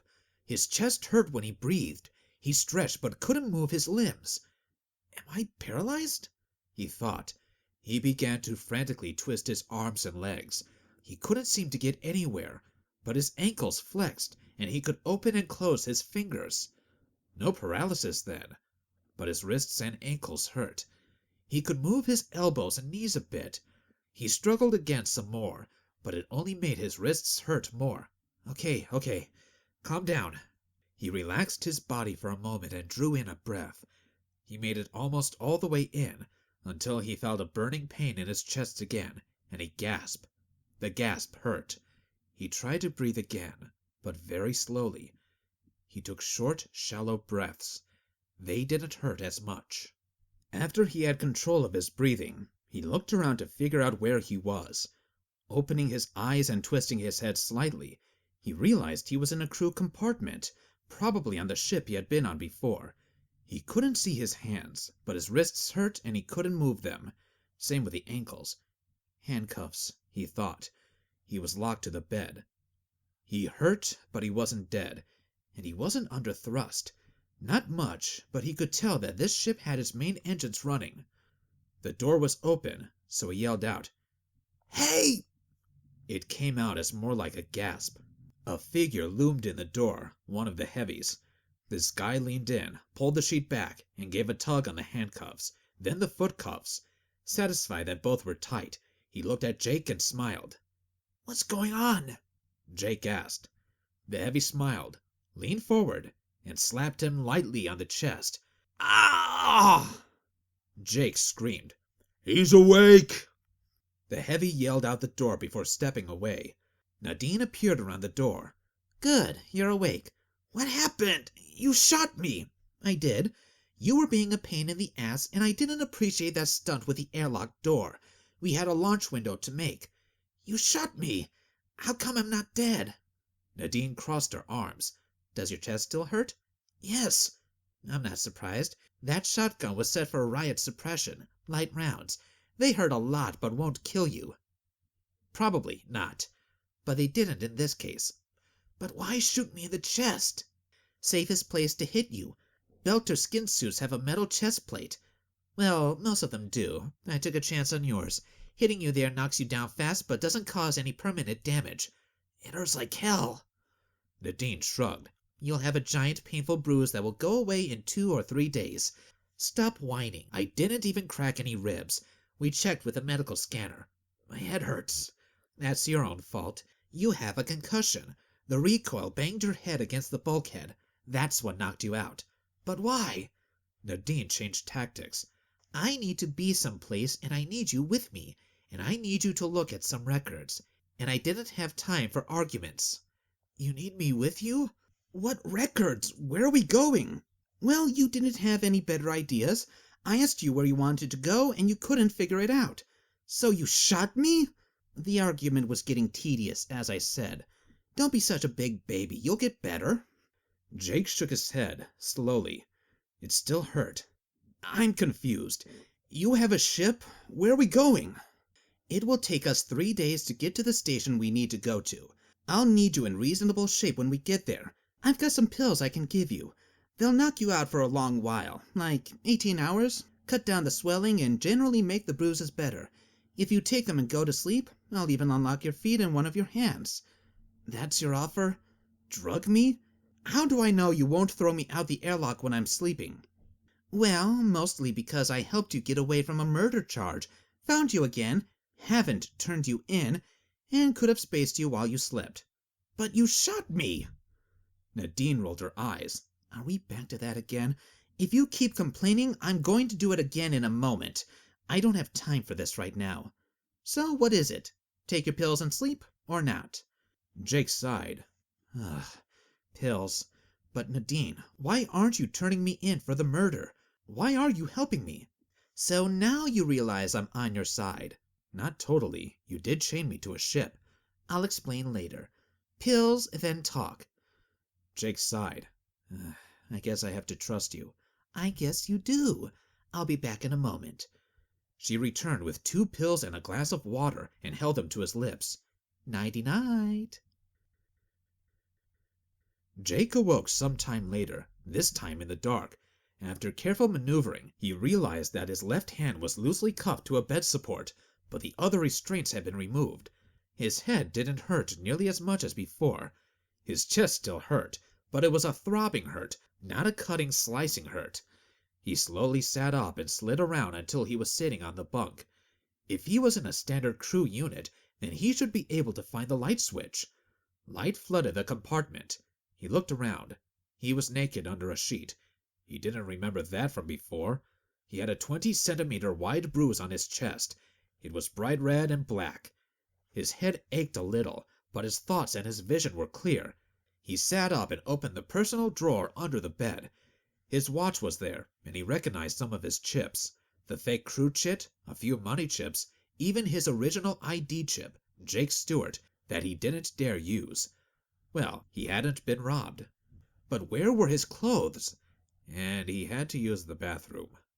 He punched a code on the comm unit, the standard combo for all ships' bridges everywhere. The answer was immediate. Yes. It was one of the heavies. I need to use the bathroom, and I need some clothes. Wait. The channel cut off. Jake frowned but sat for a moment, looking around. Less than a minute later, Nadine appeared. Jake hurriedly drew the sheet around him. Oh, so modest! She laughed. I need to use the bathroom. I'll unlock you if you promise not to give me trouble. Otherwise, the cuffs stay on. No trouble. And where are my clothes? You don't remember? Not really. Jake, I'm surprised at you. Why, after I undressed you, we had wild, passionate sex 3 times, and you kept coming back for more. You were an animal. She smiled at him. Jake blushed and stammered. Really? No, not really, you idiot. You fell asleep right away. And you stank so bad I stripped all your clothes off and put them in the fresher. Wait a moment. She stepped back into the hall and he heard a rattling sound. She returned a moment later and threw a pile of clothes at him. Here, I'll unlock your cuffs. As she leaned over and unlocked the handle around his wrist, her hair brushed by Jake's face. She smelled very nice. There. Now, put on some clothes. Use the head. Take a shower. I'll be in the galley. We can talk while you eat. She stepped out. Jake realized he was hungry, and dirty, and still hurting, and confused, and on a ship going somewhere, but he didn't know where. One thing at a time, he told himself. He began to dress. Belter training had conditioned Jake to shower quickly in a station, and a ship wasn't any different. He dressed, used the head, showered, and put himself back together. Jake walked up to the bridge. If this freighter was like all far traders, the galley would be there. And it was. There was Nadine sitting, eating. She had a green, yellow, red, white in front of her. That was an expensive meal for a trader. 2 vegetables, green and yellow, a red fruit, and the white looked like it was a fish of some sort. Food over there for you. Basic on the wall. Nadine pointed to the rack next to the microwave. Jake took another green, yellow, red, white, pushed it in the slot, and pressed the appropriate buttons. Fancy food, Jake remarked. I hate algae, Nadine said, and I don't like the green and red, green, blue. Red, green, blue was the cheapest food tray available. Apples, beans, and a blue algae. Red, green, blue. Okay. Jake began to eat. He was incredibly hungry. He pulled the metal foil off and ate the entire tray while Nadine watched. He was licking his spoon. It had been in the personal drawer, when Nadine said, Take another if you want. We have plenty. Jake looked at her. I've never had more than 1 tray at a meal. Well, things are different here. I guess. Why don't I eat and you tell me what's different? Fair enough? Jake got another tray, put it in the slot, and came back and sat down. Is this your ship? Jake asked. My employers, said Nadine. And your employers are? Not important. Not to you.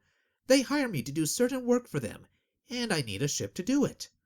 Nadine finished eating her tray and slid it in the disposal slot. I see.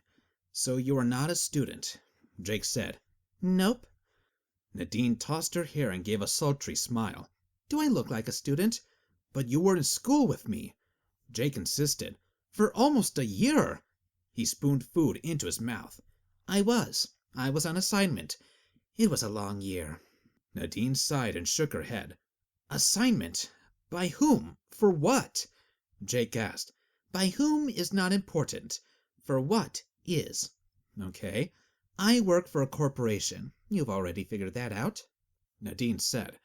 Everybody could figure that out. You said you worked for a division of TGI back at college. Jake took another big bite of his meal. I did say that. My division does investigations. You were a spy? Nadine laughed. No, fraud investigations. Jake put his spoon down and leaned forward. What type of fraud? Insurance fraud. That's what we started with. I was there on the trail of a big fraud investigation. We'd been tracking a ring of corporate crew that were falsifying insurance documents. But then we uncovered smuggling with TGI ships. A big ring. The fraud and the smuggling were part of the same investigation. I see. Where do I come into this? Nadine looked at him for a moment, then got up and walked to the wall and drew a cup of basic. She sat down across from him and stared at him over the rim. Well, frankly, Jake, you caught them. What? You caught them. We knew generally what was going on and generally where it was going, but we couldn't identify the exact ships. You figured that out with your analysis of the logs and the mass readings and so on. Oh. Yep, you did what we couldn't do. So you were on the trail of these crooks, and I found them for you? Yes. Why didn't you tell me this? Or arrest them? Or something? Why did Danny die? Danny was with us. Danny was with you? Yes, he was helping. He didn't work for my corp, but he was giving us information. You discovered what you thought was fraud, but we knew it was a cover for the smuggling. That's how they got some of the ship's crew involved.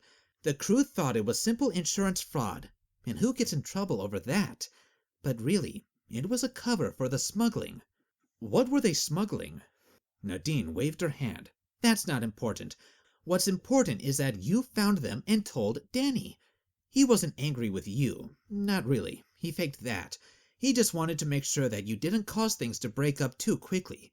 We needed to know all the people involved in this, so we wanted it to go on a while. That's why we set you up with Mr. Dashi to get fired. We needed the scam to keep running.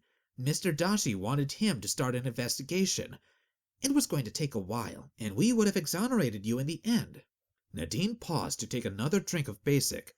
He got in touch with me, and we were getting ready to shadow all the ships involved and do a tracker on them. Then he got killed. I didn't kill him, Jake said. I know you didn't kill him. Why do you think I helped you get off the station while I sorted things out? You really believe that I didn't kill him? Absolutely. How do you know?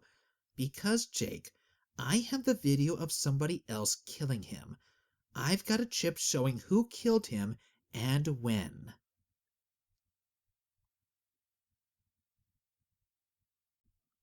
Chapter 23. Jake stared at Nadine over the galley table. You have a chip with Danny being killed on it? He asked. Yes. It wasn't you. I know that. Who was it? Never mind. Never mind? But I want to know who did it. If you show that to the militia, they'll drop the charges. They will. And I'll give it to you. You will? Yes, Jake, I will. But... Nadine took a long pull from the cup of basic she held in her hand. But what? I want you to find a cargo shipment for me, she said. A cargo shipment? A particular cargo shipment. We've been tracking some of them, but your intuition is better. You found more and better connections. I was impressed with the smugglers you found. We had found some, but not as many, and not as quickly as you. Nadine put her cup down. Will you help me? Why do you need me? Something big is happening. We've got indications that there was a shipment of about 4 containers stolen groundside, destined for some of the Outer Rim stations. We need to know which ship is going to take it out. Do you know what was stolen? We have a fairly good idea from the time frame, but there are hundreds of ships involved. We can't search them all, so we need you to narrow down the ships to search. Nadine took a long pull from her cup. That's not the answer to my question, Jake said, frowning. What was stolen doesn't matter. We need to know where it's going. So why don't you do it yourself? Jake asked. You had my records. I gave them to Danny before he was killed. That's what got me in this mess. You gave us your results, not your methods. We tried to copy them, but it didn't work. It didn't? No.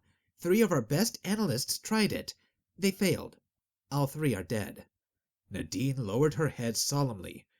Jake dropped his cup of basic. It clattered, but didn't spill. Dead? All of them? Were they murdered too? No. They died of boredom. What? Nadine laughed. Just kidding, Jake. They're fine. But accounting is so boring. I read the results. I wanted to take a nap, or shoot myself, or both. But you seem to have a knack for these things. I want you to find the ship that is moving this shipment. Once that's confirmed, we'll take it from there. And I'll give you that video and send a copy to the militia to prove that you aren't the murderer.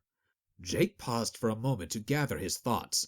He got up and walked over to the wall and turned the cap to run himself a cup of basic.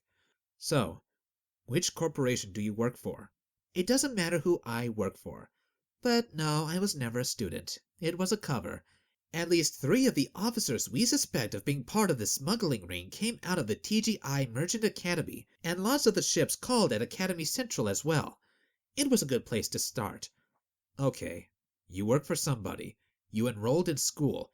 You met up with Danny and you told him you were investigating things. That's right. Danny said he was stealing stuff. Yes, he was. Nadine said. We didn't care about the fraud. We wanted the smugglers. Jake sat down and took a drink from his cup. He held it up in front of him. This is the best basic I've ever had. It tastes fruity. It's got some real fruit juice in it. I hate the reconstituted stuff. Jake took a big swallow. So, Danny was a crook. Yes, but small time. And he messed up. How did he do that? He hired you. What? Yes. Do you remember Alicia? Jake had fantasized about her for almost a year. Of course he did. Be cool, Jake. Sort of. A little blonde girl, right? Nadine laughed. Liar. You stare at her ass all the time when she's not looking. I do not. You do. I watched. And you stare at my ass when I'm not looking. She told me that. Jake opened his mouth to say something, but then closed it. He took another big swig of basic instead. She's actually an accountant. She was supposed to get your job. We had it arranged. When it was posted, she was going to go and charm her way in. What went wrong? Mr. Dashi liked you. He called Danny and told him to take you on. Danny agreed, of course. Mr. Dashi was the boss of the station, and he wouldn't cross him. Mr. Dashi did this? Yes. He liked you a lot. He told Danny we needed to help you out, and he said we should get more smart Belter kids into the school. I never knew. Well, it's the truth. But I was stymied. I needed somebody on the inside to get the records checked so we could find out who was doing the smuggling. But, surprise, surprise, you figured it out all by yourself. Smart, Jake. Thanks. Jake grimaced. I'm so smart I'm now on a ship going I don't know where, hunted for murder, and I just got unshackled from my bed. Well, you're not smart in every way. We got your report off Danny. It showed us the ships you were interested in. How did you get the info from Danny? Blackmail. I told him that he'd have to give me your records or we'd turn him in for the insurance scam. He gave us everything you gave him. It took us a while to check things out, but after we did, we found the smuggling ring. We didn't break it up, but we watched it and got a person inside. They confirmed that the 2 containers we are interested in were lifted and are being smuggled out to the rim stations. We even know what station they are going through. Okay. Nadine paused to take a big swig of the drink in front of her. This basic is good. How you can drink the powder crap, I have no idea. Jake, we know where, and we know roughly when. We don't know who. We don't know how. That's you. So you want me to find this shipment? Yes. And in return, you'll give me that chip? Yes, and send a copy to the militia. Jake got up and put his now empty tray in the recycling. Why not just give me the chip? Nadine considered him. What's in it for me? That's the decent thing to do? She laughed. Sorry, Jake. That's not how I operate. You should have learned that after nearly a year in Merchant Academy. Quid pro quo, as the old Empire types would say. I need your help with the insurance, and this is my insurance, so to speak. What if I refuse? Nadine shrugged. Then you refuse. I know you aren't a murderer, so we'll just let you off the ship at our next stop. You'll have the money you got on your last jobs, your fake ID. I'll give you 500 credits for your troubles, and we'll shake hands and go on our way. What happens between you and the police isn't any of my business. But I won't be able to prove I'm innocent without the video. Nadine finished her glass of basic and put it down. Jake, just do this. You'll catch some crooks and you'll clear your name. You can go back to school, get your life back. I've got some cash for a reward. This will be your college adventure. Then you can go back to your boring work and your boring life, and everything will be fine. I'll think about it. Think away. We're on station in 28 hours. There's a terminal in the nav suite there. You can look at the records we have. We'll pass T7 in a few hours. If you want more records, let me know, and I'll message for them. They'll be waiting when we get to our destination or be transferred en route. If you decide to help us, that is. If you don't decide to help, eat as much as you want. Fill up. Drink the basic dry. We'll leave you at the station. I'll even clear you through station security on a 5-day crew pass with your other name. After that, you're on your own. She got up and racked her cup in the washer. What do you want, Jake? Jake stood up. He winced when he stretched. His chest hurt. What should he do? He wasn't sure what he wanted, but he didn't want to keep running. Slowly, he said, I want my life back. Good. I'll do it. I'll look at the records now. Good. By the way, what station are we going to? Didn't I tell you? We're going to TGI Central. Nadine said. Their corporate HQ, and coincidentally, the largest militia base in medium orbit, just in case you change your mind.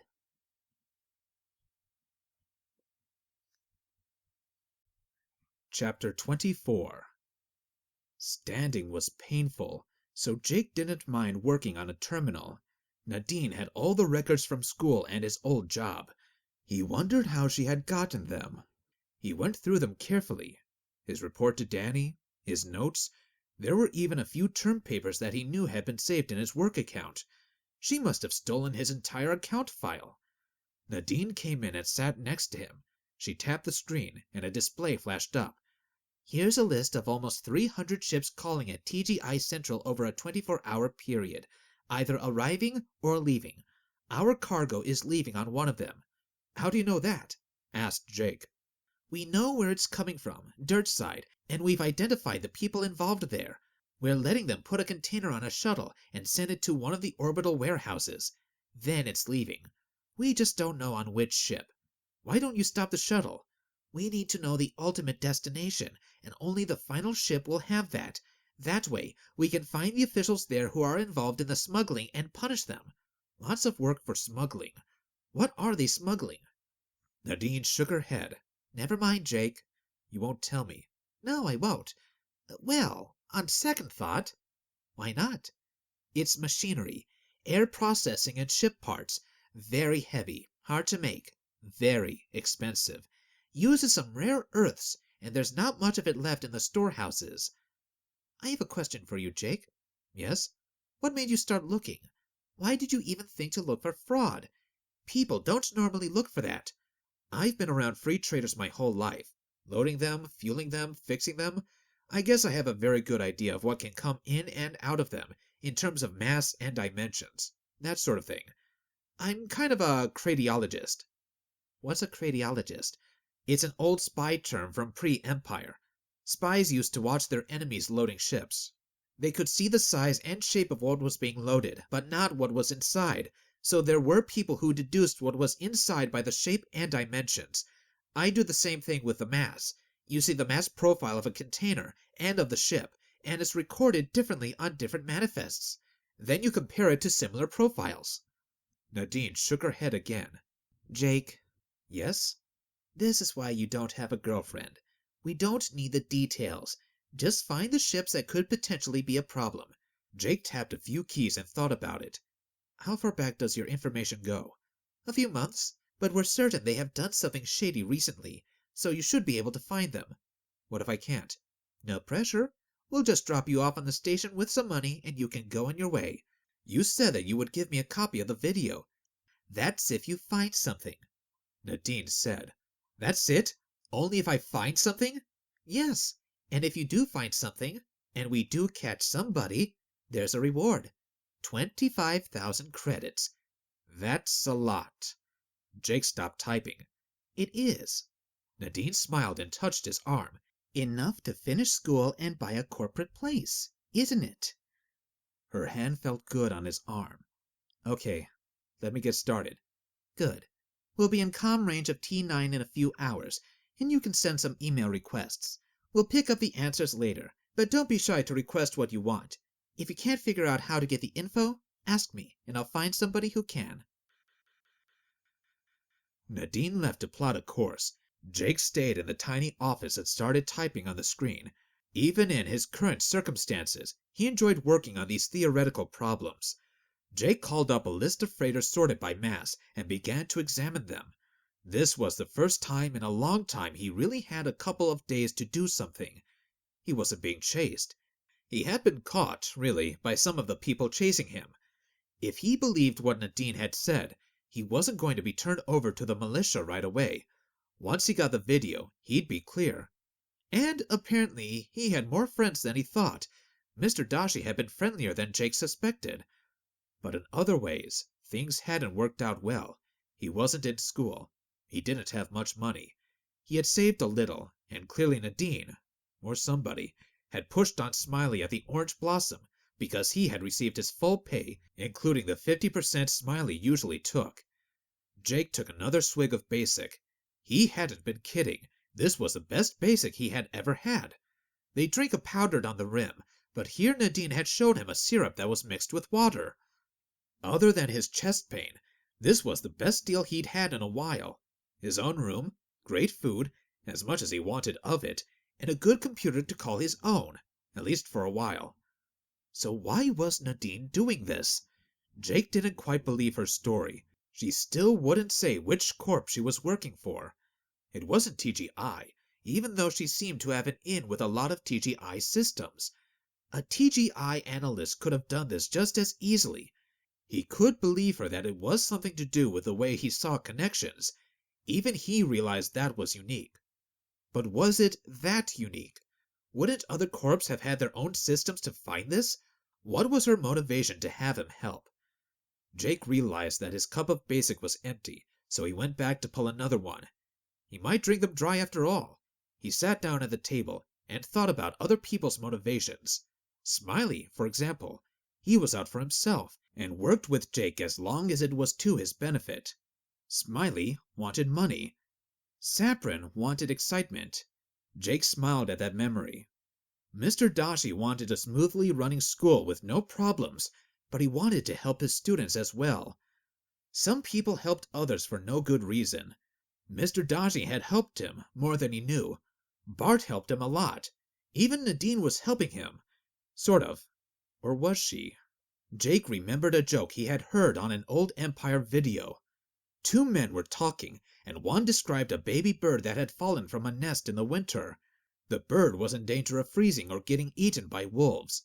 Jake had never seen a live bird, or a live wolf, or snow, and for that matter, he didn't think there were any wolves on Delta, but he had seen pictures. A cow came along and shat all over the bird until it was buried in a pile of shit. But the shit was warm, and it saved the bird from freezing, and it masked the smell of the bird so the wolves wouldn't find it. The bird was warm and happy, so it started singing. A passing wolf heard the noise, came over to investigate, dug the bird out of the shit, and ate it. The moral of the story here, Said one man in the film to the other, is that not everyone who shits on you is trying to hurt you, and not everybody who gets you out of a pile of shit is trying to help you. And if you're warm and happy in a pile of shit, keep your mouth shut. Good advice, thought Jake. Who was on his side and who wasn't? He had a few days to find out what he could, and also, he thought as he got up, to eat another tray of food. Jake was still typing 6 hours later when Nadine called from the bridge. "Jake, how are you doing?"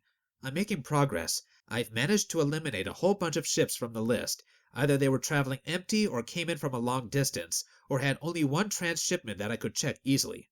"What do you mean?" "For example, if they are carrying ore from a belt station to a smelter, it wouldn't be them. Those containers are auto-unloaded at the smelters, so anything in them would be smelted." "Good," Nadine said. "All your email requests went out to my corporate people. When can I expect answers?" "Quickly." "Okay. What if they don't have the info?" Jake held his breath. "Then they'll forward them. They'll request the info from the appropriate databases." Jake thanked her and let his breath out. Hopefully that would be enough. As they got closer to medium orbit, the density of stations increased, and the number with high-speed connectivity increased as well. Jake now had almost continuous connectivity. Nadine seemed to have an unlimited budget for comm requests, so Jake piled them on, asking for more and more records, and more specific items. He wrote lengthy and elaborate emails, and even suggested queries to be sent and who to send them to. Jake tracked the requests closely and watched the speed and details of the responses. They were less than an hour out from TGI Main when Nadine calmed Jake. "How do we look?" Jake looked up at the video screen where her face showed and said, "There are 3 ships that match my profile for suspicious activity. Issues with mass, transshipments, etc. Good, but I haven't been able to eliminate about 15% of the ships one way or another." "How come?" "They are big corporate ships, fat traders, hundreds of containers, dozens of ports." "I wouldn't concern yourself with them too much," Nadine said. "Big, closed-system ships are pretty unlikely." "No, that's why I wasn't pushing on them. You think it's a free trader or a small corporate ship?" "Never mind what I think. Just send me the list." "Nope." Jake sat back and crossed his arms. "What?" "Nope. No list." "Jake, you need to give it to me if you want this video." Jake nodded. "I understand, but I need to get off this ship. I want guarantees. I want a copy of the video." "I don't trust you, Nadine." "Why not? What have I ever done to you?" Jake looked at the camera and started to tick off his fingers. "Well, the marooning, then you shot me, and kidnapped me, and forced me to work for you." On screen, Nadine laughed. "But other than that, Jake, what have I ever done to you?" "Nadine, there are 3 ships. I even have an idea what containers to look at on those ships. Here's what we'll do. You'll give me a chip with that video on it. That goes in my pocket. Then we go visit the ships. We look in a few containers. I can check the records to see if there is a problem. You find your missing shipment. I get my copy of the video." "Uh-huh. Jake, how are you going to look at the cargo on these ships?" I don't know." Jake hadn't thought of that. Before on his job, he had just sent emails. He didn't know how to check the containers physically. The ship's owners wouldn't like that. "Good thing I'm here," Nadine said. "I've got you covered. I can get us in to see the containers." "Fine, but I still want my video." "And your money? Your reward?" Jake gritted his teeth and let off the comm button. He needed money, but he needed to get his life back as well. He pushed the comm button again. "I don't want the money. I just want to get this over with." "Fine. Right at docking, I'll give you a copy of the chip with the video. Jake nodded. I want to look at it. I'll give you a scanner at the dock. You can look at it. Fine. I'll give you the list of the 3 ships then. We can go together. Once we've looked at all 3, I can go. Jake had a thought. Nadine, how do you know I won't just make up the names of the ships, or pick 3 random ones? I know you, Jake. Nadine smiled. Honest to a fault. You don't lie well. With a task like this, you'll complete it even if it kills you. You can't do it any other way. The screen blanked. The docking station was chaos. As an unscheduled free trader arriving with no notice, they had to wait for a docking slot. It was going to be several hours before one opened. Jake started sweating. He was on a schedule. He went up to the bridge. Nadine was typing, and Heavy Number 2 was sitting there stolidly. Nadine, how long till we can do this? We'll need a docking slot first. Nadine, some of these ships are loading. We need to get there now before they leave. Nadine stopped typing. You didn't say that. Jerk. How long do we have? Jake looked at the time. We need to be docked and going within a half hour. Nadine cursed. Out of the bridge. I need to make a radio call. She pointed out the door. Heavy Number 2 got up and stared at Jake, who stepped back to his cabin, or at least the cabin he had woken up in, chained to the bed. He thought of it as his. They started moving a few minutes later. From this point on, the docking was routine. Nadine, the 2 heavies, and Jake exited the ship. There was a loud argument going on at the side of the dock. 3 crew members and a shipping company representative were yelling at a dock official. "Not my problem, boys," said the bored dock worker. "Find another way to get to your ship. Hire a shuttle." "But it was supposed to be here for another 6 hours," a crewman whined. "No idea. Central moved them off. Put these guys in their place." The crewman looked over at Jake's party as they walked by. "Why are you so special?" one called. "They liked our personality better than yours," said Nadine, shrugging. "Don't know. We asked for clearance an hour out. They gave us the slot number, and it was clear when we got here. Must be some sort of glitch on Central's side." That didn't mollify the crew, who turned back to continue arguing with the dock official. Nadine led them to the customs and excise desk and handed over 4 official-looking ID chips. Jake stopped cold. He had completely forgotten that he was a wanted man, and TGI Central would have a note of all the militia warrants. And there was a militia base here. "Nadine?" "Yes, Jake?" Jake jerked his head toward the customs official, who had popped the chips into his reader. Nadine shook her head and narrowed her eyes in warning, and then turned away. "All looks good. Just fingerprints and you are on your way," the customs official said, handing the chips back to Nadine. She thumbed the reader and turned to walk away. The heavies complied and followed her. Jake was stuck. He looked at the customs official and then at Nadine, who was walking away. "Is everything all right, Mr. Stewart?" the customs official asked. "What?" asked Jake. "Are you okay, sir?" The official looked closely at Jake. Nadine reappeared at Jake's side. "He's not," she said. "He banged his head on a hatch. We're going to the clinic to get him checked out. He's a little dizzy. Jake, thumb your way in, and we'll get your head seen to." Jake looked at Nadine. She nodded once, slowly. He stared at her, and then thumbed the ID pad. He stood still. To have come this far and get caught now. Bong. The screen flashed green. "All good. Thank you, Mr. Stewart. Clinic's on Ring 3, D corridor. Good luck." Jake turned away. "Thank you." He walked along with Nadine. Nobody said anything until they were around the corner. Jake let out a breath. Nadine rounded on him.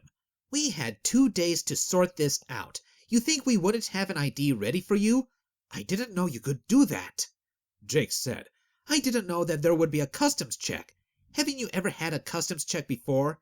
No, we don't do them in the belt. Well, welcome to civilization. How come I'm not in jail? There's a warrant out for me. I used my real name. There's a warrant out for Jake Stewart, Academy student. But this is a big system. There are other Jake Stewarts. And Jake Stewart, free trader with a different birth date, is a totally different person. But what about my fingerprints? What about them? They match your ID chip. The way the scanners work is they first check if you match your ID cert, then they check if the cert is valid, and then they cross-reference for issues relating to that cert. Oh, So, as long as this cert isn't revoked, you are free and clear. What if they do revoke it? Then the scanners will fall back to doing a fingerprint match. That will take way longer. Minutes if they have planetary connections. Hours if they don't. They might not let you on the station, and it only works if they can connect to the planetary database. But eventually it will produce Jake Stewart, student and accused murderer. Oh, you say that a lot. You aren't the first person to mention that. Well, take this as a gesture of goodwill. She handed him the ID chip. Keep it, Mr. Jake Stewart, free trader. And you wanted to see this. She held up a pad. Plugged into it was another chip. She ran the video. Time slice 46 minutes in. It's a little gruesome. Jake took the pad from her. It wasn't the best video, but it was clear enough. He could clearly see Danny's face. He was sitting on the bed, arguing with a person whose back was to the camera. Jake couldn't see the person's face, but even a cursory glance showed that the murderer was tall and thinner than Jake, and blonde. Jake thought he was familiar, but wasn't sure in what way. Danny turned away, clearly angry, and began to fumble in a drawer. Without missing a beat, the unknown assailant jabbed a large knife into Danny's back. Danny rolled back toward the camera, clearly in pain, and began to mouth something. He was scrabbling behind himself, trying to reach the knife. The assailant pushed him backward onto his bed and held him there while his struggling slowly ceased. Once it was clear that Danny was dead, he reached forward into the drawer and shoveled a couple of chips out. Jake stopped the video. He was almost crying. Poor Danny. He didn't deserve this. Nobody did. Satisfied? Asked Nadine. Yes, said Jake. It's a dirty business. Somebody needs to be punished for it. She took the pad from Jake, but he kept the chip. Well? Jake said, the 3 ships are all TGI, and they all leave within 2 hours. Can you get us into TGI ships' containers? No problem. I'm a customs inspector. Really? No, you idiot. But I have an ID that says I am. Can you tell us which containers to open on which ships? Jake named 3 ships and added, we can start at the nearest one. It's close to this docking slot. They trooped off into the station.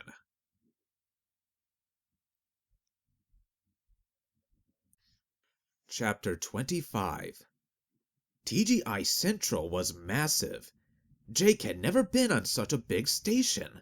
Most space stations had 2 or 3 cylinders rotating around a central spindle, with 1 or 2 trusses per cylinder.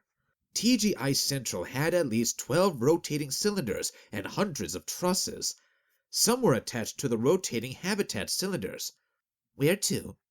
Asked Nadine. First 2 are Pride of Ceres and Castle Starward. Both are docked in D cylinder. Right, we're in F cylinder. Up we go. The 4 of them, Jake, Nadine, and the 2 goons, hurried toward the nearest elevator shafts. Nadine moved into the coreward shaft and began the climb up toward the core. Jake followed right behind her. He looked up. She did have a great ass, but he kept the thought to himself and kept climbing. He was hampered somewhat by being in his belter suit, but Nadine had insisted they all be space-ready, so the 4 of them were in various types of skin suits. The goon following Jake was in a regular suit, but the one bringing up the rear was in a half-hard suit, like Jake.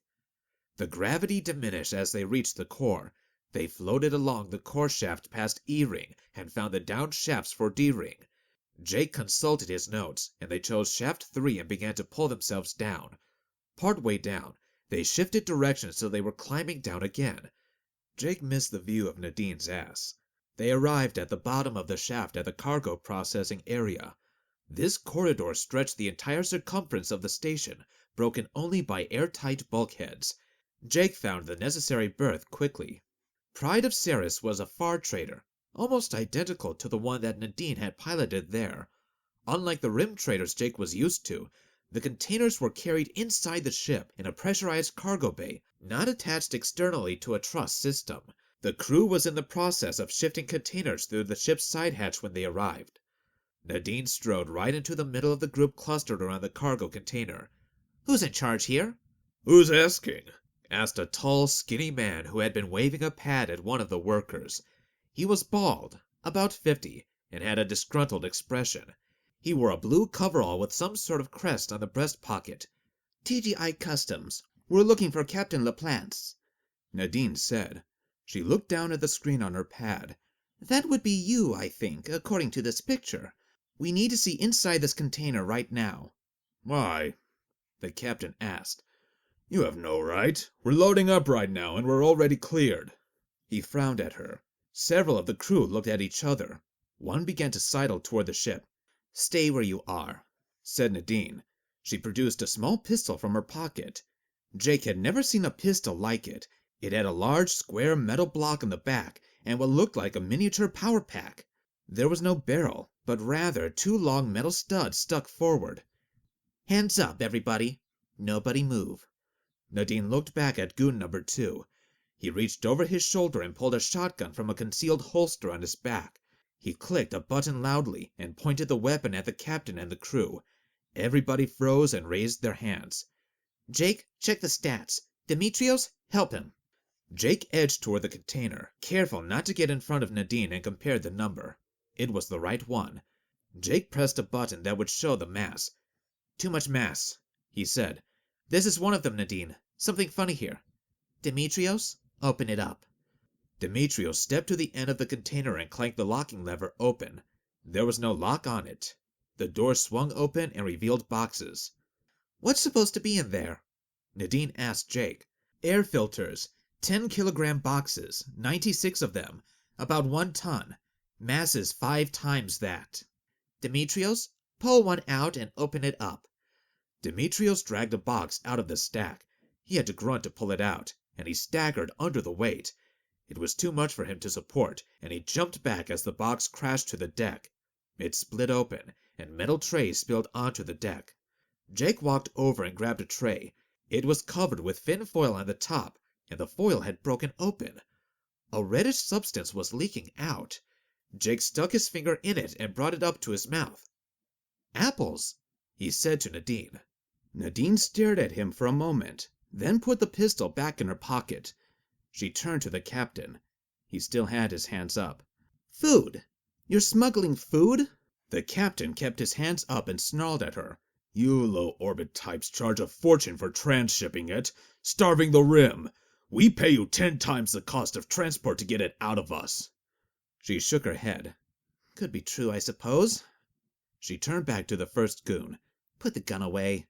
She turned back to the captain and crew. "Everybody put your hands down." Everybody did. She turned to the captain. "Captain LaPlante, we're involved in a time-sensitive investigation. I should report you for this, but I don't have time to process you for arrest. I'm going back to my office to file my report in an hour. If you're gone by then and out of recall range of our cutters, I don't imagine we'll go after you. This isn't a militia-level offense, so if you never come back to a TGI station, we'll never be able to bother you. Or you can stay here and argue. Your choice. Jake, what direction from here? Spin or anti-spin?"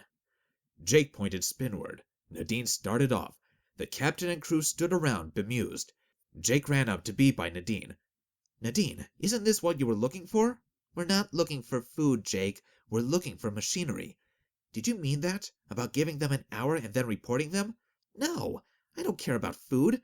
I'm not going to report them at all. They can go. This is not my problem." "Oh, What type of gun was that?" "Gauss pistol." "What's that?" "Old Empire tech. Uses electromagnets to fire metal needles at very high speed. Very small, very light, very deadly. Safe to use on a ship. Won't penetrate metal." "Where did you get that?" "Jake, shut up. We're on a schedule." They traversed the D ring toward Castle Starward. This was a rimmed ship of the type Jake was more familiar with. Engines and crew quarters in the back, bridge and comm on the front, and a large truss system in the middle for external attachments of containers. A single crewman stood by the hatch in a belt-style half-hard suit. He was leaning against the wall, staring out the viewport. "Castle Starward?" Nadine asked the crewman. He didn't turn around. "Yeah." "TGI audit. We need to open your containers, search for contraband. This won't take long." Nadine's hand hovered near her pocket. The spaceman turned around and shrugged. "Go ahead. We're hours behind schedule. One more thing won't matter.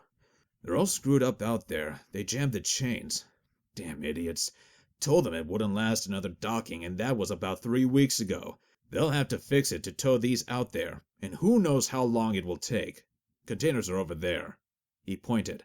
"Go ahead." Nadine took her hand away from her pocket and nodded to Jake. He walked to the first container. It was a bare metal container without life support, heating, or electronics. Basically a big metal box.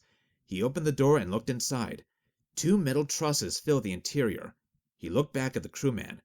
"You have 4 containers with 1 truss each, right?" The crewman was still looking out of the viewport. "Damned idiots. They just broke the brake off with that crowbar." He turned to Jake. "What? No, 2 containers with 2 trusses." "You sure?" Jake asked. "You see 4 containers here? We dumped 2 empty ones before coming here." He gestured, and Jake realized there were only 2 containers in the bay.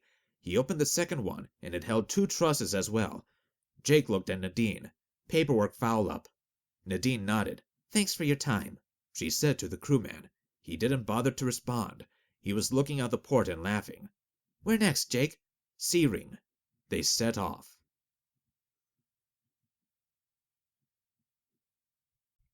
Chapter 26. They climbed back down, and then back up to C-Ring. Nadine consulted with Jake, and they located the correct berth and clambered down the ladders toward it. "What's the name of this last ship?" Nadine asked. "Senor Leon Alvarez." "That sounds familiar," Nadine said. "Is it a free trader?" "It's a trading company, but under contract to TGI." "Still sounds familiar. I'm not sure why. Let's go there and see to it. What if it's not the one you're looking for? Are you still going to give the militia a copy of that video?" Nadine stopped and turned to Jake. "Well, Jake, we had a deal, but you modified it a bit. That was your decision. So I think I'll leave you with your copy of the video, and that's all you get." "I did my best.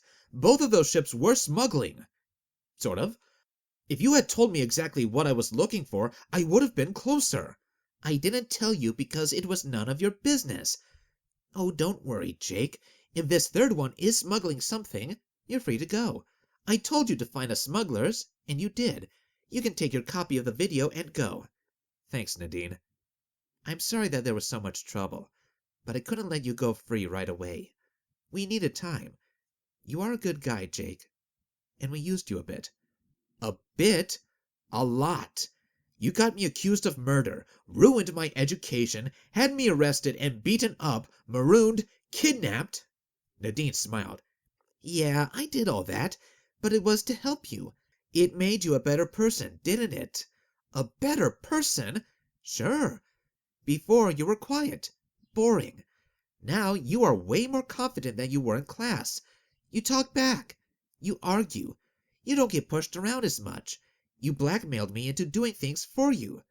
Me, the one who got you accused of murder. You pushed me around." "I guess I did. But why shouldn't I have? Who's looking out for me? Not you." "Nope. I have other responsibilities. But listen to yourself. You're your own man now, aren't you? You aren't afraid of me anymore." Nadine gave him her most winning smile. "I've never been afraid of you, Nadine." "Liar." She stopped and turned toward him. "You slept with that girl, didn't you? That little chit on Transfer 3. Saprin? That's none of your business." "I know you did. You used to blush every time you talked to me or Alicia, and stammer. You haven't stammered at all since I've seen you this time." "I don't see why I should," Jake said indignantly. "See? Listen to yourself."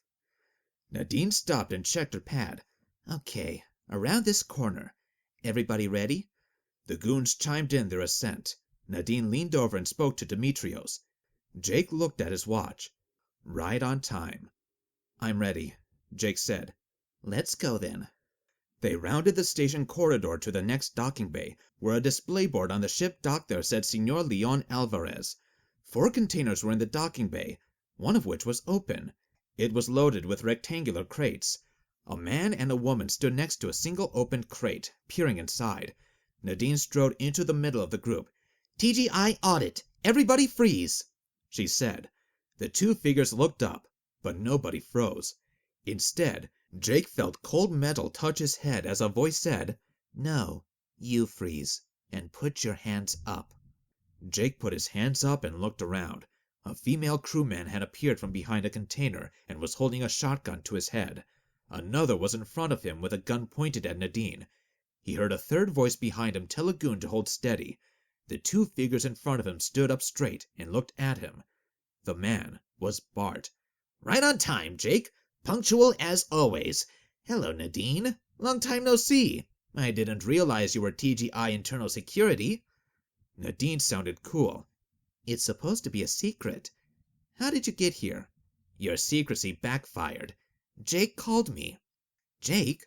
Nadine swiveled her head toward Jake. Jake, you called him? Why? How? When? That's a lot of questions, Bart said. Jake might answer some of them, but you do have to put your hands up, Nadine, before you get hurt. Nadine put her hands up, but she kept looking at Jake. You called him? Jake felt a surge of relaxation run through him. Bart was here, and Bart would figure things out. Bart always figured things out. He smiled at his friend before he turned towards Nadine. Not exactly. I sent a few emails to an account that Bart and I had shared. They were mostly ship queries, so you let them through. But Bart knows my style. I asked questions about this ship, cargo, what you have. I just kept repeating the docking bay and the time. I figured he'd figure it out and come help me. I did figure it out, Jake.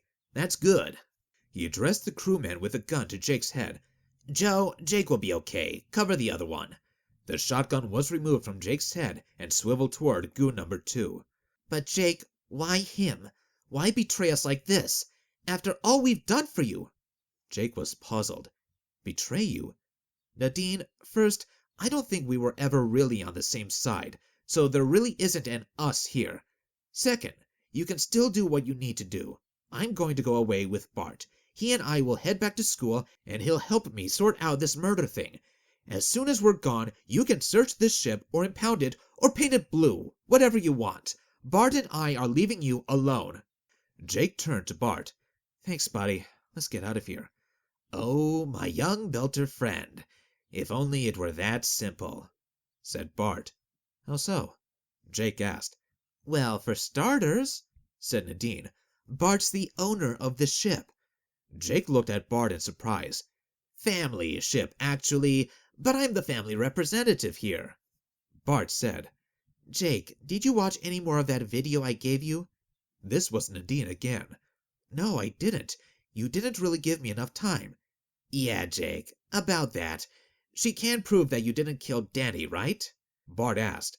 Yes, she has a video. Hey, how do you know that? I'm going to ask you the same question she did. Did you watch it? Not all of it. Just enough to see the guy who killed Danny. He was taller than me, and blonde. About your height, in fact. And his hair was blonde. Like you. Oh, no. Bart nodded. Sorry, buddy. I thought you knew. I killed Danny.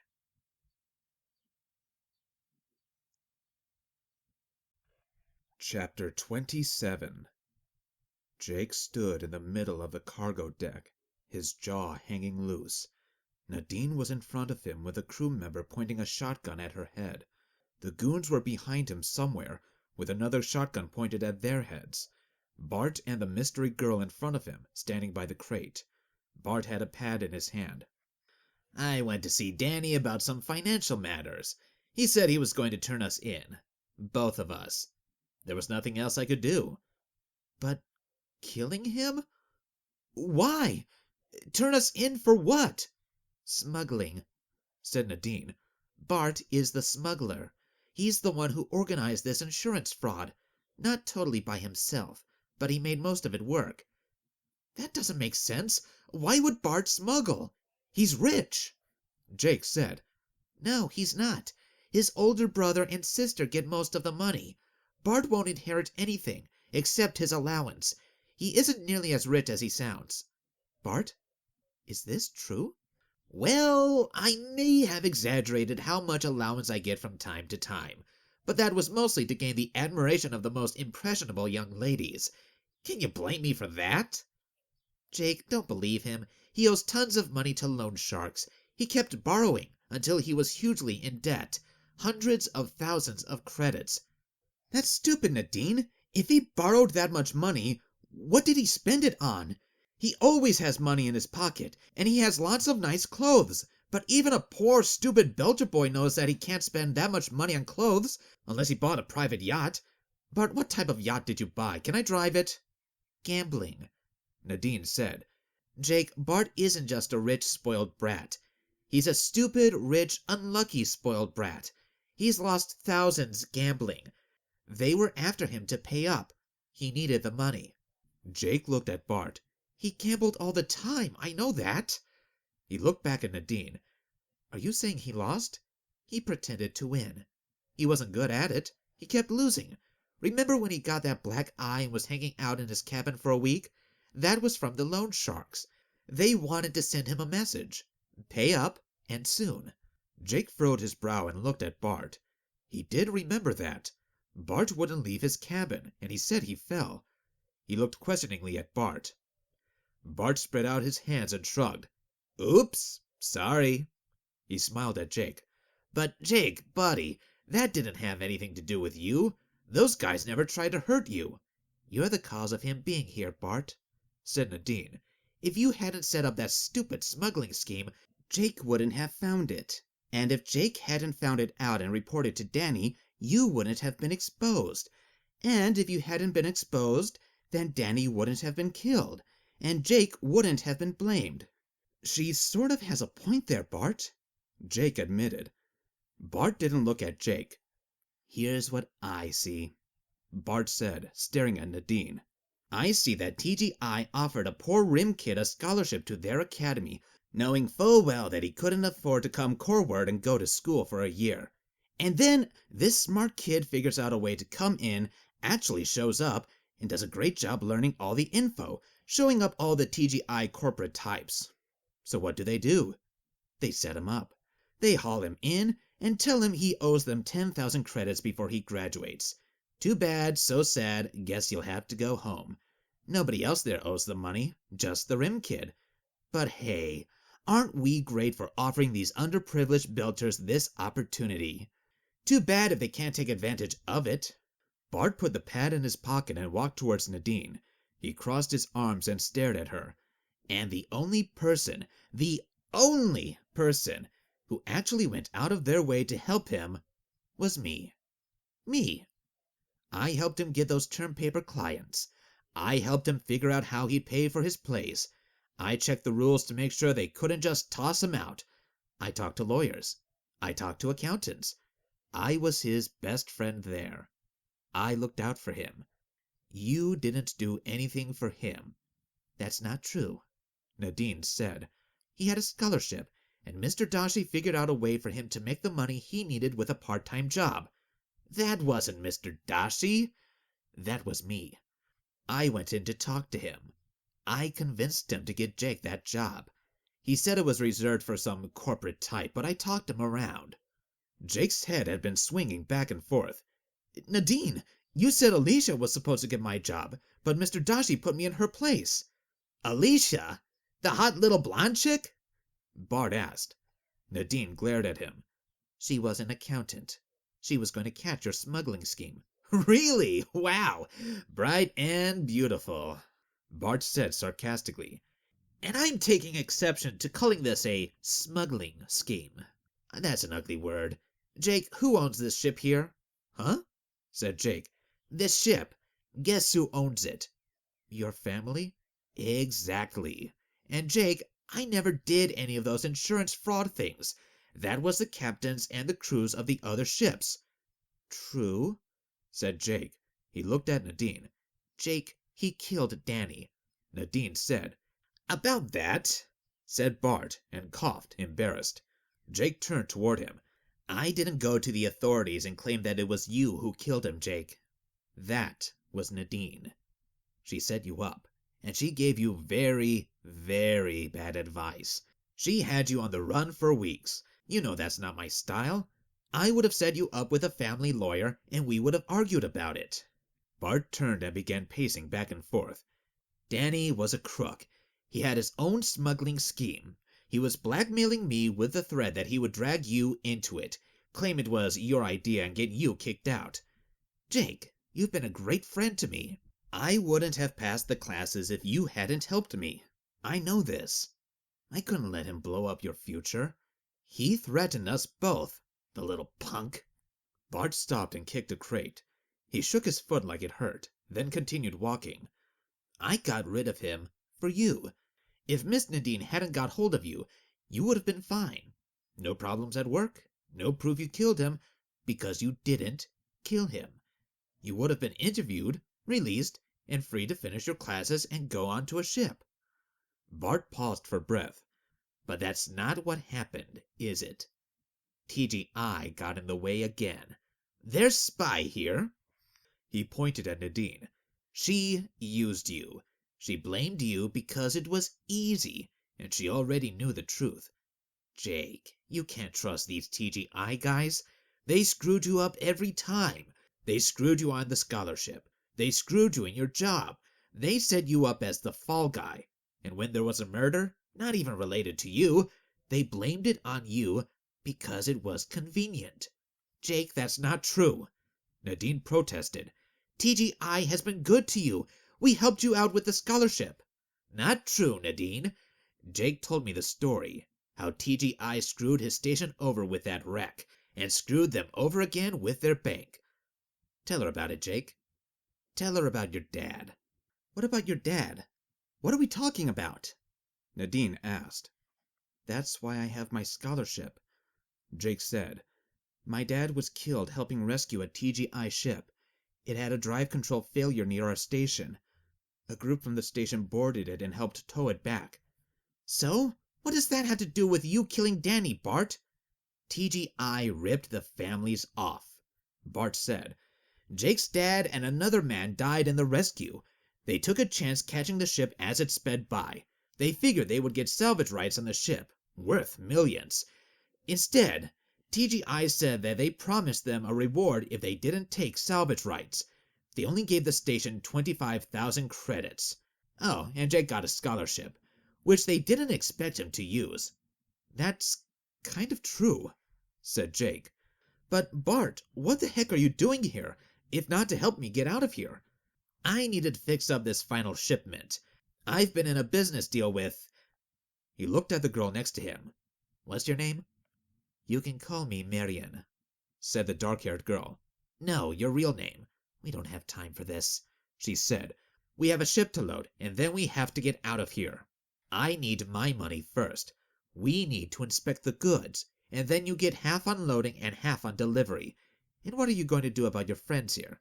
"They're not my friends," Bart said, "except for Jake. He can come with me. The others, you take them." "And do what with them?" Marion asked. "Whatever you want. Dump them out an airlock. Whatever." Bart shrugged.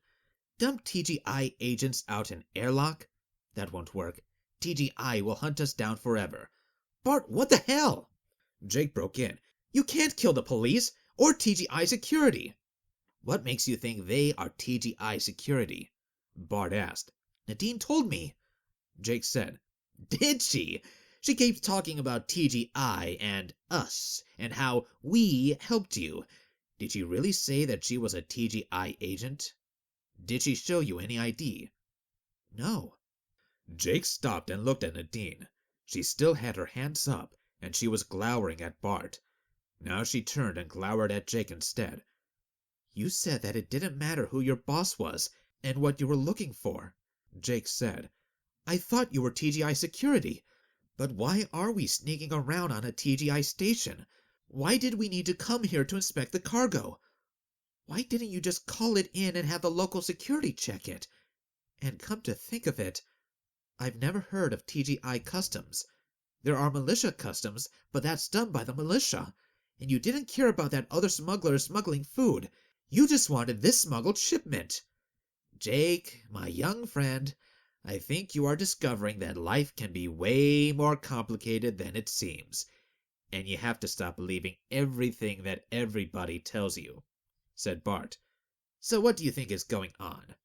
Jake stared at the ground for a moment. Did he have it wrong? Had he screwed up again?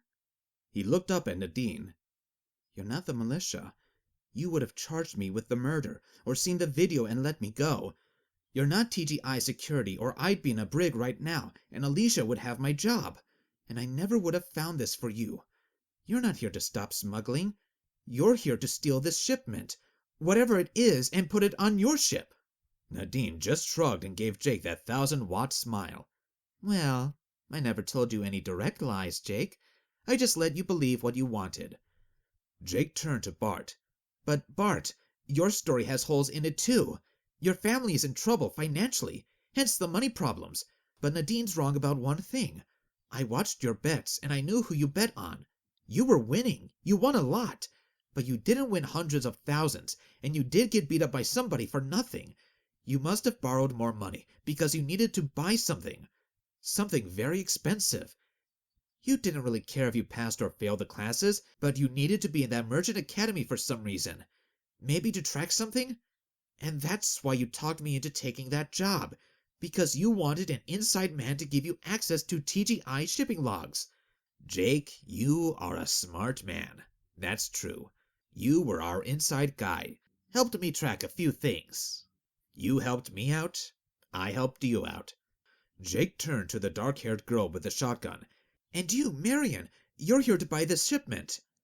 "Yes, and I want to get this over with in a hurry," she said. "Why are we having this conversation with you?" "Jake is our conscience," said Nadine. "And Marion, that's a famous name. Old Empire. She was the leader of a revolution on Earth, correct?" Jake asked. "Not quite, but close enough. You know your history." "This has something to do with a revolution." "Bart, what's in the boxes?" "See for yourself, Jake. Here." Bart lightly tossed him an electronic key. "Open one up." He pointed at the boxes at his feet. Jake walked over very slowly. He put the key to the box, and it asked for a code. Jake thought for a moment, shielded his fingers, and typed in a 6-digit code. It beeped again. "You know his codes?" Nadine and Marion blurted out together. Jake shook his head and fussed with the locking catches. "No, I just know Bart. I figured it out." Bart was smiling and looking proud, like his favorite son had just earned an award on stage. "Go ahead, Jake. Open it up." Jake popped the top and peered inside. He nodded to himself and reached down, pulling out one of the contents. A gun. Lots of guns.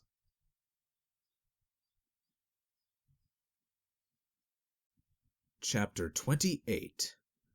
"Militia model anti-boarding Gauss shotgun," said Bart, pulling one out and hefting it. "Old Empire Gauss gun technology that's very rare and hard to get. 3 types of loads. Anti-personnel, several hundred steel pellets. Very dangerous against anybody not in at least a semi-hard suit. The second load is 10 heavier slugs, suitable against hard suits. They won't penetrate, but the kinetic energy should generate a hard kick, enough to put you out of the fight. Those rounds are frangible. They explode on contact into dust, basically. So they won't go through viewports or damage electronics or life support components. That third magazine, that's the single slug. Single steel slug for blowing out locks, panels, whatever. Won't pierce a hull, but will break a door open." Bart sounded like a salesman making a presentation. Jake hefted the weapon in his hand. "It's light." "Yes," said Bart. "The ammo is separate. That's the power supply in the back. It's rechargeable. So long as you have electricity from a fusion plant, you can keep them recharging. The ammunition is just steel cut a certain way. There's a machine tool in here that allows you to cut steel blanks to the correct proportions and load them into the magazines. Those there, on the hilt, those are the loading magnets. They pull the slug from the magazine. Then you energize here, and it fires like a railgun. Those magnets in the front propel the slugs along those rails. Really fast. They are moving transonic by the time they leave the barrel. Almost no recoil. Great for defending yourself against pirates." He pressed a button, and the shotgun began to hum. Marion jumped in. "Or for stopping corporate goons from seizing your station or your goods, as they have often done. We'll be free from these people one way or another," she said. "But that's not important. We need to load up now. There are 4 containers. Here's the payment code as expected." She handed a chip to Bart. Bart bent over and pulled a silver attaché case from the floor and opened it up. Jake recognized it as a portable banking computer. It had its own internal transmitter and was used to authenticate payment chips. Bart looked at the screen and smiled, and then nodded to Marian. Bon, we will load now, she said, and began issuing instructions to her crew in French, which Jake understood poorly, but her people moved rapidly enough. Allez, allez, said one crewman, moving Nadine and the other two goons over to the side and covering them with a regular shotgun. The other crewman stepped back so that she was close to the airlock, but could still easily point her shotgun at the other three. Her two crewmates slid the two closed containers over to the cargo lock using the floor rollers and began sliding them into the lock. Marian turned toward Nadine. I have no quarrel with you. If you don't interfere with us, we will let you go. I'm not concerned about witnesses. These items will be missed soon enough, and it is to our benefit if certain people know we have them. I'm turning you over to Mr. Sanchez here. Once we have our goods, we will leave, and you are his responsibility. Marian moved into the lock and began supervising the loading of the containers. The lock door clanged shut behind her. Jake could see through the port into the lock. They had opened the outer doors and were sliding the containers along to their ship. The crew seemed practiced at the maneuver.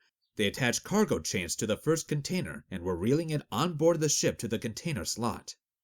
Jake turned back toward Bart, who was nonchalantly swinging the payment case in his right hand and cradling a shotgun in his left. He strode toward Nadine and company.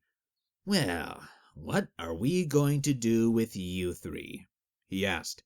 And Jake. Don't forget Jake. What are you going to do with him? Nadine asked.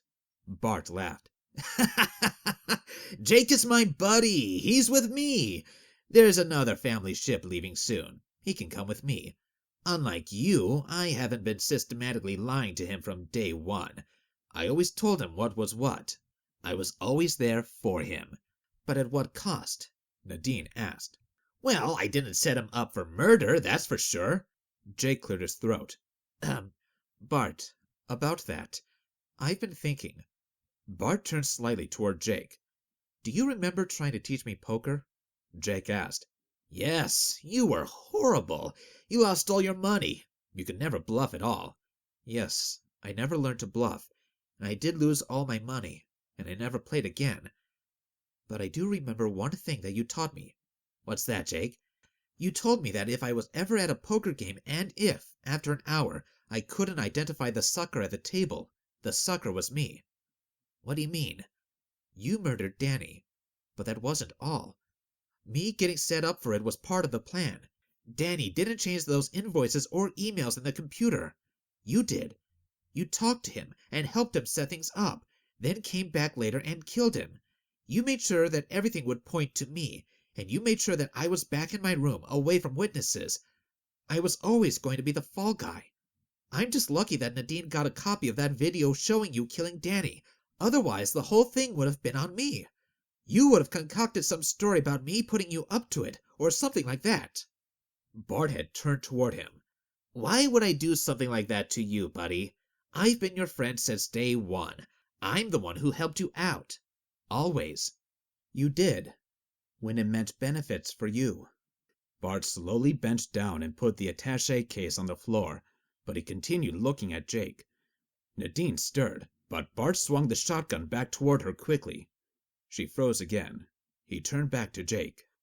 Jake, you're just a kid from the rim. What do you know about this sort of thing? I know you murdered Danny. I know you set me up for it. I know your plan was for me to take the fall. The rim boy who was stealing money, and you, the rich kid who could do no wrong, would get away with selling weapons to who knows where.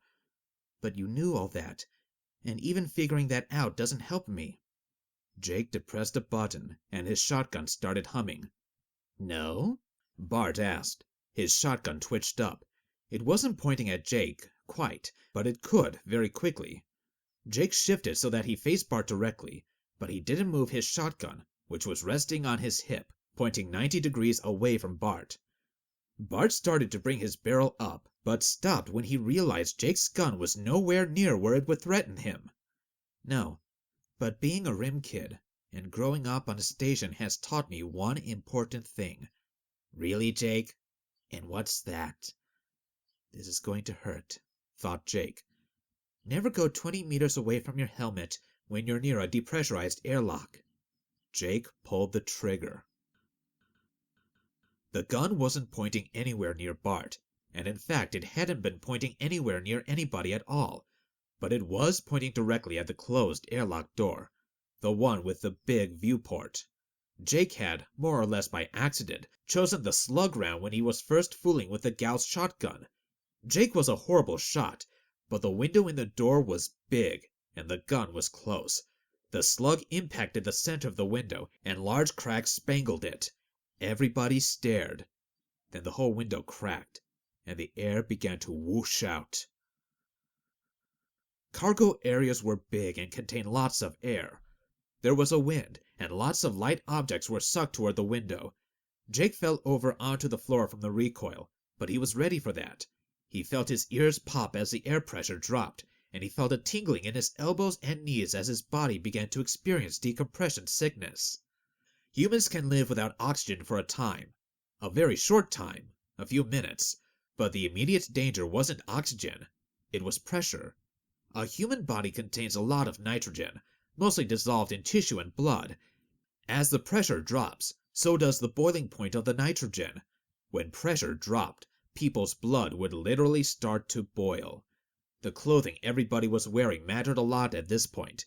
Jake, Nadine, Marion's crew, and the goons all wore skin suits or semi-hard suits. The semi-hard suits were bulky but very durable, and they had a helmet visor that could be quickly applied. A push of a button or a quick grab, and it flipped over your face, sealing the air in. The skin suits had emergency bags that could be pulled up as well. Bart was wearing a custom skin suit. Stylish, attractive, and brightly colored. It was the height of fashion. But the helmet was a separate piece, and Bart had left his far away by the open container.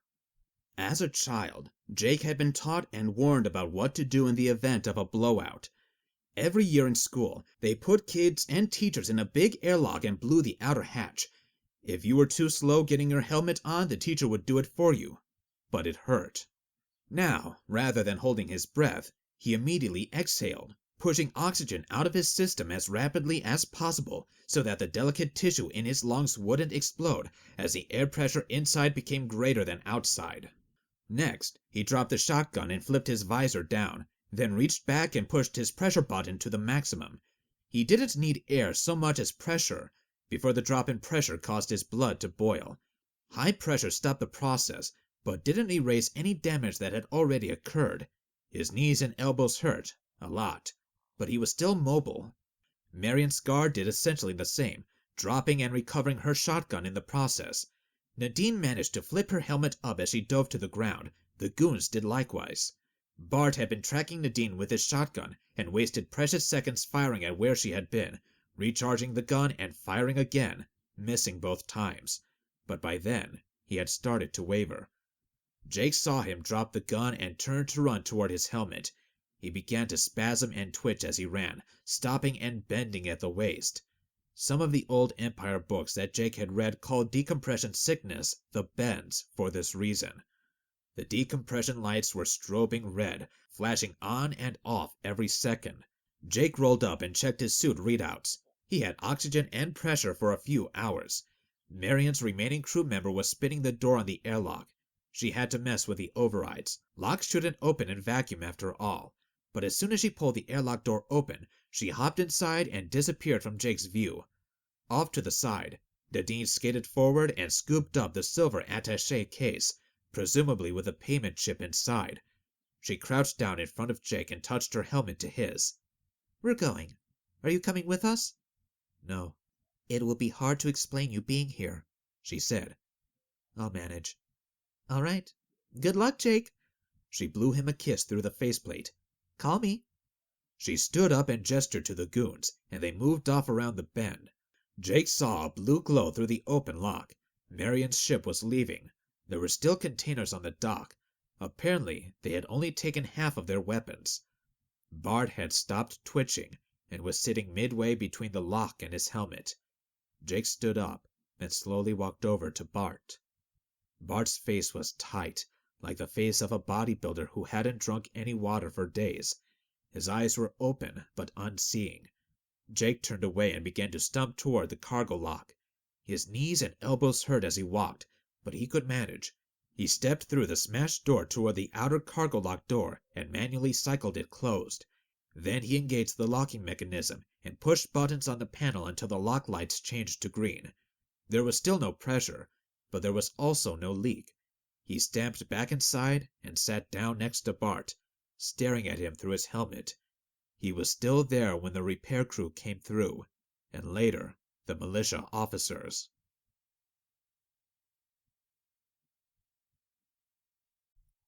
Chapter 29.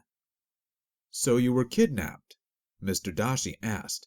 They were in Mr. Dashi's office. Jake was standing in front of the desk. Mr. Dashi was leaning back in his chair. Yes, sir, said Jake. Drugged? Yes, sir. Woke up in a spaceship?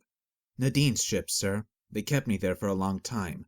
Then Nadine showed up and showed me the warrants for me and said that I had been accused of killing Danny.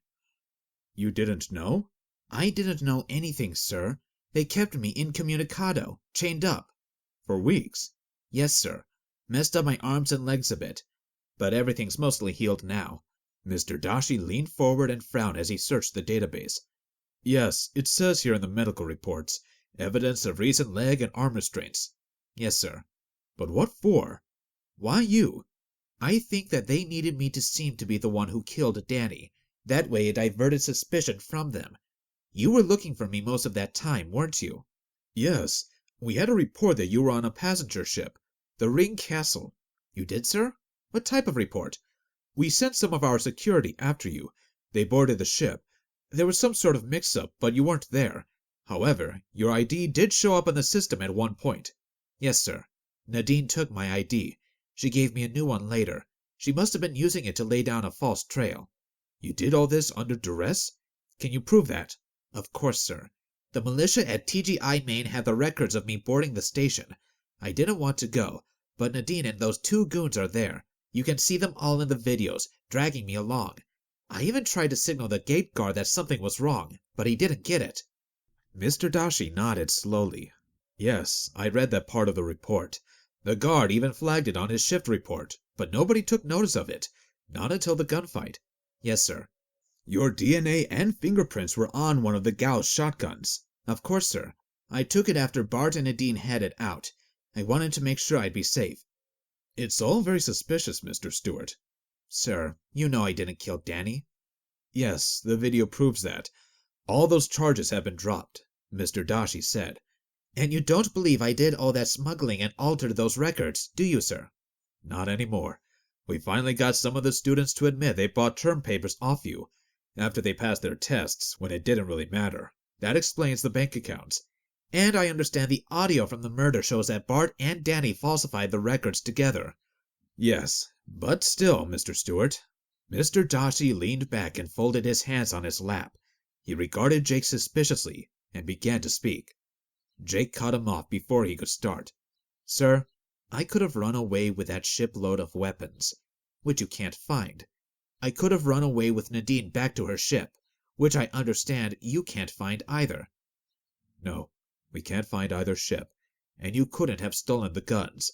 They were lifted groundside months ago. And I could have just run away myself, Jake said. Instead, I just gathered up all the loose guns and sat down and waited for security. Heck, I even sealed the outer lock to make the repairs easier. They found me sitting there waiting for them. Huh.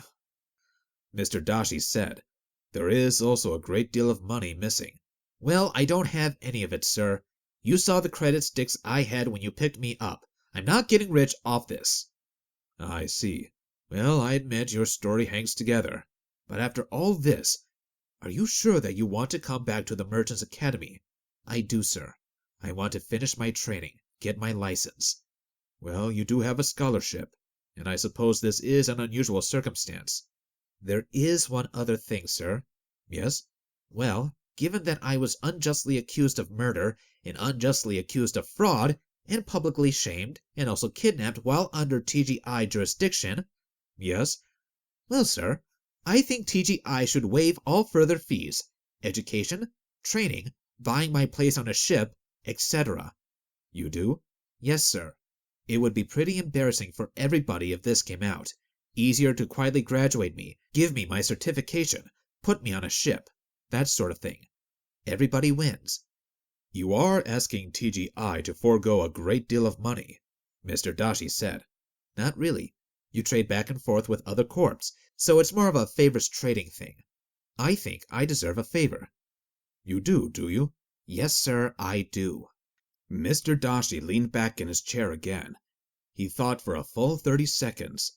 Jake knew better than to say anything. He who speaks first loses. Finally, Mr. Dashi nodded at Jake. Come back tomorrow. I'll have an arbitration contract laid out for you to sign. Full schooling, provided you keep your grades up. Which, of course, you will. A guaranteed spot on a TGI ship of our choice, but for a position of your choice. You pick your specialty, we pick the ship. If you pass your tests, which, again, I'm sure you will, you'll be certified and ready to go. Thank you, sir. You are welcome, Mr. Stewart. I always said that you would be an excellent student. Thank you again, sir. There will be one other part of the contract. For the first 5 years of your TGI career, you will have to perform other duties for me, as assigned. What type of duties, sir? Special duties. There will be some extra training. You will be pretty busy your last semester, but I'm sure you can handle it. But what are these special duties? Mostly collecting information on ships, tracking their routes, making sure the records they send in to TGI match their actual activities. Sometimes you'll have to go on board a ship as crew. Tell us what the crew thinks, what they are doing. A spy, sir? More of a specialized insurance adjuster, checking things out. A corporate operative, sir. I'm not sure that I'm ready for that, Jake said. Well, if not, then don't sign the contract tomorrow. You are already released from custody, so you can go on your way. Perhaps get a job working your way back toward the rim. I see, sir. Are you blackmailing me? If it was such a thing, I think it would be closer to extortion. But it isn't. It's just a regular business agreement between two individuals. Besides, Jake, you are a natural. Look at yourself. Quiet, reserved, shy even, not very outgoing. An accountant. Who would think that you could be a spy? Ridiculous. You'll do well at this. Jake was silent for a moment. Then he nodded. I'll look at your contract tomorrow, sir. Good. I think you'll like it, and I'm sure you'll sign it. Can I go now, sir? Absolutely. Jose is outside, and he has made arrangements for a new cube for you and a TGI voucher so you can buy some clothes, uniforms, and the like. Mr. Dashi stood up. Thank you, sir, said Jake, also standing up and heading to the door. Mr. Stewart. Yes, sir? Mr. Dashi walked around the front of his desk and then leaned back on it. It's a good story, well thought out. I'm impressed, but I know it's all a lie. Jake felt his heart begin to pound, but he kept his composure. Sir? I don't care. This is not my only job with TGI. I have other positions. In your new job, you will be working directly for me. I value this sort of flexible approach. I don't know what you're talking about, sir. Of course. Jake, why didn't you get him his helmet? What? Bart. He was your friend. He couldn't have made it by himself. But if you had gone to get his helmet for him and fixed him up, he would have lived. Are you saying I killed him, sir? No. You can't be blamed for looking after your own safety in that situation, and Bart surely only had himself to blame for what happened. But you could have helped him, and you didn't. And that's not like the Jake I knew before.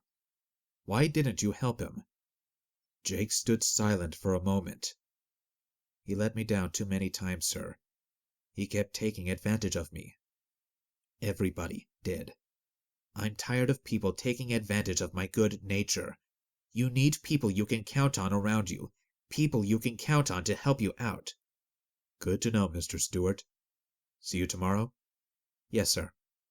Jake closed the door and walked out. The end.